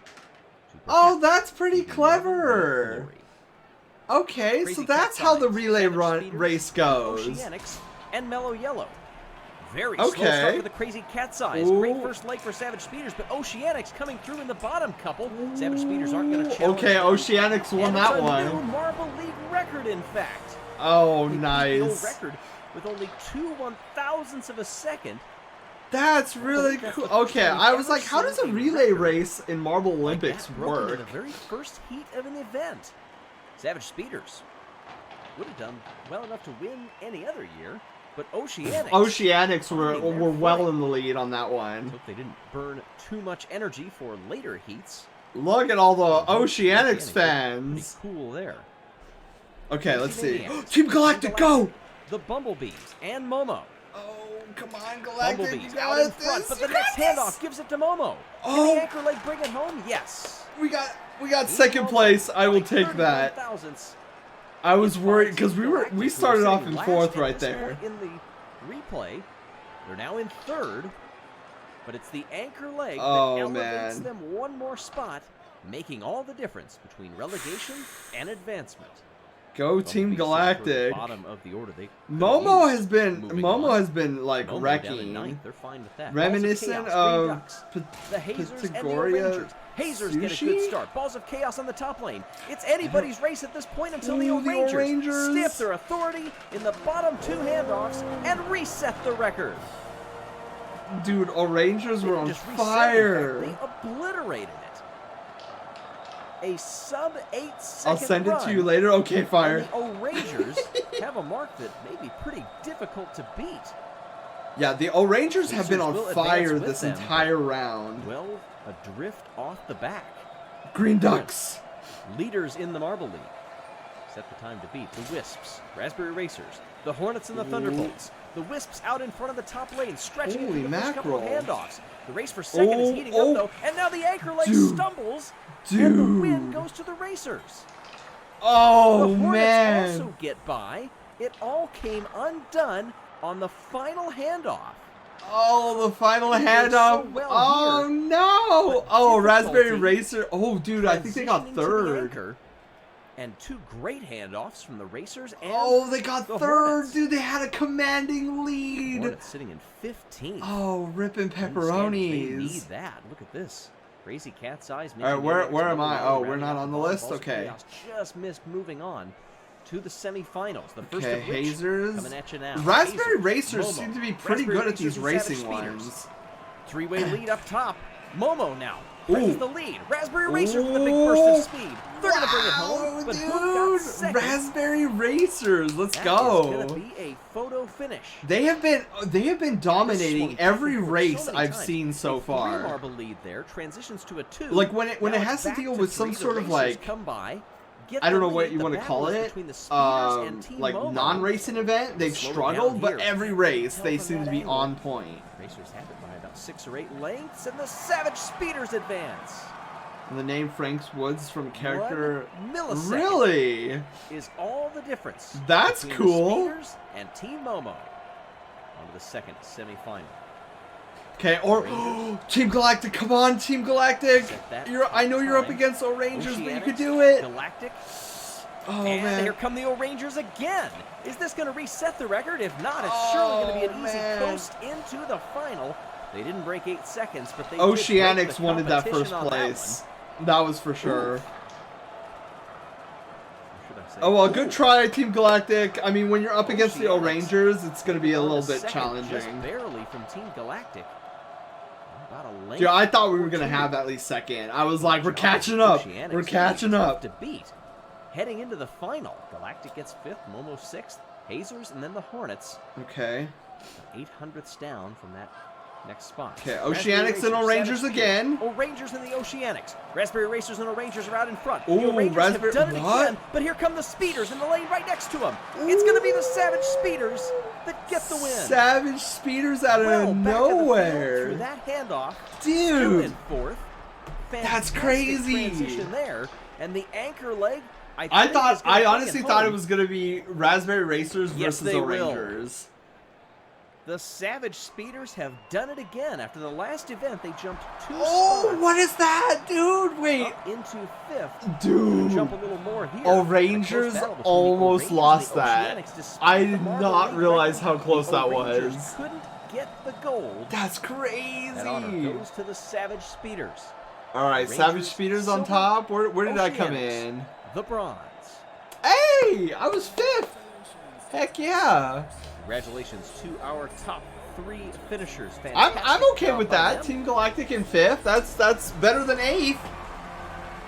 All right, let's see if we actually moved up a rank. I'm hoping we're at least like hovering around 7th now. For the second Harvest Food Bank of Greater New Orleans and Acadiana. Dude, the Quarter Oceanics of the Marble League are left to go, and it's a amazingly 10-point lead blue. for the O'Rangers, but the Savage Yeah, Speeders look are at that! within Team striking Galactic went distance, up a as are rank. the We went from Minty Maniacs of 8th to Midnight Wisp, 7th. Yellow, cannot Heck win. yeah. Alright, let's see. The high jump. Ooh, okay. Event 13 of the 2020 Marble League, sponsored by Last Week Tonight with John Oliver, takes us to new and dizzying heights. Hey everybody, All I'm right. Blake Woods. Welcome to the high jump. Did you know, by the way, that 55% Okay, high jump. How is this of our gonna... viewers are not Alright, subscribed I to didn't our find channel? Raldo Make last sure you're with us round. for the final few events. Click subscribe. Ooh. Take a look at King Stardust here coming in under the bar. Each marble's going to have 2 attempts at a height. Oh, You don't make it in okay. that time, you're done. King Stardust came oh so close, but just for posterity, he is going to take it easy for the second jump. Divided into multiple rounds, each marble will be performed. Yeah, as it Team passes Galactic. 37 centimeters at height in the first round. We'll start at 35 and a half. And Ooh. Quasar, Team Oh, Galactic, that was us. easily That was me. gets by. Team Galactic. In fact, also gets by 36, 36 and a half, Okay. and 37 is the first failed attempt. Oh no. Okay, so we're not See, supposed to Quasar touch the quickly stick. condensed it down Okay. just a little bit. Ooh, But on good. jump number 2, Quasar gets by 37. Now on to Raspberry Okay. Racers. 35 and a half, easy.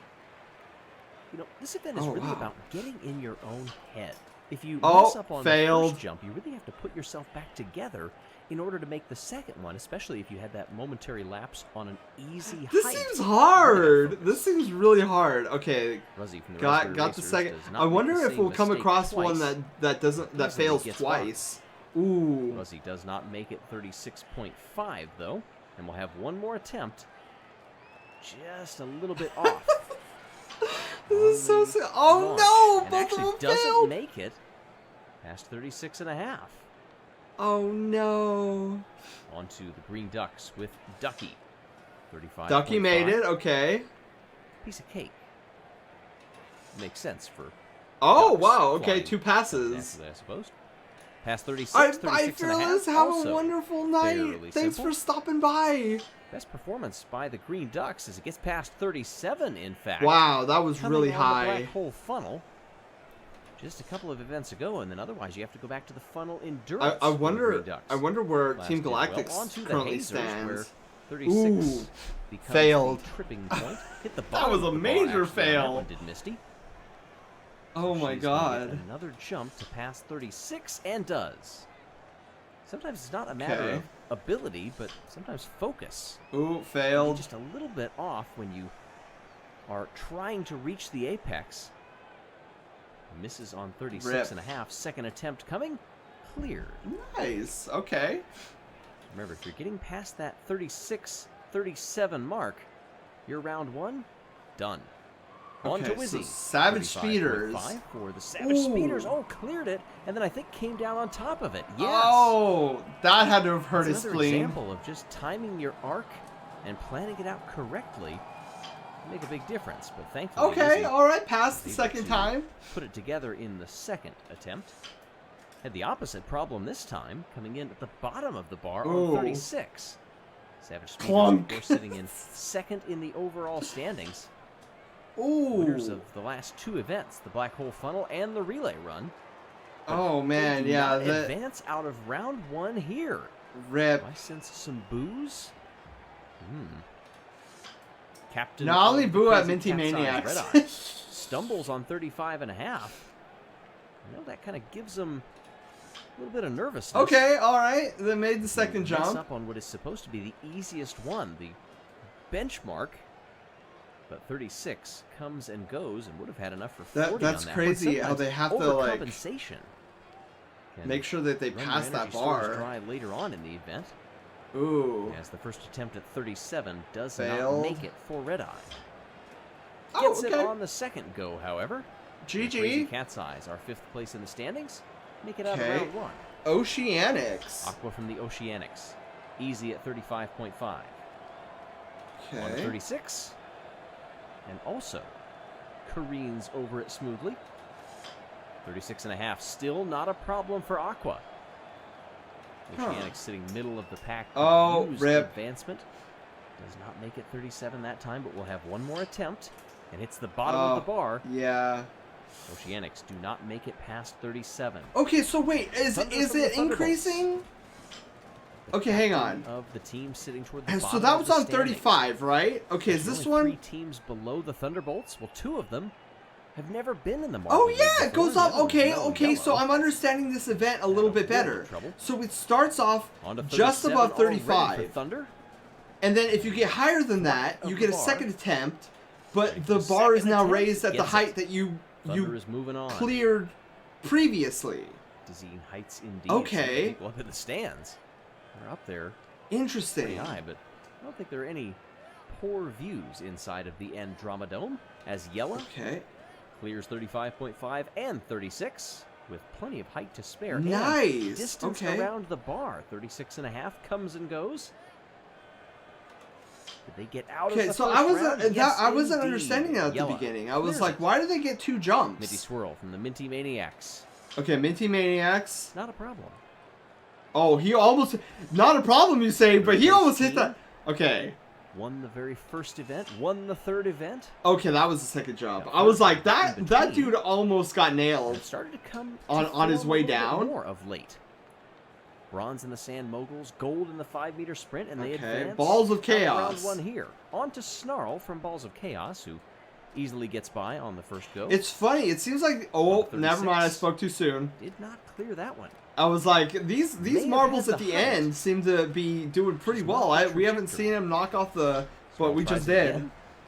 He does not make the same mistake twice. Okay. On past Pass. 36.5, in fact. Okay. Snarl easily past 37. That was a strong showing from Ball. So does it... Okay, and I need to pay attention. It It starts at... Midnight Wisps. Very consistent across this. Okay, that Marble one's League. at third. Okay. Usually in the upper part of the standings for most of the events. In fact, So that was at 30. got a Okay, silver wait. at the Do they Black Hole all... Funnel. 36.5 with room to spare from Wuspy. At Okay. 37, easy. Again, this was set up because most of Wait, these so heights do were all of fairly these guys... standard Okay, for the wait. competitors. We've seen So what it they've just done keeps in the going up and past. up and up. Even... Okay. Practice I think- rounds that these marbles do usually without Okay, so this guy... people watching from the stands. Okay, Of course, jump all the one training is they put in at month 36. after month gives So now it's at the 36.5. committee A bit of a ballpark for where to start with this. Mandarin clears 36.5, 37. 37, okay. Also, not a problem for the O'Rangers. On to Stinger. Okay, I'm Captain s- of the okay. Hornets. I'm still a little confused Getting on a what the little closer rules to the of bar on this the event are. approach. On both 35.5, ooh, and 36. Dangerously close, in fact. And it caught up to So- him there. Stinger just broadsides it. May have had Very the height. interesting. Oh, yes, indeed, had the height. So as long as you have 6.5. jumps, And with you that can same continue to trajectory, go with your 37 different should be easy, teammates. and it is. Momo until you're Momo. out of teammate. So you have okay. So Captain what it looks 14 like, Momo stumbles out of the block there. major Not a good fail. height or trajectory. Shot straight upward. We'll So get it looks another like you attempt. have three Thankfully, three gets members by. of the team. You know, I spoke to several. And of so the you get a teams maximum of beforehand, three including Momo, chances. and one of the things But that they if all you told me if was you not to screw get up too if you discouraged screw up if you mess up on both the jumps, first run. your team is done. Is what I'm Momo understanding. Looked better in the middle part of Okay. the Marble League. Very Silvers interesting. in block pushing and the triathlon, and a And chance and for the more and here. it keeps going up and 37 up. comes The and bar goes. keeps going up and up as Honey, you jump From the higher and Bumblebees, I higher mentioned that they and the Hornets over the bar. were first timers in the Marble League. Obviously having Okay, in a that lot to live case, up to with in that the case, show I that think the our Green I think Ducks my put team, on Team in their Galactic, first Marble I don't League. think they did pretty well. Bumblebees down toward the bottom of the order with the Hornets, showing that one, it's not easy, and two, what Okay, the Green Ducks did Bumblebees. was pretty tremendous. They seem to Honey be gets by 37, and they'll be moving on. There you can see how everyone did in the opening round. Savage Spears. Wait, Pretty shocked with where's that. my Now team? let's Oh, start the seventh second round, place. because there's Seventh still place. 13 Okay. marbles left. We with didn't a do half pretty bad. good We're in chance 7th. We that the got Marble 7th. I League think that record was could be pretty broken. That one goes back, by the okay. way, to 20. Team Galactic, let's go. Come on. Our hosts, I believe. get us going. Yes! 37.5. 37.5 pass. 38 pass. Yes! How high can Team Go, Galactic baby, go? go, go, go, go. Did not make it Oh, at it's okay, it's okay. 38.5, but we'll have another chance at it. It's fine. We're at 38.5. Let's Experts at finishing go. fifth in the Marble League. But gets it on jump 2, and that Yes! does beat the record of Yella from 2017.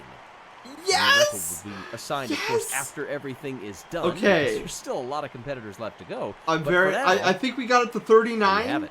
or 38 for 38.5. Ducky from the Green Ducks. Okay. Interesting. Okay. Can't get it at Ooh, 38.5. didn't get past Bottom of the 38.5. order. Listen to the crowd still buzzing from that, and does get it at 38.5. All Wow. right, that's where we Okay. will hold them. So Move on to the 38.5. next We round can't for have those anybody that beat clear 38.5 because that's 38.5. where Galactic is Missed currently. it. A lot of spin. Get it on the second try? No. Ooh. Hazers will be stopped at 37.5. Okay. Okay. Red Eye comes up for Crazy Cat's Eyes. Oh. It seems like 37.5 is very difficult to Quite a get beyond. bottom yet. Needs just a Okay. little bit more height. And gets it. Oh. With some Gets to it. spare, in fact. Okay. Red Eye will have a go at Wow. 38 now. Same problem as Fail. the first run. Decent Okay. spin, decent height.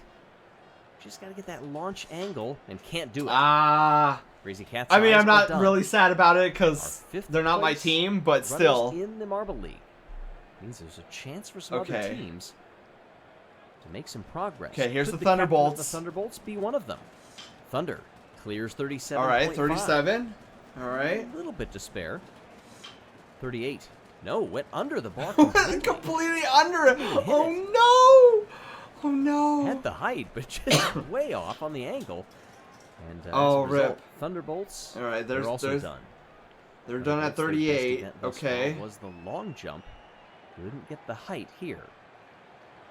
All right. Yella, the former record setter, just Ooh, watched okay. that record fall. Yikes. Oh, can't get 38. Okay, so these are Needs the to make guys this who one. are good. Okay, so Yellow Mellow wants to Yellow are good at reclaim that jumping, title. from what I'm understanding here. Going back to 2017, mind you, and does get Ooh. past 38. Yellow Okay. also breaks the record from 2017 and Jeez. 38.5.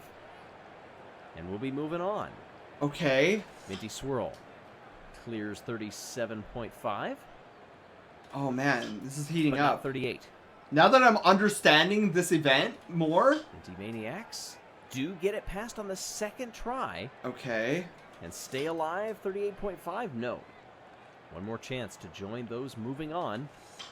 Oh, and they had the height, but landed on Oh the bar. yeah, In they fact, didn't you have could the see bar distance though. bending underneath. It was such a solid vertical impact. Oh. Only then did it jump off those pegs. That poor guy's spleen. Snarls, He's like, watch. my spleen hit a Mixed pole fortune today. on the runs beforehand. Fails on jump 1, but passes on jump 2 with height to spare. 38 comes Okay. next. No, not that time. Yep. Nah. Also, shout out to the referees, by the way, who are on this high stand at bar What? level Okay. watching. Hopefully they aren't afraid of heights. 38.5 Oh, Snarl gets God. by. And Balls of Chaos are on to the next round. Okay. Passing marble. Field is getting whittled down. Waspy, All right. will the Midnight Wisp be in that mix? Ooh. Can't get it on No. 37.5. That was just a slight glance of the bar. That one was a Ooh, harder 2 impact. failed. so Oh. Midnight Wisps. Midnight are Wisp, done. you have my sympathy, Much better on but the first try. I'm glad you're not competing That with one Team harder. Galactic. Mandarin. Oh from no, the Orangers. Orangers. Clears 37.5. Oh man. Second height at 38. Jump 1. Okay. Didn't get it. Good distance on the bar. Not that that counts for much. Ooh, Gets okay. 38. Mandarin 38. has a chance at advancement at 38.5 and Oh! clears it. With Whoa. some height to spare. This record will be falling. but So it Miz seems like when will they get the stand up, 38.5 fly and clear it, they victorious immediately at go to the end. next player. Stinger from That's- the Hornets that's wants in on the interesting. party. I know It's Team Galactic 37.5, got but not through. 38. Next jump, though, does Okay. get by.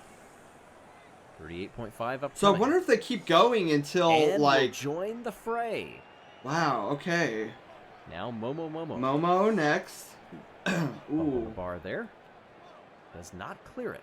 Not looking good. Not a good Second start for attempt. Momo. Sails on past. Okay. It was good to get past the first height that is thrown at you. Ooh. Now you can start Okay. focusing on these later ones. 38. Gets it. 38.5. Gets Wow. it as well. So Team Momo will be advancing. On to the Okay. Bumblebees. Honey. Trying to stretch her Oh, wings. man. And Zelda, Can't do it that hello. Welcome on in. second attempt. Oh, does clear welcome in. We're catching up on the Marble Momo's had a lot League. more spin than G-Shep, others on these hello. launch How's it attempts. going? As Honey gets past 38. For breaking the bar? Now, I realize don't that there are know. no It would be stop points, funny, but Zarok, still, if they actually, the marbles one of them have a broke the flair for bar. the dramatic. As there you see. Oh, those who 3 have are moved eliminated. Oh, wow. on. 9 marbles Okay, 5th past the place old for record Team of 38, Galactic. the Okay. final round, though. Okay, Team Galactic, go. No, And Come on, Team Quasar Galactic, does you can not do get this. 39. please. There you go. Oh, Does on the I second believe. jump. I believe. So rather than having them go until they stop, we will go basically round by round from here Okay. on out. But guys, how are you guys doing? Second attempt, no. So they Okay. are done. The Green Ducks. Okay, will Green finish in the Ducks are top done. 10. I think they were really eyeing a top 5 if they could. Mellow Yellow, they'll be happy somewhere in the top 10, but they do Ooh, get by okay. 39. Mellow Yellow, man. These How many guys are will good be jumpers. I'll tell you how high up Mellow Yellow will be finishing. Ooh, well off the mark there with Snarl. So it Almost looks past like the in bar. this round, it's just a one shot. Like whether Side of you the bar, you so get 2 the marble's shots. back, and does not get past 39 either. Okay, I see how this is Mandarin working from the now. O'Rangers. Okay, O'Rangers. Clears it.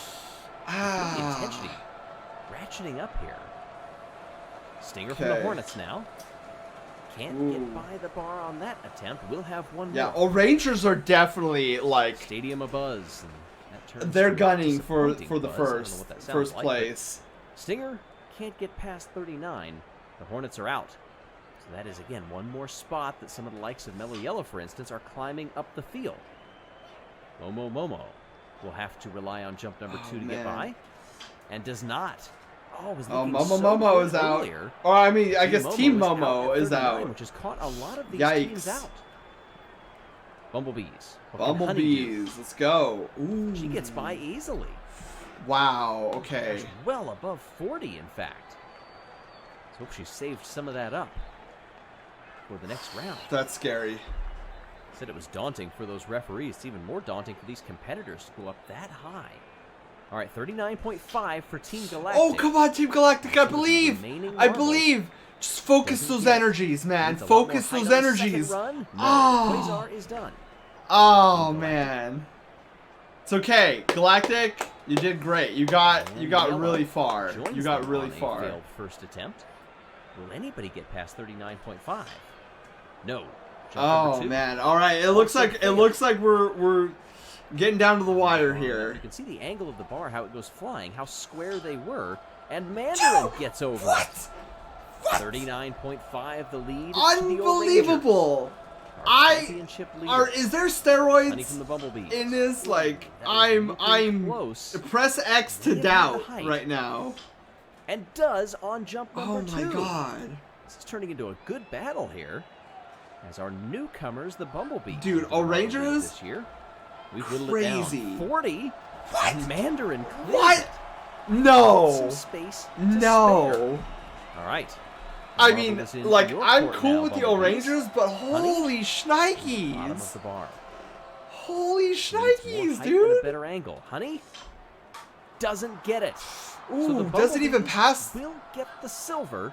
Oh, and man. the Rangers will get another gold. Dude, poor Question Bumblebees. They is, have so little How fans. high can the O'Rangers All right, get? let's see- Mandarin let's see will how attempt high. to better the record. And does. What? What? 40.5. What? Ooh, just by a hair. I'm sorry. What? Attempting 41. Nope. What? Just for extra glory right now. They know they've got the gold. Mandarin. No, not quite. Oh my However, god. it is still a new Marble League record. That is 40.5. crazy. In the high jump, Mellow Yellow. Wow. I'm glad we got fourth. Fourth, yes, I will take Congratulations that. to them. Bumblebees the silver, but the O'Rangers. 40.5 centimeters, guys. And as a result, It's insane. a $5,000 donation will be made in the Absolute O'Rangers' insanity. name to the St. Okay. Louis area food. Before the next event, I'm actually gonna go run and get some. I have some white fudge event. chocolate Oreos in the freezer, Done to the so I'm gonna standards. run and get those. I'm Not gonna much, nom on only those while 5 we watch the position next changes event. Overall, none among the top 5, so the O'Rangers still the team to beat as we move into the aquathlon.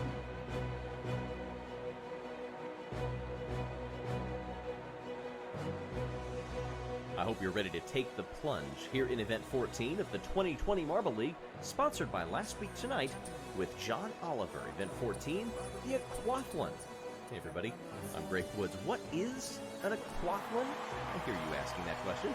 Well, it's a hybrid event where you have a sprint down a track, just like we had in the normal sprint, but then the marbles will plunge into the water for a run down to the finish line. As you've seen in other aquatic events, that can be very treacherous no matter how short the run. 2 teams will go head-to-head, starting off in their own lanes. Once it is that sprint to the finish, it is the 3rd marble to cross the finish line that determines the time. So you can lose 1, but otherwise you have to stay as a team.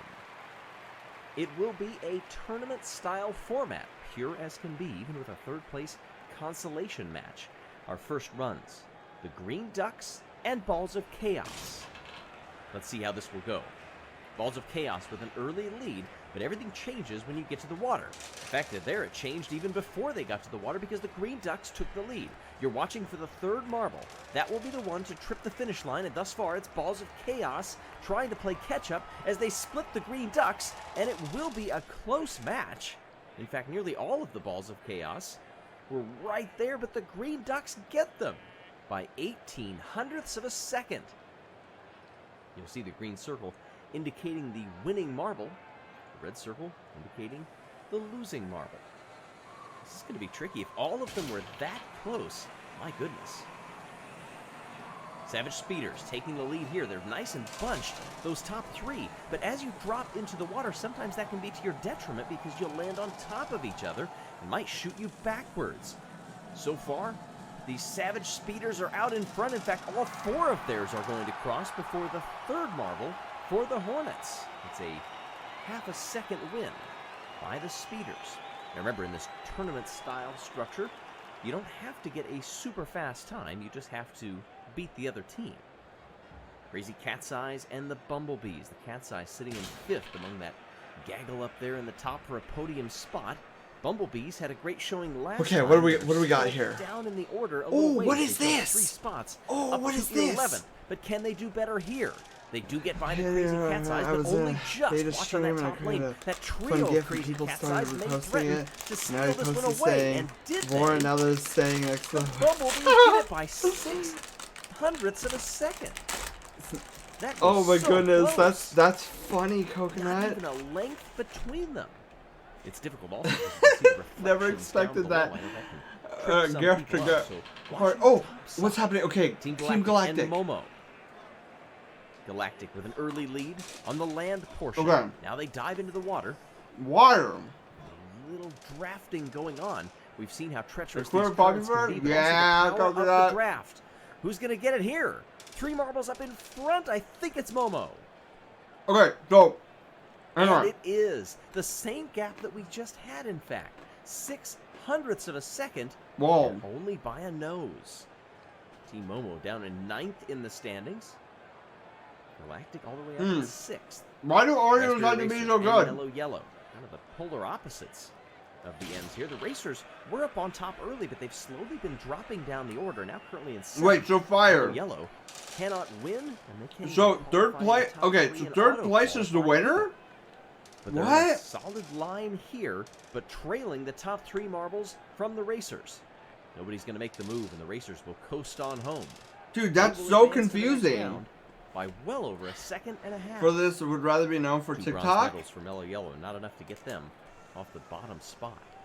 Minty Maniacs and the Hazers, 2 top half of the order teams. Oh, Minty Coconut, Maniacs sorry. slow out of the gate to start, but a little separation for the Hazers could give them a little opening. maybe you could And use here it to come your the Minty advantage. Maniacs. Those top 3 for the Hazers still holding the lead. We are, Watch Coconut. that It's called the marble needs Marble to gain Olympics. some ground if they're hoping to advance, and they're not going to do it. The Hazers get on by. 8th place team wins Four in by the half a team, second. third one crossing the line in the Good team. gap as well. Weird, dude. That's weird. The O-Rangers and the Oceanics. Laterafoon has captured Hmm. gold, captured silver, and captured bronze at least once in this tournament. The O-Rangers, they've done multiples of each and lead the overall Marble League. They've done so well in the last few events. Are they going to keep that up here? All 4 of their There's a marbles are in front bizarre of the one. Oceanics, but now the tides change just a little bit. They're swarmed by the Oceanics. The top 2 got a cross, Yeah, dude, but what- this is going to be a photo finish. There's the 2 for the O-Rangers. Oh, look at this. The Oceanics may have done it. They did. 400ths. They win at least a heat of the water event. Wow. In fact, maybe it's Okay. a little sweeter because they've dethroned the #1 team in the Marble League. All right, on to the next event. Oh. Let's gather ourselves against the Thunderbolts Coconut, I'll and the explain in a Wisps. moment. The Wisps clear out in front, almost a 4 marble lead. Thunderbolts needing to get something going. It's not going to happen.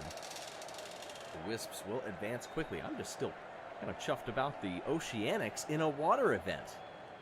The crowd is as well. Damos, hello. How's it That was an easy going? win for the Wisps. Um, All right, let's so- see who advances ooh. to the quarterfinals.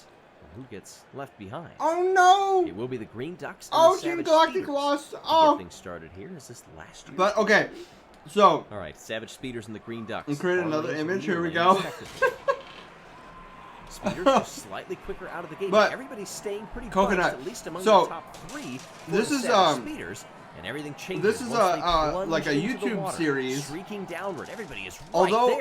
it This might sounds be like too there's a close to bunch of call as people well, in the as room, that's teams actually start just weaving them, from side to like side. the sound Everybody's effects. getting mixed up. Did the But Speeders just get it? This I think they like might this. have.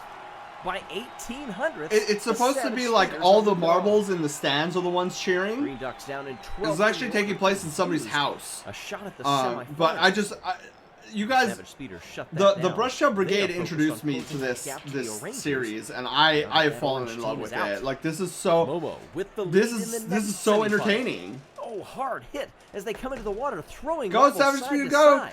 The Bumblebees Jay Hits, are trying hello. to make up some How's it ground. going? Their top 2 are well out in front of the rest, and it's 3 Oh. marbles for Momo, who will get the win. 65 hundredths. They are Momo coconut, just but I can't get guarantee close you enough that they that could use the draft. they're probably getting a Whereas the lot of Bumblebees were all they're probably spread getting a out. lot of muns for this. Quarterfinal C of the There's a lot of views on this channel. Hazers. Just a step quicker out of the gate, but the speed is not sustained. The Raspberry Oh. Racers will drop their 3 into the water first, but Okay. everybody is right there, all within a few lengths. Speed from the Hazers. They take the lead. But it's going to be really close. Watch up top, those 2. Oh, they bump into each other. Is that going to slow them down just enough to give the Racers the win? No! Yeah, The Hazers were Hazers all over that, capture man. it Barely. Look at how close that was. Wait, Even Damos, with you that redeemed the collision 1 hour between the two persona Hazers, sketch? Up Oh top, my God. They kept it together. The Midnight Okay, Wisps Damos. and the Oceanics. In the final Damos, do me a favor. Tag me in our server. Tighter formation, but a nice Tag me on launch the perhaps server off and of say each that you other redeemed the persona sketch. from the Oceanics. And next week, They're trying to it might be Monday, it might be Wednesday, the bottom but one of those side. 2 days, we'll do the And, sketch that's for gonna you. Be close as well. Under 2/10 Dude, that'll be Wisps fun. will end the Oceanics dream. Of Oh, perhaps did winning the Oceanics water lose? event. Oh, sad Moving side to face. side in that one. With a name like Oceanics will put it Oceanics, together you at would the want to end. win the We'll remember water, that water, for quite some time. whatever's. So it will be Savage Speeders and Team Momo, Hazers and the Midnight Wisps, vying for a spot in the final. Momo in the far lane, Speeders in the near. And Hey, off. Savage Momo, Speeders are one still in, step yeah. quicker. But here come the And Speeders a on the water bottom event, lane. right? They're getting separated though. That may not help them, but a great Okay. entry into the water. Nearly all 4 Speeders were out in front. Momo putting it back Come on, together though, Speeders. trying to claw that speed back. Let's go. But this trio, now quartet of Speeders, will cross the line before anybody else. A stamp Oh. of authority. The Savage Speeders Honed. are on to the final. Not even close. Momo thought they got off to a great start, but unable to sustain it. The second semifinal, the Hazers. All right, and the Wisps. Hazers, let's go. Oh, what Oh, happened there? We've had what? a starting gate failure. It's a false start. Oh, I've never Maybe seen they're that able to before. Cordon those marbles before they get too far down the course. They dry them off if they made it into the water, and they're going to be off again. The Wisps. Oh with a my 3-marble God. lead, nearly a 4-marble lead before they enter the water. But the Hazers, this is And it's where a marble they've race, excelled but, in the isn't last this couple of aquatic events. All a game of Using a bunch chance. formation up top. Yeah, The yeah, Midnight so Wisps are trying to so seal off Decky, the Hazers it from really getting is by a game of them. This is gonna be chance. really close. But I the still, Wisps get it. I still suspend my 800s. How did this happen? my belief With and everybody really up get there? into it. I'm like, I gotta vote for Formation Team actually Galactic. doing more to serve as a roadblock, I think, to stop the Hazers from getting by, and it barely worked. The Speeders and the Wisps will advance. Oh! Let's watch Team Momo and All right, the here we Hazers go. in the 3rd place match to see who gets the bronze. Momo and the Hazers, 1 point apart in the standings, and it's the Hazers who will enter the water first. And great speed throughout. In fact, they bump Okay. one of Momo out of the way. Whoa. A 4-marble lead. Can they hold on to it? They will. It will be bronze Wow. for the Hazers. Wow. They were 1 point ahead of Team Momo. and they That- will stretch that their was- lead. That Good was teamwork. Thanos snap level Haze destruction. Amaze at a bronze. But now, the final. The Savage What's the record Speeders of troll and and the roll? Midnight Are you Wisps. talking about the Two quickest of our time top we've four teams. destroyed a golem? It's the Wisps out to a short lead, but it's going to Okay. be evened up and surpassed by Oh. the Speeders as they go into the water. But things flip as they gather themselves underneath. It's the Wisps out in front. Can the Speeders put some speed together? This is going to be close. Oh. A dive to the inside. Whoa. I'm not sure who got it. It's No, gonna I be a don't even photo know. Finish. Great moves. Don't be watching the first few marbles. Watching that next little wave because that's who made the difference. Going into the middle there, catching the draft of the top two. The Wisps are gold medalists. Oh my god. What am I eating? By 1/100th of a second. The Midnight Oreos. Wisps get the gold in the Aquathlon over the Savage Speeders. The Hazers come in third with the bronze. Everybody's still sopping wet up on the podium. Yeah. The Wisps So- don't mind at all. so I'm Gold eating medalists, Whitefoot and for their chocolate efforts, Oreos a $5,000 donation. while watching this with you Made to guys. St. Because Mary's what's the Food Thanksgiving Bank. without snacking, This right? Last week tonight. Now the gaps come down just a little bit up front between the O'Rangers and the Savage Speeders. The Dude, that Wisps was crazy. vault up into I third thought with for sure the Colours there, Savage up Speeders to were gonna fifth, win that one. Unable to win the Marble League. The next event, the Collision. Collision. This sounds like jousting. For many, event 15. All right, where's my team? Where's my 2020 team? Marble Oh, League, sponsored dude, by we Last went back Week's to champion 8. John Oliver, No. is circled in red on Guys, Marvel's we went back down to calendar. 8. Some dread it. Oh, Others no. look forward to the physicality. No matter where you stand, this is Collision. Hey, everybody. I'm Greg Woods. Very similar to last year when we saw this event both in the Showdown Roast potatoes? and Heck the main yeah. Marble League. The blue dominoes are the ones that are loose All that right. you can careen right through. Let's go, Green Galactic. dominoes, they're not going to be able to be knocked down, but you also see others that will release traps on this test run here. Oop, there goes a red marble, which will launch the ball bearing to come across. Nobody hit there. It won't always launch it. It has to be a fairly solid impact with the triggers in order to make it work. But still, they're always going to be back there. Woo, looming. go Galactic. If you wonder if something's going to be All right, released. now I'm trying to figure The out Rangers how and this Team Galactic game get us started works. here in the first of 6 runs. All the different strategies that can be had in this event. You'll see it coming. There comes the planet that comes down if you knock over a certain A trigger planet? that you see over on the left.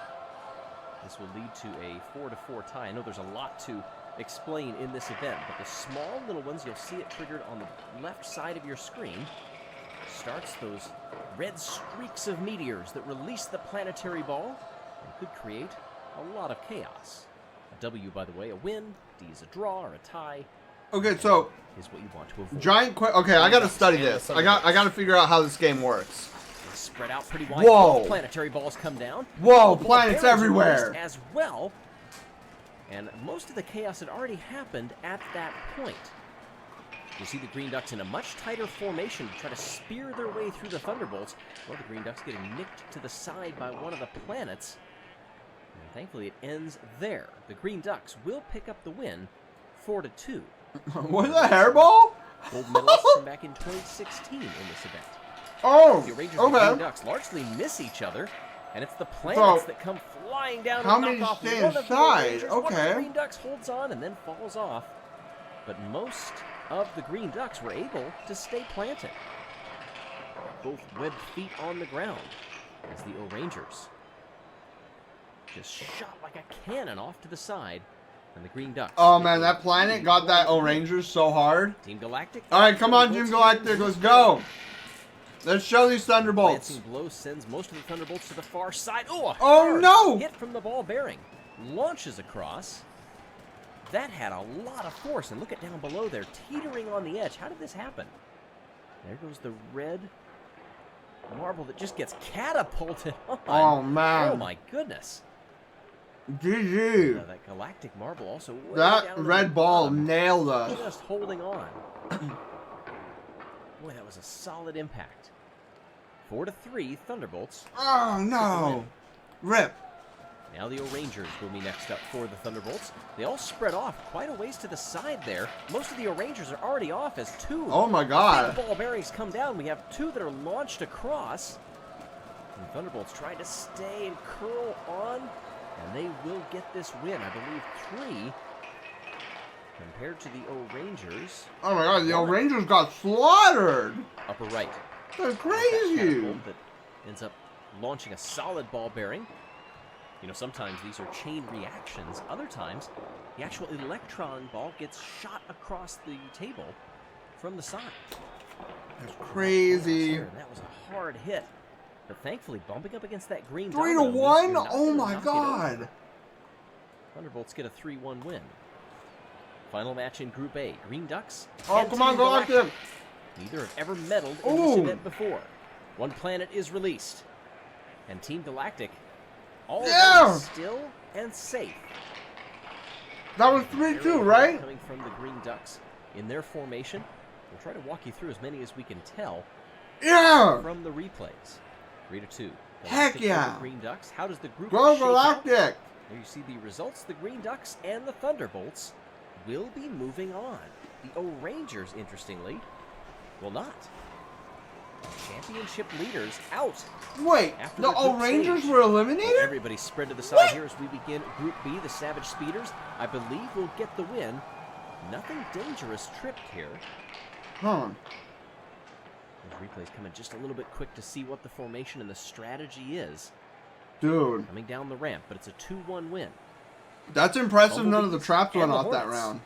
Always interesting when these two Look square for up. Oh, Decky, of course. Go Spread to out wide, a sleep. couple of Of marbles course. to the top side. Hornets have everybody on, and I What believe they're going the- to get a sweep.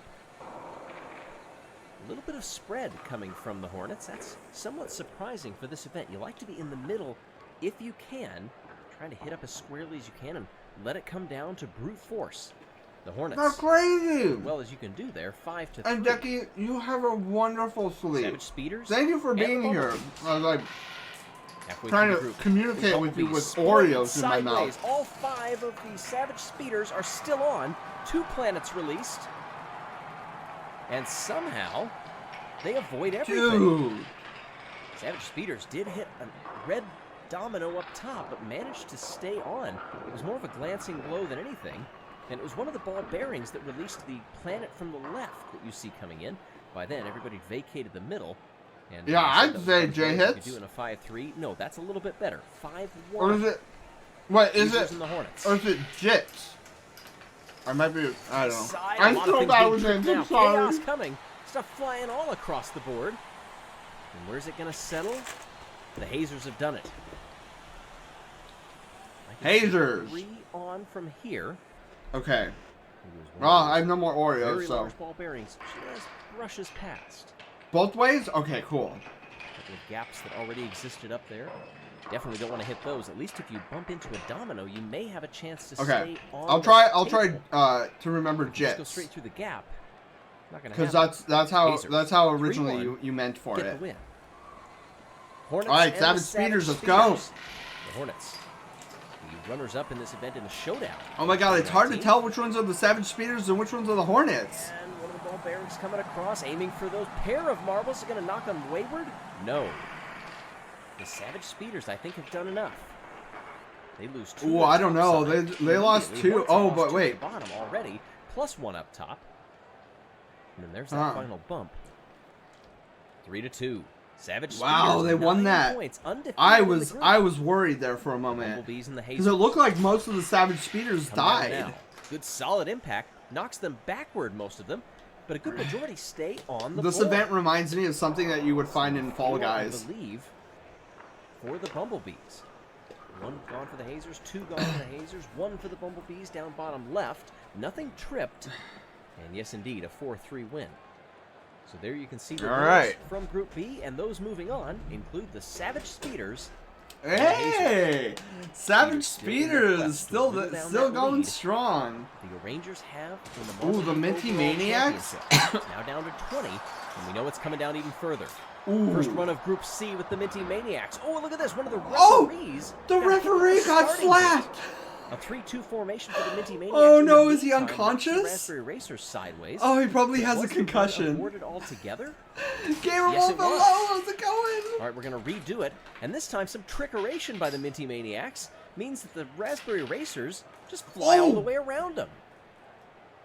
But were it not for the ball bearing, I think the Minty Maniacs would have gotten that win easily. Instead, this late ball Is it a tie? is going to even the score at 2.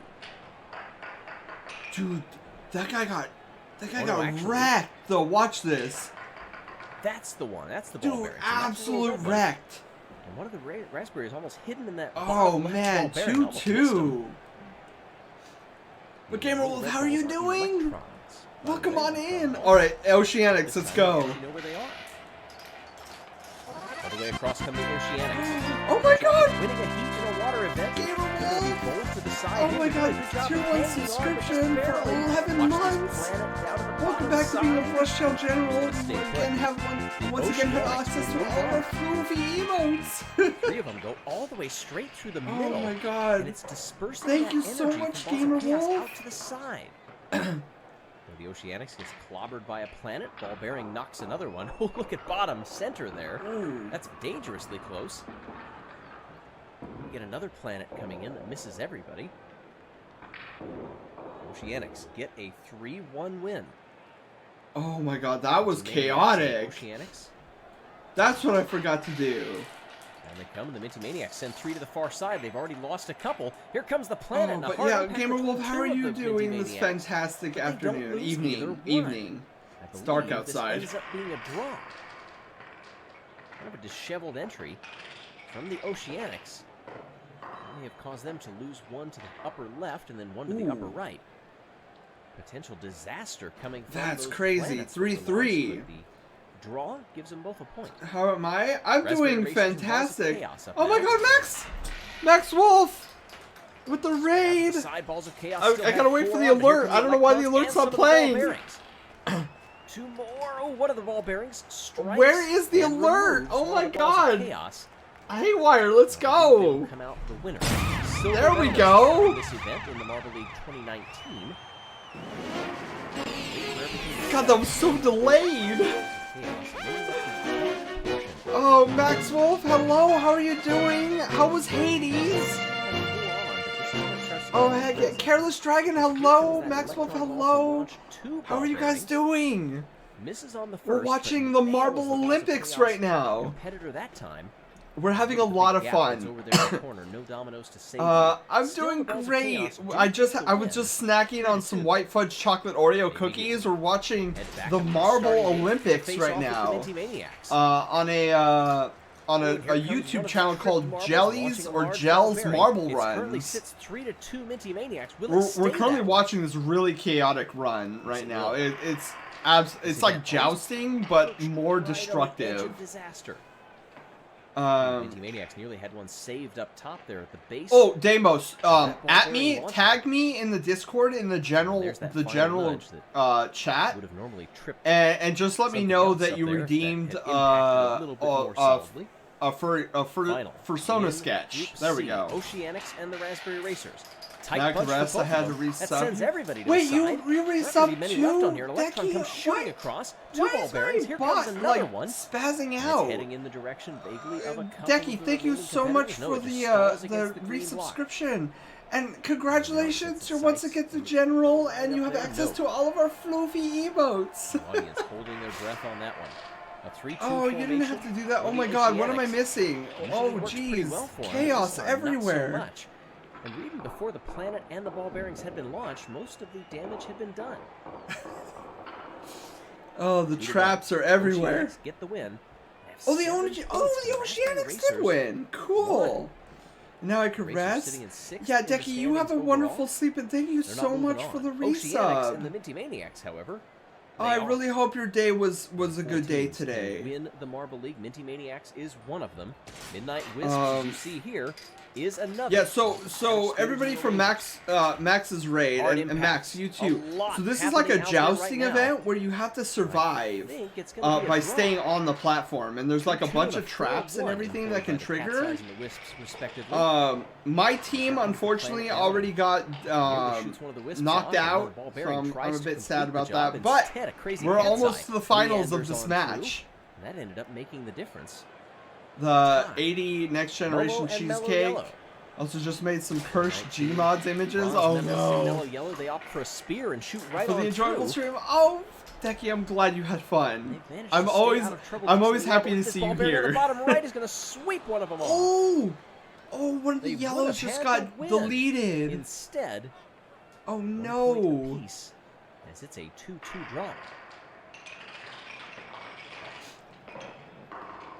Oh yeah, that. Planet goes right in between them.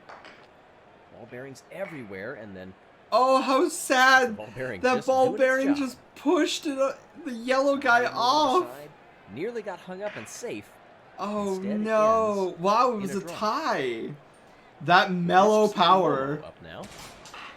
for Beta, and I'm no way They found a responsible good for any line by the curse Wisps that spinning allowed them to for stay curse fairly safe. Geos but or as cursed they're Gmod bouncing images. around, they use another one, and it will stay a draw, I believe. Another 3-2. Ooh. Oh, Oh. one of the Momos. is Oh! Did you actually see that left and recovery? entered the field. That was So crazy. that is not going to count. Oh, it's Once not. You're off, you're off. Even if you manage to come back on. What? I like the effort. How smooth. Wow. Okay, I would have These, given it to referees them. are quite professional, and they saw that one coming. Mellow Yellow doing a great job here. I would Four have of 'em given on. it. Crazy Cat's Dude, Eyes. Mellow is chillin'. We're in the upper part of the standings for a while. They are the best placed team that cannot win the Marble League, but they can still podium. But they need to do a little bit better here. Mellow Yellow gets the win. Oh Midnight my- Wisps my next to take goodness. on Mellow Yellow. Ooh, that one got And that four one of got them on. Electron stuck. Ball shoots across. Midnight Dude, Wisps look at all still these mellow active. yellows who are stuck. And this is going to be a high-scoring draw, I believe. Let's watch here. One of the Mellow Yellows goes off the bottom. Wisps Okay. have lost one to the upper left. Solid impact down on that lower left, and that seems to be the place to go. And oh, look at that down on the bottom. So does that mean it's Wedged 3? between, but still on, even with an electron ball shooting across. Oh no, it is outside the Oh, white area. yeah. Oh, See, that I was was a trick like, of the I was camera like, then. that's clearly That outside. does not count. Oh, rip mellow Tricky, yellow. tricky. That's why I am not a referee. I'm just up in the commentary box. As the Crazy Cat's Eyes have kept 4 on. Okay, I think this is a solid win for Crazy Cat's Eyes. Team Momo shoot off to the bottom, followed by Yellow Eye. Everybody else has done a pretty good job of staying. Yeah, on. yeah, that's 4. What? That's 4-3. It will Yeah. stay. So the results of Group D. Oh, I feel bad for Mellow Midnight Yellow. They Wisps tried so and hard to Mellow keep that Yellow guy are on moving there, Oh, but no, it didn't 16th count. Place team. They don't get 16th here. That dubious distinction goes to the O-Rangers. Okay, all right. Well, we got 9th. I mean, it's not great, Now but we enter a tournament-style format. Ooh, okay. Quarterfinals will begin with the Green Ducks and the Minty Maniacs. Green Maniacs Ducks versus needing to move dude, on. Minty Maniacs has been on fire this And entire winning the Marble game, They've along already with lost one at the the O-Rangers. But I'm Oh, surprised the one of the O-Rangers Barbarians got shoots knocked off out one of the Green Ducks, early. and I believe that'll make the difference.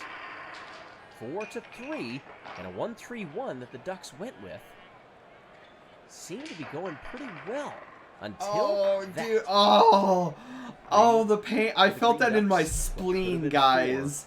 That Maniacs have sucked. done Green enough to Ducks move were like, on. yeah, we tied with Minty Maniacs, and then that ball Semis bearing for out of them. nowhere. Back in the quarterfinals. All right, let's go, Spears Savage and Speeders. Mellow Yellow. Tight formations Ooh. for both, but the Mellow Ooh. Yellows have lost 2 to the bottom, 3 Ooh, out the 3 to the same bottom. gap. And the Savage Speeders. Oh yeah, that was a clean victory by Savage Speeders. Standard 3-2 Fishing for for them. Gmod images of the Persona. Yeah, Nice paid coconut. dividends Later on. All of my cookies A lot to of the marbles. Thunderbolts and the Speeders. Yeah, I throw all of my way through. cookies at Team Next Galactic. up, I love Oceanics Team and Galactic. the Thunderbolts. But I like O-Rangers. I do like O-Rangers. Part of the Oh my standings, two god. Blue-hewn marbles. Electron ball shoots I across. Ball I bearing honestly is one. haven't a Here clue comes another who's one. winning right now. They're all blue. Everybody's out of the way. And I believe the Thunderbolts have done it. They keep one spinning in the center. One that bumps safely off the ramp. And that's where it stays. Even with the extra marbles coming on, I'm just missing both of those Thunderbolts by a hair. Dang. Thunderbolts are on to the semifinals. All right, Thunderbolts. Midnight Wisps and the Hazers. Oh, let's go. Light versus dark. Hazers come on through. Midnight Wisps have lost a couple. One of the planets is deployed. Ooh. Here comes the other one. And it's going to, miss Oh, all of dude, the hazers. that Down the hazer bottom. We're not almost done got... yet. Oh, Wow. splitting them. Dude, I thought those two hazers in the corner, I thought they were done. I was like, they're gone. Hold on here. One of the ball Look bearings at on look left, at the bottom out one look of at the hazers. bottom Watch right. these bottom two. Big ball bearing. I was Gonna do it. like, How about wow. a little ball bearing? And then this guy right here, I was like, okay, this is Off the it. ricochet, also not gonna do it. So the hazers survive. Midnight Wisp. I was Get coconut. I was. on All the right. semifinals. Minty Savage Maniacs, Speeders and Savage Minty Speeders. Let's go, Speeders. Let's go. Look it up at the upper right there. The Savage Speeders opt for an asymmetrical formation. Ooh, Is it going ooh, to work for them? That is a ooh. bold move in a semifinal. Wow, it did. Look at that. And I believe it worked. 4-1. There's nothing in the rulebook that says you can't do that. It's just that most teams don't because they like to be symmetrical as they descend down the course. The Wow, Speeders, that was a interesting strat choice. right I wonder if there. We'll see more opt for that same decision. That was a strat. Hazers and the Thunderbolts. They come in now. Hazers have lost a couple. Thunderbolts. Dude, Savage staying Speeders fairly want. clean with all They five want that on. victory. Will anything else be tripped to knock them off? I don't believe so. Ooh, Hazers That's got nearly a that. clean sweep. Great use of space, even with that impact from one of the planets. The Excuse me. Thunderbolts. stand for a What am I 40, looking at? 5-1 win over Phantom, the welcome Hazers. back. We're watching the Marble Olympics, So and that this is means kind of we like move on a to the third jousting place match. event The Minty Maniacs. filled with a bunch of And traps. the It's Hazers. crazy. Hazers down 7th in the overall. Minty Maniacs can still win the Marble League in 4th. What can they do here? Okay, I'm gonna Down they quickly come. go get a tissue, and I will be right Minty back. Maniacs keep 4 on. They've lost it down to 3. Oh, actually, no. They have 1 still on. They've got 4. And the Electron shoots across. We aren't done yet. And I believe the Minty Maniacs have done it. They actually had 1 hiding down below. I thought they had 3 on, but they actually had 4. And of course, they nearly had 2 if that impact would have knocked those bottom left marbles off. But instead, the Minty Maniacs hang on even with a late launch from an electron ball. And actually a failed mechanism up there in the upper left. So the Minty Maniacs are your bronze medalists. But who gets the gold? Savage Speeders going back to a more standard formation with the Thunderbolts. The Thunderbolts have 1 stalled in the middle, but here come the planets. 4 on for the Speeders. And that's how it will remain. 4-3, the Savage Speeders get the gold and continue to chip away at that lead from the O'Rangers.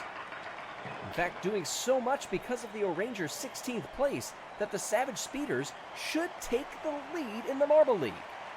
With 1 event to go, it's exactly what you mean when you say closing strong. Wait, Thunderbolts Savage with the Speeders? silver, Oh my Minty god, that Maniacs was. Oh, I with came the back just in the nick of time to watch that. And with that An idiot win, me, I didn't yet unmute another myself. $5,000 donation will be made in the Savage Oh Speeders my name. god. It's their 3rd one, in fact. Lost their marbles in this idea? Yes. Food bank. I love the pun. Last week's Savage Speeders, Congratulations to GG. our podium finishers. Very much Great GG. result. Look at the Savage Speeders. They You got are hit by random celebrating Hot with the Pockets ad? fans. Ooh, Getting I a like Hot Pockets. well-deserved ovation. They have jumped the O'Rangers, and in fact, only the top Hey! 3 now. Yay! are able Team to Galactic win the went Marble up League. one. The Maniacs can Yeah! get the podium, but they cannot win. We're back in 7th place. Alright, event 16. Oh, this is the finale, guys. Oh, I hope we could. It's I hope we important could stay in after 7th. Many events in the 2020 Marble League, a marathon would close it out. Oh We get my ready for god. A lot of laps. And a lot Wait, of Savage Speeders took the and lead? order change. What? We've already seen here in the Marble League What? 2020, sponsored by last week. Really? With John Oliver. Hey everybody, welcome to the Andromeda. Okay, so we're doing the Super Mario Difficult Kart track. circuit. Stretched out as you can see it. Nearly 9.5 meters long. We're looking for around 19-second lap time. There's a lot of laps coming. Wow. These marbles are going to have to be at their fittest to bring it on home. As King Stardust and John Rolliver will get things going here and demonstrate the different lines and the different pathways around this course. Past the chevrons, over the curbs, avoiding the curbs around that. Wow, sharp this is an after the interesting backstretch, race then through these course. Flowing S's to take you to the bottom of the course, and that ever difficult conveyor belt that can make or break a race. There A you see conveyor the belt? representatives who will be taking part in the qualifying race. No fewer than 7 team captains a part of this one. Okay, I see Where Team will they end up Galactic. to start the marathon. Let's run them through this Ooh. race first. Down they come, and we see the speed difference down that Oh, back wow. stretch through the soft right. I like the this sharp one. left. They descend down here, and it looks like we have a good race developing with the Oceanics and Mellow Yellow already. Mellow Yellow, oh, we got a marble stuck. Red Eye is stuck on the course, and we have a local No! yellow. Not sure the safety marble will need to be deployed here. Let's see if we can spot it. There he is. So King maybe Decky! this situation There it is! stop to that. Decky, I know you're asleep, but I still want to say thank you. As they come up the belt, that's gonna Oh my god, my second month. Wow, Decky, thank you for the resubscription. It was really late, but still. Decky, you are still here. Thank you so much. And they're going to hold it. That little bump caused Mellow Yellow to lose a few spots, but immediately they get it back and come across the line. Just a couple of laps to go here. Off the belt, it's the Uh-oh. Thunderbolt leading by half Wait, a where second. where's Savage Speeders where's up there. Galactic? Green Ducks in the Oh, sixth. we're in Now 10th. out. Oh, Balls come of on, Chaos Galactic, you and could do Rangers this. up there as well. It woke me Thunderbolt up. lead. Oh Coming no. down. Oceanics make a little move there, but can't get it to stick. As they come across the line, they do this time. Oceanics get it by a tenth of a second. Okay, One where's- lap to go. Galactic's This is still a in very 10th. long Come race on, that is coming Galactic, up. I believe in Starting you. order Get not at least absolutely 7. Crucial, but it's bragging rights right here. Oh Hearing that man. there is discussion already about the incident with Red Eye, the coaches are going to be meeting about it. They're going to be meeting with the committee who have the telemetry as we come across the line here. And Red Eye, now that the race is over, is one lap Oh no, behind. we lost the spot. Discussions Oh ongoing. This is not no. over yet. It Oh, seems that the no. committee may be seeing something a little untoward in how Red Eye came to a stop. The coaches are leaving the committee room now. I think a ruling is coming. So wait, Red Eye just got. Where did they get stuck? I didn't even see it. How interesting. All right, so it seems that the stoppage was not Red Eye's fault, and the teams unanimously agreed that given their position in the overall lineup for the Marble League, they want to move them up the starting order to reflect that. That is a great bit of sportsmanship here. They want this to be fair. Huh. Remember, this is a very long race, so one of the Very responses is not interesting. going to matter Okay. at all. This is more of a symbolic thing. And that is fantastic to see. But the marathon will decide. All right, here who we wins go. the Marble League, Round and 2. They are rolling. Big burst of speed down the backstretch, and we already see a lot of lead changes as they bump off those striped curbs. Through the S's for the first time, and it will be Okay. Yellow out in front. Oceanics had second place, but lost it to the Thunderbolts, but they get it back. Bumblebees also Okay. right there. as they Darn bump it, off the Galactic is in Midnight 12th Wisps again. in Come fourth. on, let's go, They need Galactic. to I believe. win this race in order to have a chance. You know We'll talk about how permutations in here just a Back to the second, but Future let's you settle have into Biff the finding race out the flow. future winnings of For now, sports? Balls of Chaos holding in So, third place, holding off the Bumblebees, and a great better challenge on- there. bet- Midnight bet Wisps on get by, this? and they melee afterward. Mellow Yellow. a clean That would be pass funny, off the but break. I like this Down is they this is plunge, great. but it's closed Where right is up hang on. again. Good burst of Where speed is coming from the Oh my Bumblebees. god, They can't Galactic take is second in place last. there. Oh They may in no. just a couple of laps time. Balls of Chaos, they're also Wait, getting who's in the lead. first? Minty Maniacs. Minty They're locked in a Maniacs great is in battle first? behind Oh, Balls of wait. Chaos as No. well as they come off the Mellow track. Yellow. More It hundreds looks. between them. Mellow Yellow still out Oh in my front. god, Team They descend Galactic's down in the backstretch last. once again. Oh. Loss of speed I'm to the Balls of Chaos, sad. falling back into clutches of Oh, the I'm Minty so Maniacs. sad. We'll talk about who these marbles are as the course of this race goes along as well. So talking about permutations, after the last event, Savage Speeders got up into first place by 5 points. The difference between Oh, first and second man. and the overall points that you get from these events is 25 and then 20, so a 5-point difference. We need to play based more on Mario this Kart. outcome. Like Galactic For needs to play more Rangers, Mario in this Kart. event, They will win the Marble League. They're tied on Savage points, T. but better Oh my god, on Savage gold Speeders medals. are in Midnight 15th. Wisps, the only other team that can win. the Oh overall Marble League. man. They would have to win Dude, this oh event. Rangers are in And they'll know 13th. that is Wow, what's permanent going as on they run here? right now. So the Midnight Wisps would be up there because they Wow, need what is the going Savage Speeders on? farther down the order. They would need them in the lower part of the top 10. They fall much below that, second place for the Midnight Wisps. Then they need them. Wait, lap 7 of 33? There's 33 laps? And how that would reflect the What is this standing. madness? But this is a very Holy macaroni! a decently long lead right now for Mellow Yellow in the classifications. Dude, that's crazy. Let's come down just a little bit. Midnight Wisps are doing their part to try to cut into this lead. Nobody riding those curves. Wow, in the first okay. sector, at least very few. We found that is maybe So not we've got a long race ahead of us. 33 laps. That's insane. You got to be careful there. You don't want it to turn into a Dude, I wonder why so many laps. That's a lot of laps. Minty Maniacs doing a great job. I was like, oh yeah, maybe like 6 laps, but 33? Charging up, here come the Crazy Cat's Eyes into 5th place. They are so humble right now to be included in that order based on what happened. That's They have wild. a team watching on right now, nervous as can be, but thankful for all of the coaches to let them start where they did. Well, Midnight we're up Wisps at take we're up to the lead 15th over place. Mellow Yellow, but We're at only least not just last. 7/10 of a lead, and that's all they had. This is, I can't take this. It's giving me anxiety. Yeah, they're gonna be neck and Okay, neck as they Coconut, come have to the have a Maniacs heading great in third, Bumblebees great up in fifth, afternoon, behind the great Crazy Cat's Eyes, and evening. Mellow Yellow gets the better launch. Coming over the You start-finish line. if it's nighttime Down that there, ramp, you get a your good sharp night's fin, sleep. It can really knock you one way or another and put you completely out of position down that backstretch. You've got to be careful with how you handle it. Mellow Yellow coming across the line here, 1.78. That's as big a lead as we've seen for quite some Oh, time. man. The Hornets in 6th, Thunderbolts back there in 7th, Oceanics. Look at the Savage Speeders down there in 13th. Oh, we're still in Rangers 15th. 14th. Two Aw. of the top 3 are in the bottom few positions of the order. Oh Thus far, man. we've got a long Okay, way it's to fine go. though. We Third still way got through a this. chance. This is the Let's Midnight go. Wisps, perhaps to lose. We've That got would not like be expected given where they started this 20 race in laps the to go. standings. I had to Yellow think about that knows for a that moment. Especially in a marathon, a big lead isn't always the best thing that you want to have. You have to have enough Oh, this is energy to make it to the exciting. end. That being said, if the Minty Maniacs, who have a little lead over the Midnight Wisps, Yeah, dude. get mixed Mellow up, Yellow? Mellow Yellow Dude, on into Mellow the Yellow distance. is- What an event that it's would be if on- Mellow Yellow they're could on win the fire. final event Like, after being in they're dead literally last on in the Marble fire. League for most of this entire So championship. crazy. Midnight Wisps falling back to 4th. Their little burst of speed to get them up to the front. Maybe they're cooling themselves down a little bit.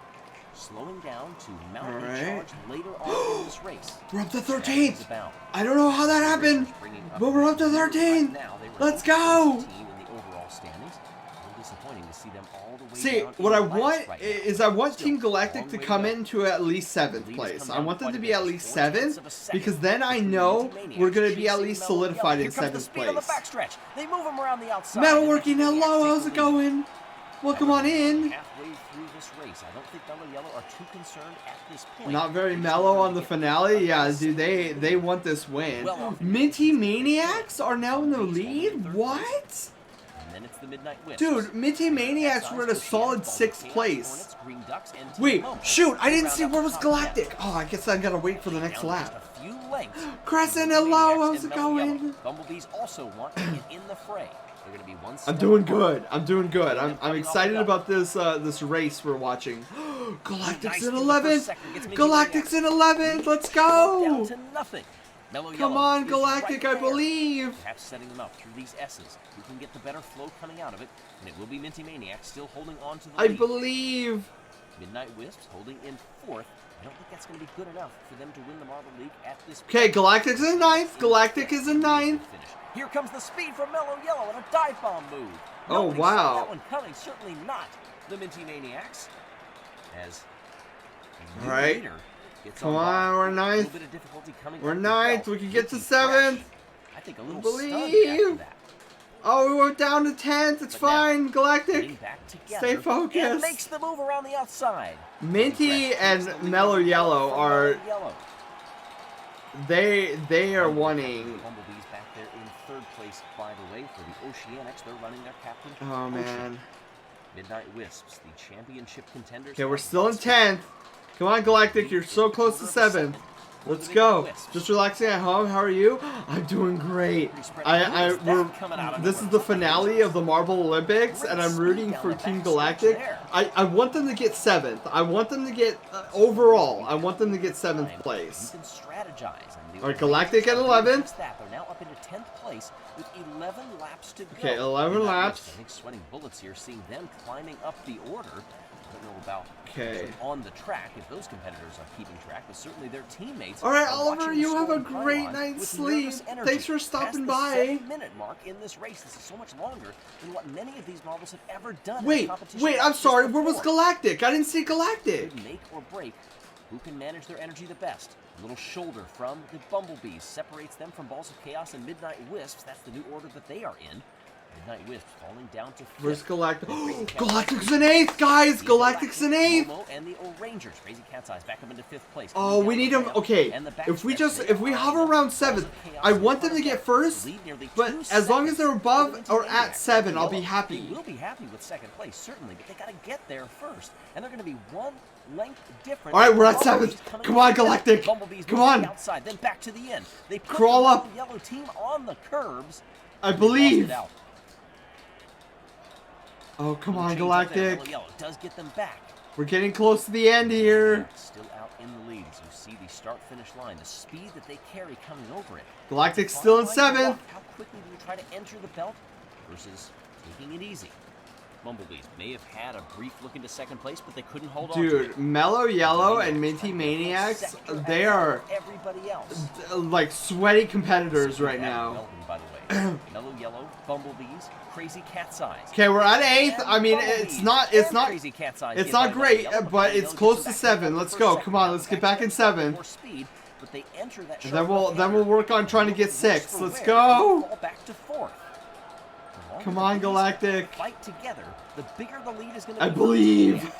Currently 3 points. All right, we're still in 8th. We're still in 8th. A massive margin, but as you've seen, things can All change right. dramatically. Minty Maniac sitting in 4th. They can still get a podium in the overall. They just can't win All right. the Marble League. They would like to end it with a medal and a podium if they can, though. Mellow Yellow Man, this is bites off Crazy Cat's this Eyes is and nail climbs biting. to second place. Dude, we're in 5th. That's pretty surprising We're in for them, I 5th. think, considering All right, let's they go. won. They Let's swing go, around the Galactic. first sector All and right, take 4th. second place, only 4th. to Let's go. lose Oh no, the we backstretch lost now. places. 3-second lead building for Minty Maniacs We're in into 5th. the final Okay. few laps. Come on, Not come on, just come on, of come this on. event, but of the 2020 Marble League Let's get overall. 4th. Let's get 4th. Team Galactic, our hosts, up into 5th place. Let's go, Galactic. Midnight Wisp back into 6th. That's not going to be enough. All to right, win all them. right. This Marble Galactic's League, still in Oceanic, 5th. Chaos, Momo, Savage Speeders, and the O'Rangers. Those two. Oh, champions come will on, finish Galactic. the Oh no, entire where did we go? race, Where did we even though go? They've spent a good chunk of it all the way at the back. Oh, come on, Galactic. Start line here, 31 of 33. Okay, we're in 6th. Come on, we just gotta pass As Crazy Midnight Cat's Eyes Wisps. second Come place, on. Mellow Yellow, trying to stave off the Bumblebees. Oh, there's us. There's a yes. Oh, go Galactic. Go. Yes. Want to make a charge at the championship. Come on. Savage Speeders Come are on. the tentative champions overall. All right. This is it. Come on, Galactic. Come on. Let's try for 4th. Don't lose 5th. I believe. 4th place, baby. We're in 4th place. Come on. Come on. Let's go. Let's go. Let's go. Yes! Was that it? Was that it, or was there one more lap? Okay, there's one more lap. Okay, come on. Was that it? No, that was it, I right? think that lead is not going to be broken. The Minty Maniacs will win the marathon. Okay, I'm happy. I'm so happy. We spent 11 laps in last place. 11. They do get 3rd overall, so they auto qualify. That was And they great. get unconventional 9th place, but the Savage Speeders are your 2020 Dude. Marble League champion. That was scary. That was scary. Jubilation Okay. for the Minty Maniacs. 11 laps in last place. I was like, come on, guys. You guys got this. Yes. This gold medal. Wow. They know they can't win the Marble League. Blue Yellow, second place. Minty Crazy Cat's Eyes, Maniacs third. in first on that. All right, let's see who got the gold medal. Like, we got the gold medal for Minty Maniacs in this event, but let's see who wins overall. Donation made in their name. Is profusely sweating. I am profusely sweating right now. Tonight, but the Savage Speeders are Oh, the winners of the Marble man. League 2020. Their What? second victory Wait, for the 2016 Savage Speeders Marble League. won everything? We obviously have to think that 9th place is not Wow. where they envision themselves being. That Come was home with a cool. Marble League championship, but they'll take it. Whatever, it's the overall result. Wow, that matters. GG It's Savage been quite a journey Speeders. for the Savage Speeders. I was not Jumping expecting Rangers Savage. after Dude, the I honestly match, thought, a I truly literally thought gold performance, medal was either and then going to be get Minty here, Maniacs bring it or on. O Rangers. Is exactly Because they were on the way fire, they dude. planned Those it two out. teams were on One of fire 3 the teams with entire 7 time. medals overall. That is a Alright, closing ceremonies. Let's all go. of them, just in general. Also, because the Savage Speeders are the overall winners, we've been doing $5,000 donations, but by getting a My Marble God. League championship, a $20,000 donation will be made in their name to the International Rescue Committee. Dang, 20K. Amazing. 20K. Thank you so much. Last week That's tonight crazy. with John Oliver for sponsoring this. Thank you wherever you may be for tuning in.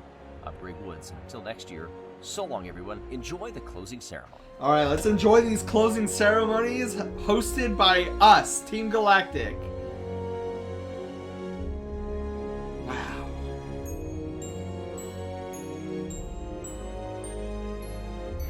Crap, I don't even know where Team Galactic is.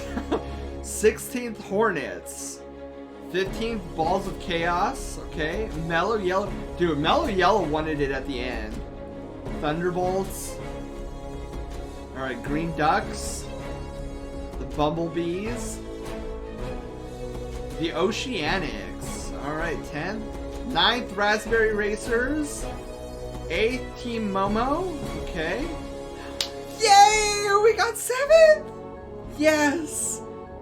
Okay, we secured 7th. I'm happy about that. I was so worried we were gonna get 8th.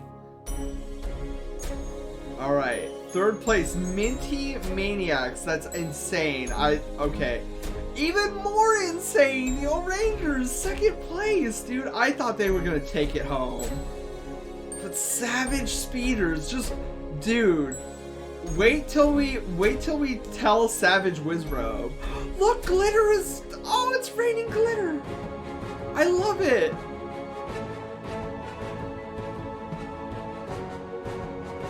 Oh my god, yes, they're dancing around the... Oh! What's this? That looks like fun!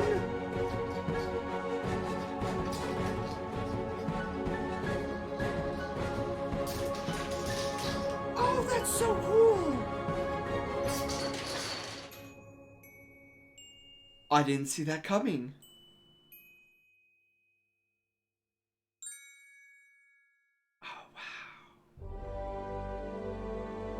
Dude, yes! That's so cool. Oh, this was so good. This was so good. Last time while they hosted? Really? Oh, that sucks. Yeah, I'm gonna have to... so this is the first time... Like, this is the first Marble Olympics I've watched. So, I want to go back and see... like how the previous ones were. Not tonight, of course, but I definitely, wow, this was so cool. Like this is marble runs. They're really nice. Really, Drawley. Drawley, if you would, tag me in our Discord server and link me to the marble runs. I'd be down to watching those. It was Zelda, dude. This was so much fun. This was great. This is my first Marble Olympics, and I am very, very much on board with this series. Like, big shout outs to Gel, or yeah, I'm gonna assume it's Gel. This is such a great idea. This is so much fun. Like, wow. And the production. Oh, the host? Is it Savage Speeders? It's probably Savage Speeders, right? Really? Crazy Cat's Eyes. Right? Wow. Okay. I thought it was the winner who hosts. Alright. They really do. They really do. Like, I had no idea what I was getting myself into. Drawley, I think it might have been you who originally suggested that. And I was like, I don't know what I'm getting into here. This sounds silly. So wrong. I was so wrong. This was so cool. Wow. Man, that was awesome. What a great way to finish out our Thanksgiving stream. Like that was this was a great stream. This was so cool. Oh wait, let's get the fire going again. Yeah, I love our Thanksgiving stream. It's really nice to just sit and chat with you guys for hours at a time, and then end up watching, and that's really the format of how these Thanksgiving streams go. We usually do story time. We do a lot of story time, and then we usually end up watching something on YouTube. Last year it was an old version of it was like a 2010 Macy's Thanksgiving Day Parade, which was a lot of fun to watch with you guys. This was a lot of fun to watch with you guys. But yeah, and just to wrap up, just once again, I know I've said this all throughout this stream. I'll say it again. Like, I really do appreciate you guys. You guys are amazing. It is crazy to oh, who's it tonight? Oh, Jits, welcome to the Brushtail Brigade, and congratulations, you're no longer a peasant. The one I sent has no talking. It's underwater. Oh, well, I'm still down.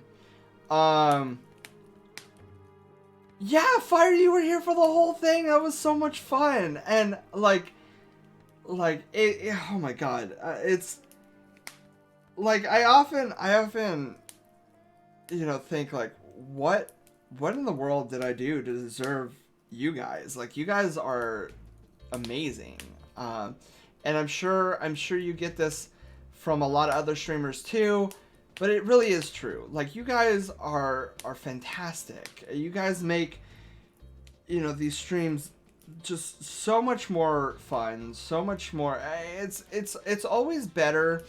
Like, you always have a much better time when you're playing or watching or doing things with friends. And it's the same case for this. Like, it's so much fun to be able to do this with you guys. Not at you guys, not anything like that, but with you guys. And I'm so grateful that Keat said what he said at Further Confusion 2019, which got me down the road of actually streaming, like, just do it. And here we are. Like, we're going strong. We're having a lot of fun. I can't believe that this is the thing. It's so wholesome and so wonderful to entertain for you guys. And I know I say this all the time, and I know you guys know it, and you guys are probably sick of hearing me say it, but I want to thank you guys. Like, really, I feel like you guys aren't thanked enough, even though you guys probably are like, okay, Sen, you've said that a million times already. But it's true. I just, like, from somebody who, like, got into the fandom and, like, had just a very few amount of friends, and then to having, like, a giant family like you guys is, wow, it's crazy. Wait, what about your love illustrated on Microsoft Paint?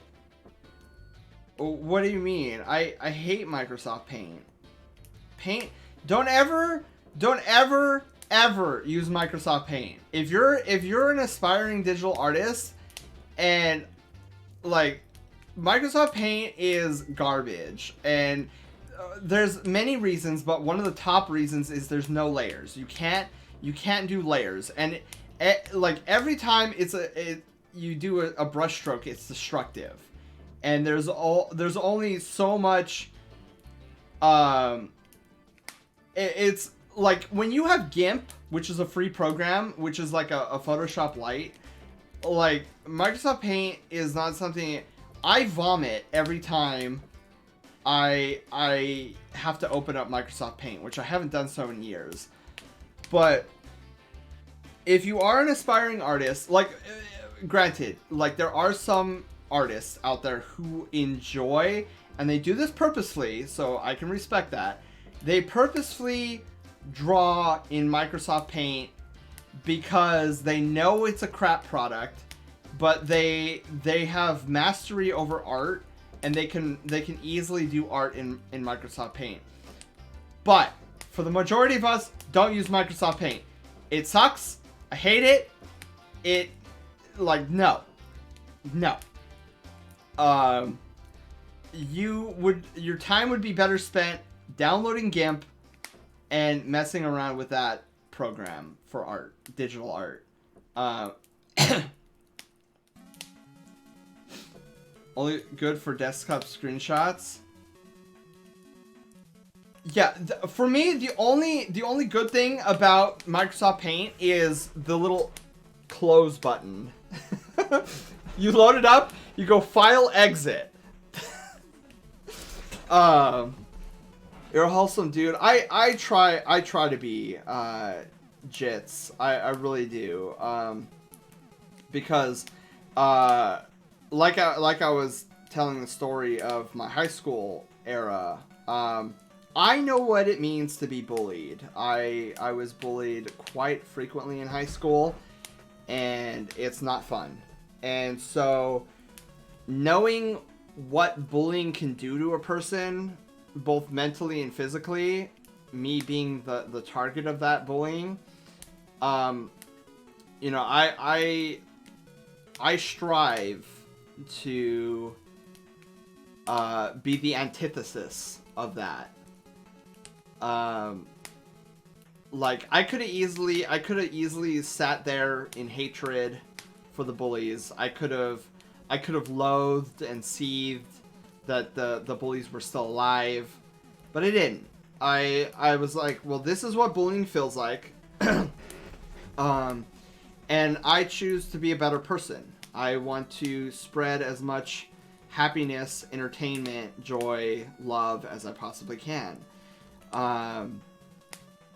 And I hope I'm successful in that. I feel that I'm pretty successful in that, and I hope I can do that for many, many years. 'Cause like,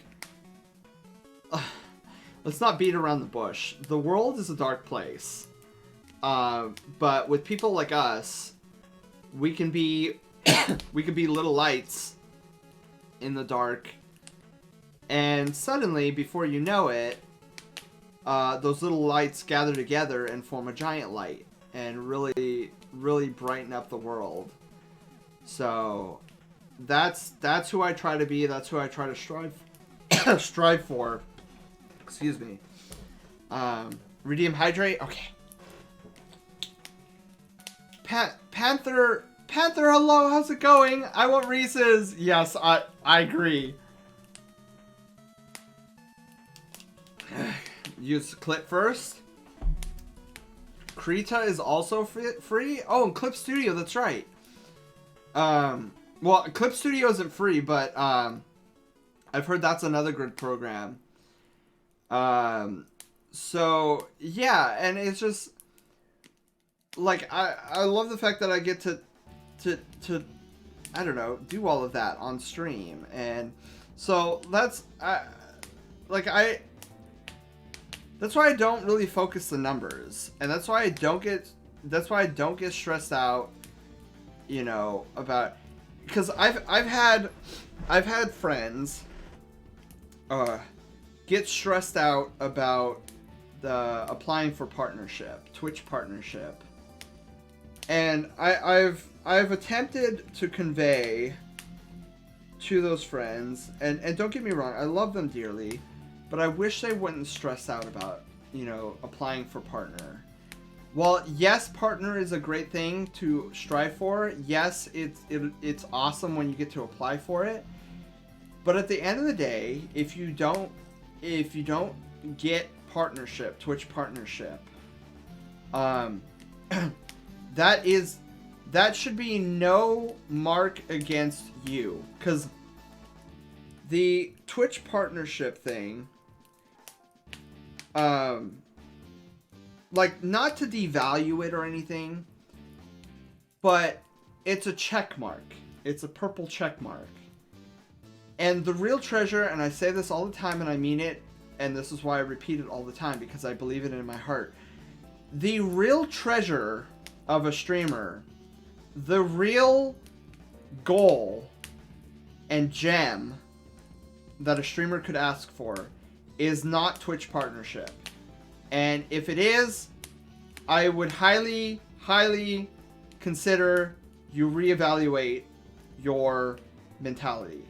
Because the pinnacle of any streamer, the gem, the creme la creme, whatever the phrase is not the purple check mark. It is you. You guys are the crown jewel of any streamer. The community that you form, the positive vibes that you spread, the love, understanding, and forgiveness that you guys help perpetuate, that is the hallmark, the pinnacle, if you will, of any streamer. And this is why, if we ever go for a partner push, if we ever get big enough for a partner push, there's nothing to fear. There's nothing to worry about. Because if Twitch denies partnership for me, yes, I don't get the check mark, but my real treasure is not that check mark. It's you guys. And whether or not I have that check mark, you guys will be there. So the check mark, although it's cool to have and to flash around, it's not the, it should never be the pinnacle of a streamer's goal. Because the most successful streamers I've ever seen, they don't focus on the numbers. They're not in it for the numbers. They're not in it for the money. The money, the numbers, the popularity, the check marks, all of that are byproducts. All of those are side effects, symptoms of a larger thing. And that is love of what they do. Love of being around you guys. And that's the real treasure of streaming. And get any from partner just as long as you're affiliate. Yeah. Hummer, welcome back, by the way. Looks good. And so I try to instill that in my fellow streamers, because I see people get depressed or saddened or nervous about that stupid purple check mark. And I've even seen it go so far as to make one of my friends stop streaming for a full week. And like it hurt me in the sense that I wish it didn't bother this person so much, because their community, like, you go to this person's stream, I'm not gonna name names, but you go to this person's stream and they have a beautiful community, a flourishing community who loves this person through and through, they're always there whenever he starts streaming. And like, that's amazing. And they come to him not because he has a purple check mark, because he doesn't, and they love him anyways. And I only say that because, like, I hate to see him hurt like that. I really do. I hate to see any of my friends hurt. It bothers me. And like, I always want to encourage and be there for people when they need a supporting hand. And I don't know, So if you ever decide to get into streaming, that goes for each and every one of you. If you ever decide to go into streaming, never forget that never forget the magic of, so like I know if you start off, you're not going to have any viewership, but don't let that discourage you, because look at how the relationship between you and me are, like, it's magical, like it's great. You have a great time, I have a great time, and you can have that too, but it's going to take some time, but just know that you can get there if you keep trying. I always feel bad when people are focused on, like, oh, I'm, you know, almost affiliate, or I got 3 viewers today and stuff like that. And I'm like, it's not about that. It's like, sure, there are some streamers who that's their sole purpose. And I am not going to deny, because like the way I'm talking about is not the single right way. I am by no means claiming that this way is the only way. There are many different ways. There are people out there that do this solely for the money, or solely for the viewership, or solely for the sponsorships. And that's not necessarily a bad thing, but your community is going to look a lot different, feel a lot different, and it might be a lot harder for you to get your channel off the ground, because people want to come in and interact with a streamer for the most part. I mean, if you're not, you're most likely on YouTube watching Markiplier videos or something, which I love Markiplier, by the way. But like, don't let the startup discourage you. We were talking about fursuits earlier. We all have to start somewhere. Your first couple of streams are going to be like your first fursuit. Like, if you ever decide to make a fursuit, there's going to be a lot of rough around the edges parts, but then you do a 2.0 and it's better, and you keep at it, you keep at it, you keep at it, and then suddenly, before you know it, you have this glorious fursuit. And the same goes with streaming. Like, I started out with nobody, as hard as that is to believe sometimes. I didn't know anybody. Like, it was very rough for me at the start, because like with furry streamers who were starting out, they at least knew other furry streamers. I didn't know any other furry streamer. I only knew Keat because I met him at Further Confusion. Like, I had to learn all these people, and I didn't know anybody. And now I'm friends with all of you guys and so many different streamers, and it's oh my god. It can happen. And the easiest path for successful streaming is not bots, not would you like more follows, please buy my bot. It's literally, do you enjoy it? Like, do you enjoy streaming? Because I love streaming. I know I'm rambling right now, and this is just my brain gushing because of how much it appreciates you guys. And I just love it. It's so much fun. And like, even if there was 0 viewers right now, even if there was 0 viewers at this very moment, it still wouldn't change my love of all of this. Like, the streaming, the commentary, the entertaining, my derpy personality on display. Knowing that even if there's 0 viewers in my stream right now, somebody might be watching my VOD later and really get a lot of entertainment out of it. And I don't know. This is why it always catches me off guard when somebody's like, oh, you have 1,400 followers. I'm like, when did that happen? I don't even... It's crazy. UCDo. I assume it's... Or is it... Yeah, it's UC... I would imagine it's UCDo. But welcome on in to the Brushtail Brigade, and congratulations, you're no longer a peasant.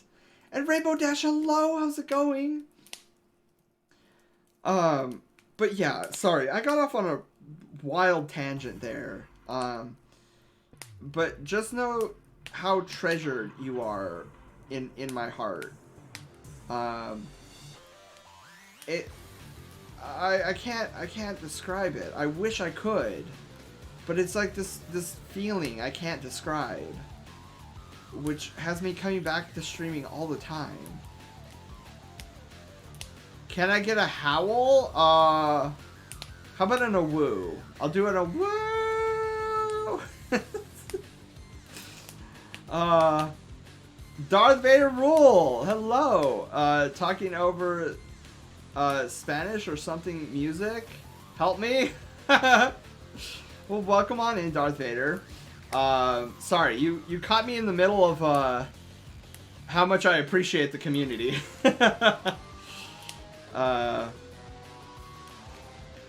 Talking over Spanish or something. Wait, I'm not talking over. I don't think I'm talking over Spanish. I'm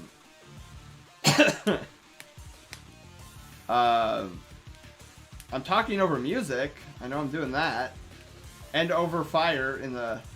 See the fire. Fire. But anyways, guys. With that being said, we are gonna. I'm gonna call it here. I think it was a follow noise or something. Oh yeah. Yeah, that was a follow alert. Yes. That was one of my alerts. But yeah, so we're gonna end it here. It was a fun Thanksgiving stream. We're gonna go and raid over to somebody. Let's see who's streaming and give them some love. Okay, the page loading. Who is currently on that we can raid?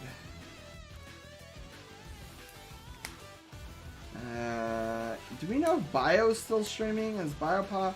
Vince is streaming. I haven't raided Vince in a while. Let's see here.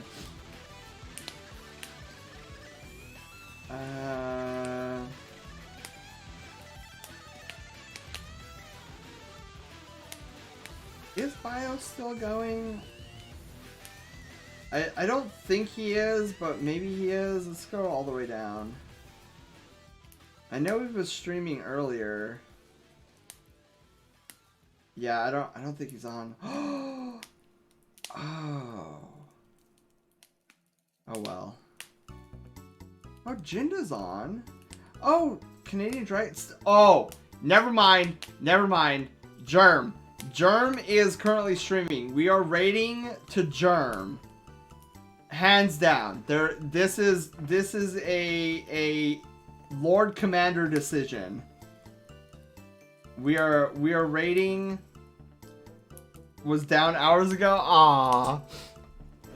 Okay, so we are going to be raiding to Germ the Chirp, the sweetest being ever to exist. It looks like he's doing Sea of Thieves with Canadian Dragon, so you guys are in for a treat. So our raid message, even though we're 2 days late, which is totally fine, our raid message is going to be Happy Thanksgiving, Germ. Happy Thanksgiving, Germ. Wait, Germ. If I can spell right. And then we're going to use the cinnamon roll emotes. Boom! Somebody is joining the Brushtail Brigade! Who is it today? Josh! I thought that said Josh with almonds. But Josh, welcome to the Brushtail Brigade and congratulations, you're no longer a peasant! So that's gonna be our raid message. We're gonna raid over to Germ the Chirp. So again, guys, thank you so much for being here. I hope you guys had fun. Have a wonderful rest of your weekend. I shall see you guys on Monday. I forget what I have scheduled for Monday. I think it's more Undertale, maybe.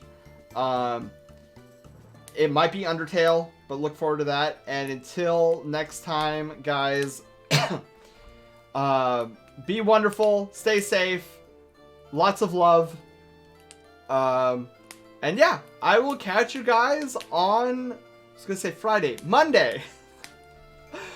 Bye, everyone. Love you guys.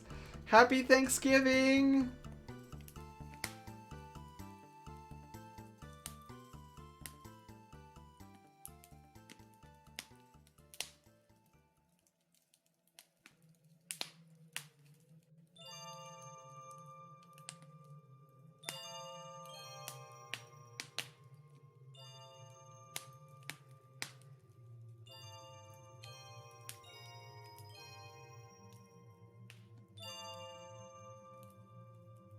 What in the world, Sin? Sin! What are you doing? What the heck? Happy Thanksgiving.